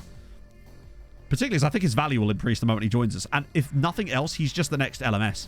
Uipesh are going to be Champions League next year, which is great. To be fair, they killed it in the Champions League last year as well. They've had 2 really good seasons in Europe. That's why they've got so much money, because they actually won a decent amount of games. Ignoring the whole 3-star thing, look where LMS was, right? Al Novak, I think he is. Okay, the value's weird, but sorry, attribute-wise, he's perfect. He reminds me so much of LMS. So he's going to do a great job this year as a backup. It's exactly what we needed, because I noticed that this year I was having to put Jarju in quite a lot at like centre-back in games when we were rotating the squad. Now we don't need to do that anymore. We're finally back to the start of the list. We're back to Albania. Coefficient is not great. We actually technically have slipped to 7th temporarily at the start of this year, because Portugal have had such an insanely good year. There he is. He's back at Antwerp now. Never quite got that Belgium cap. So it was a Ferencváros for 3 years on loan. Then Zulte Waregem, a bit in the second tier, actually. Then a free transfer to Antwerp. And you know what? 12 in 12. And 7. Wow, he's been absolutely killing it for Antwerp. Good for him. Ruin a nation. Literally, yeah. Okay, 3rd of July.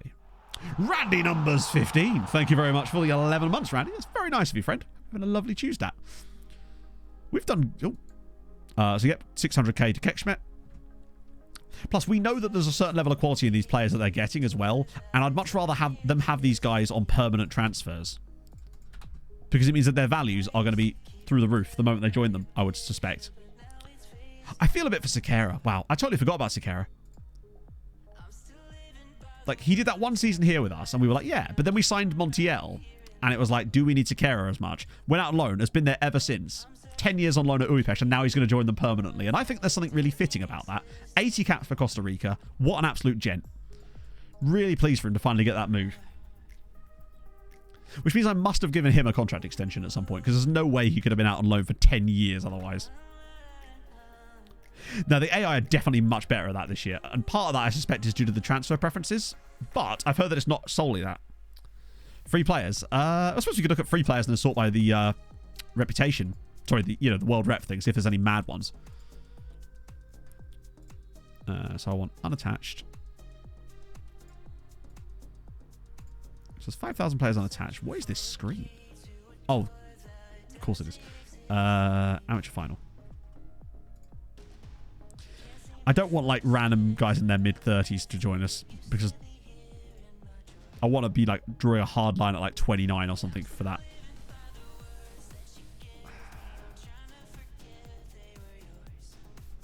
Oh, he's already under a bid of those massive sides as well. These guys are all under bids. What about you? Miroslav Delchev. He's fine, but it feels like it drops off fairly quickly. They're okay. But I'm not seeing like, oh my god, we must sign them type of players here. Munoz. Seydou Sam. I recognise that name. I sound to Joao. To be fair, Joao Felix is retiring, so even if we tried to sign him, I think it would just say, like, no. Well, look how quickly that drops off as well. Kovalenko from Dino. Yeah, it just...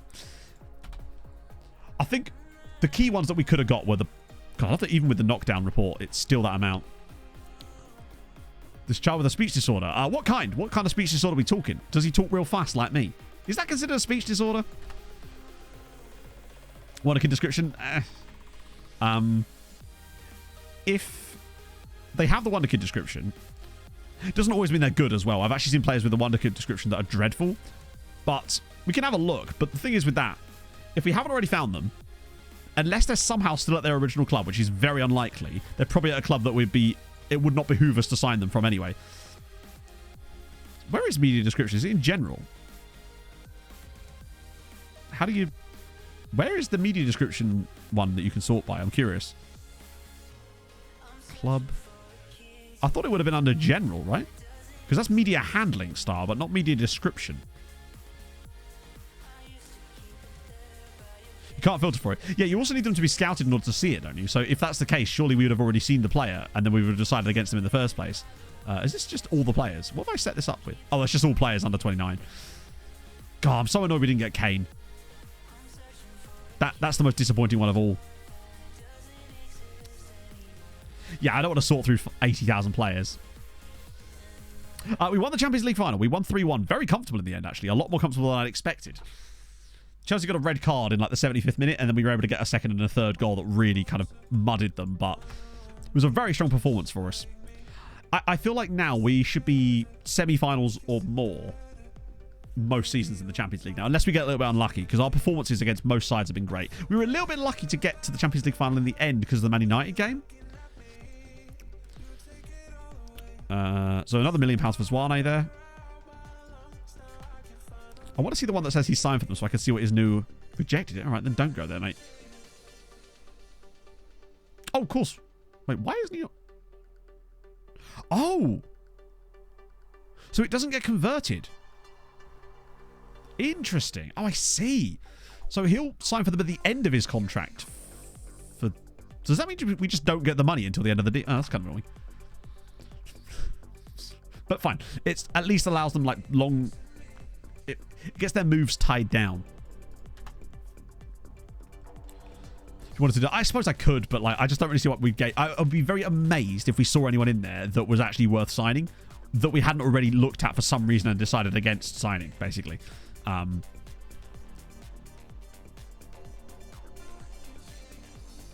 there's still 32,000 players in that bracket. That's not bad. Let me just quickly add in.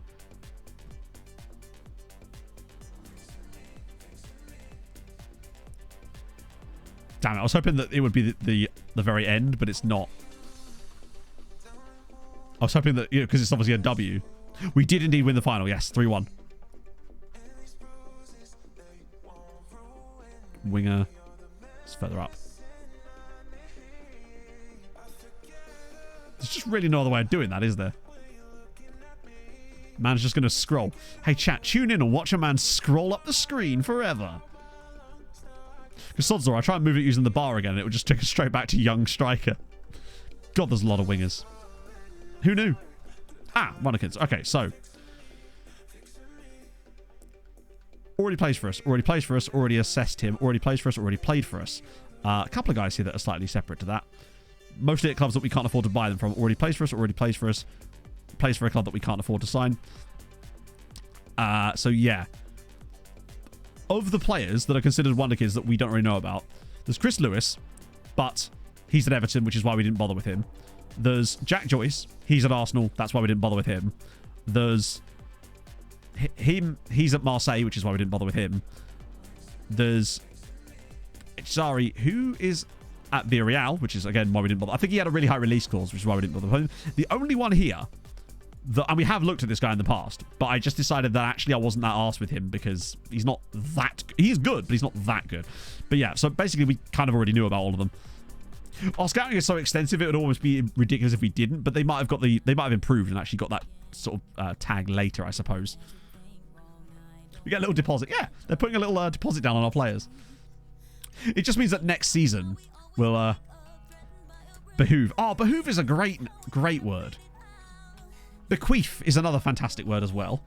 I just like behoove because it's a word that actually does serve a purpose when you use it. It's not. I feel like sometimes people get quite verbose and will just use words that they don't need to use to sound intelligent. I feel like if I'm going to use a word, it needs to have a purpose, right? I think behoove is a great word.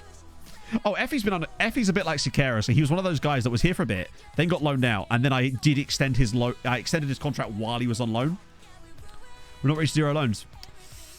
Maybe, but it has to be done for the good of the league, because now we're giving them a load of saleable assets. They now have, so we're down to only 129 loanees now. We give them some assets that they get for cheap. So by them getting players like Kwane Zwane for £1 million, when he joins them, because he's a South African international striker, he'll be worth like 10 million to them. And I think that's where we're going to make them more money. Oh, nice. It's also just occurred to me, we've not been using the loan farm today. I haven't actually been offering the loan farm players out.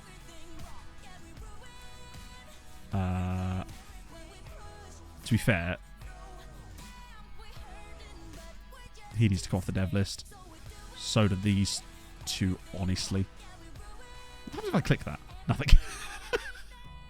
I know I could have just selected them both. Kerfuffle is a solid word. Good use of kerfuffle. But these guys, I can... oh, they've got to be added back to the dev list again, haven't they? So have you... I really hate the fact that it takes them off the dev list when they return from their loans. So off to clubs, for loan, boom. There's a few other guys I need to add back to it as well. You, for example. You. Kevin Griffiths probably not. Johnson's already on it, although he's weirdly not listed for loan for some reason. You're transferring Janos Fritz. You don't have a contract to come back to. Yeah. These guys will go dev list. Well, we just don't have a lot of players to dev list at the moment. That's how many of these guys have found successful loans. The dev list is useful because the main reason... I still believe that the dev list does serve a function in terms of getting the loans. I don't know how much of a function it truly serves, but what it really does... Giddy could be quite fun on loan, actually. I was kind of hoping we might get a move for him, but... Do you know what? Yeah. What the dev list does for me is... The best thing it can do for you is it just saves you some time, because if you've got the dev list settings set up in a certain way, so I've got it set up so that they have to go to Hungary, no expectations there, and it's got a few other bits here, but it also means that if you then set that up when you have it set to offer out in your staff responsibilities, so transfers in here and then offer to clubs, if you set this bit up here so it mimics your dev listing, when you get those bids on your players, they'll just automatically accept it. For us or on loan? No. Good youth and the best youth and tape player we've had in the whole save is Zoltan, and he is good. Yeah, I think it does give you like passive interest in your players a little bit, perhaps. We'll see. So Glab, no, we don't want that. Yeah, no, he's reached. That's how I know that he's no longer dev listy, because he's getting loan bids from clubs that are way beyond his station. Wait, hang on, none of the clubs. Didn't you literally have? You're listed. Okay, we'll try that again, because bro is definitely listed for loan. Okay. Yeah, unwanted list is just pointless. That's weirdly all Albanian teams, so sorry, friendo. Breezer. Ah, there you go. Vegprem. Nice. Oh, wait, hang on. There is a couple. Actually, Molfehevar would be a really nice fit for Radovanovic. I was tempted to keep him, but if he wants to go there, then I'll let him do it. Solely because we do now at least have the other guy. Ooh. Oh, I'll tell you what. I think in the second tier with Giamot, he'd be killing it. He's the Albanian Caymanian. Indeed, yeah. Oh, Kekshmet want Giddy. Wow, that's a hell of... Imagine Giddy going to Kekshmet. They rock up with this guy in their midfield next year. All of a sudden, watch out, lads. That's all I can say if this guy ends up on loan at Kekshmet. And I'm fine with it. They're loaning a £50 million player from us. Also, what's with the 6-1 against Erd? Have we just got no players? Oh, here we go. Show me the goods. Yes. Johan Pfaff. I mean, what's not to like about Johan Pfaff? P-F-A-F-F. What a name. I love him already. I hope he turns out to be even better than he looks. Which, admittedly, is kind of mid, but that's fine.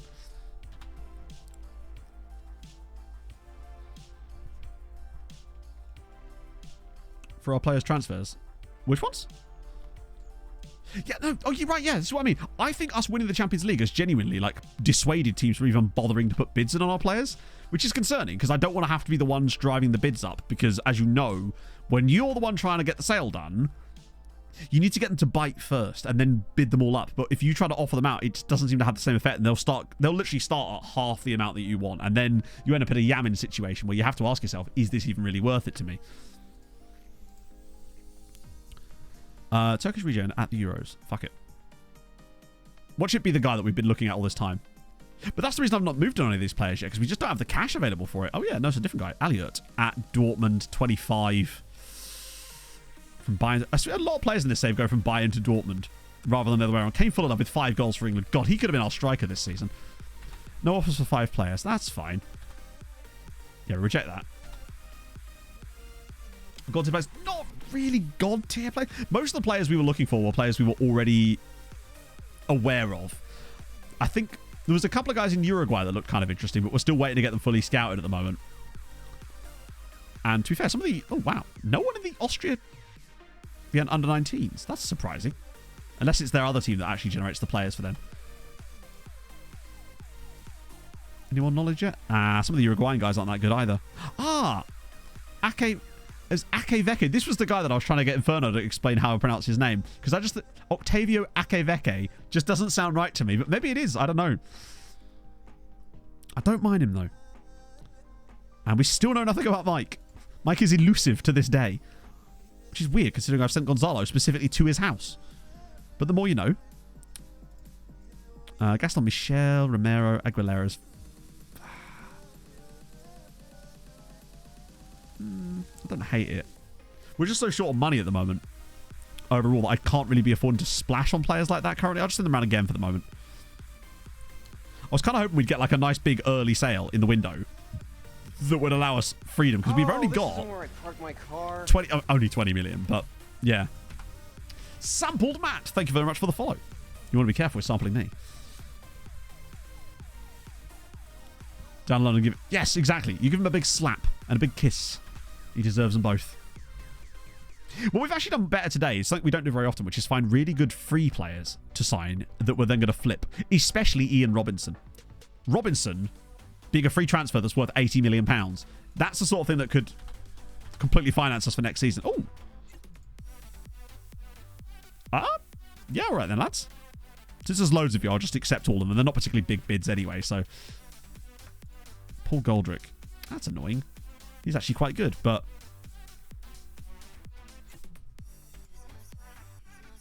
Oh, sod off. Usually, weirdly, interfering and then backing down actually works better than not doing anything at all. Absolutely go for the money. Not to my knowledge, no. Like, maybe Elmas, the Turkish chap. That Turkish striker Elmas, who's 10 to 12 million, is one. If we say we sold a player immediately for 50,000, I'd dump. Sorry, 50 million. I'd dump straight into that guy. So Larkin's going to Puskás for £1 million. God, Debrecen picked up a lot of our. Oh wait, no, that's Debrecen's player. Oh, okay. So Puskás now buying players off Debrecen. I like that the internal market now has reached a stage where you actually see players moving inside Hungary for like £5 million.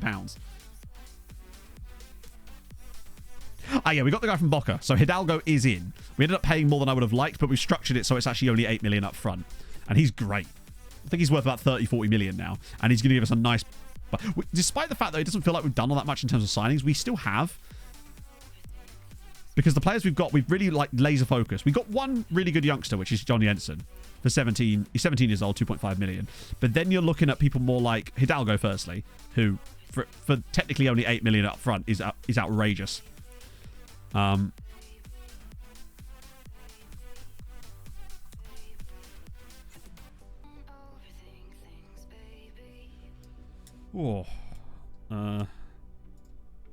then Griffiths.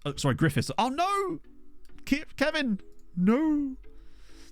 And then obviously got Ian Robinson on a free transfer, who I think was a great piece of business. Then Chris Smith on a free transfer, who's gaining value now, which is nice. And then obviously Mendes for £3.2 million, who is just a pure attribute merchant. Wiggly's gone back to Brazil, and we've just earned £16. We have now been paid 16 English pounds into our bank account for the Wiggly transfer. Oh, it's just nice to see his face. Nice to hear his name, you know? That's the big money. Now we're ready. Now we can go and sign the Turkish chap. How much are they paying then? I'm curious now. Ferencváros genuinely are doing a wonderful job here at just earning money. They bought this guy from Algeria for £1.3 million. In the last 2 years, they've loaned him out to different French sides for £1.5 million each. Wait, for Capolino? Oh, no way, please.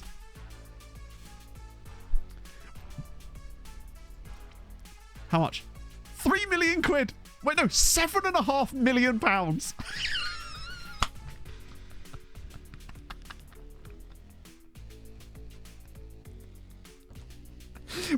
We're going to get £7.5 million from Chelsea for that. Holy shit. We could get 10.5 million. Part of the Chelsea side who finished runners-up in the Champions League. Good for him. So we're going to get nearly 10 million out of that. And I love it. It's Dortmund again. But this time they're not buying it from us. They're buying a player second hand. That's astonishing. So here's the story with him. Bought him for 7 million. Flipped him the next year for 11 million pounds. With a 30% of profit clause, which is going to be worth another 10 million pounds. Stonks. Crammon, thank you for the follow. They just knew that they needed that MTK player in their team. They obviously sold another one. So that's just free money. We'll take that. Just an extra free 10 million quid over the next few years. We'll take it. That'll pay off the Hidalgo money. So Velichkov's going. Nice. Great scenes. Great Scott. God, I'm going to have so much shit to do off stream to actually get us up to the point of Champions League for Thursday. Lask, maybe? Slight disappoint. Surprisingly disappoint, in fact, for the Lasky boys. Also, those of you that follow me on various socials will have noticed that there's been more content on them lately with things like TikTok, Instagram, and YouTube Shorts. I'm trying to do a bit more of that now. I'm trying to be more proactive and actually posting that sort of stuff. So expect to see more of that in the future. When we have funny Twitch clips and stuff, I can manipulate them. That and the fact that Twitch have launched a new feature which allows me to turn clips into vertical videos really easily. And I think that's kind of sick. Also, didn't realize Ludogorets would be in so early. My damn. How many? Dortmund have actually not got that many of them anymore. They sold quite a lot of them. Fourth in the league. Probably not just because of the early stages, but... So what have they got? Their current lineup. Capellino, obviously. Hang on. Yep, that's one. Just... Oh, no. No, he's not. I saw that name and I just thought it was one of those weird Hungarian things that we were doing. Alvarado. And that's actually it. They've actually only got now Alvarado and Capellino. Alvarado was the one guy they've kept hold of this entire time. And he's still worth moon money. I expect him to move now because they can only have one at a time. Their transfer, they just spend a lot of money on shit.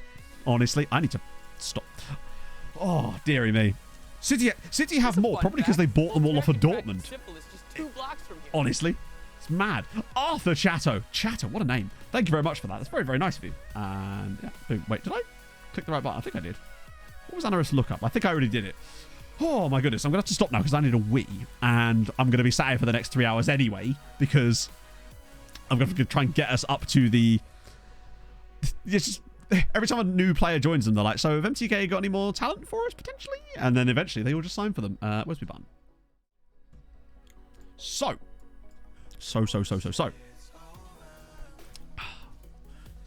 Take your content out of their platform. No. So basically, it's really, really good. So basically what it does, it's hard to explain. It allows you to really quickly select the two parts of the video and it will just make it for you and let you export it straight away. So it's a lot quicker to get into the process of doing the clips. So it's a really useful feature to have. So I'm really glad they've done that. So who are we sending you lot over to? Wow, there's someone streaming with 4K in Dutch. That's kind of sick. I don't know what we're doing. We're doing Hood because Hood's doing a charity stream. And you know I'm a sucker. Or no, I don't know if it's a charity stream. It's a 12-hour stream. I'm a sucker for a 12-hour stream. So, I'm going to send you lovely people over to Mr. Hood. You'll love to see it. Thank you for joining me today. Thank you for all the gifted subs. That was kind of mad. I really am very, very grateful. I will see you lovely people on Thursday, minus Hadrian. Where we will be doing, well, we'll get through the 6 games in the Champions League. Hopefully Uepesh won't finish too far above us in the league. And I'll see the rest of you on Sunday for more lovingness. So thank you for joining me. I've had a lovely time today. I hope you have too. See you soon. Hold your gun. Capybara. Babizzle.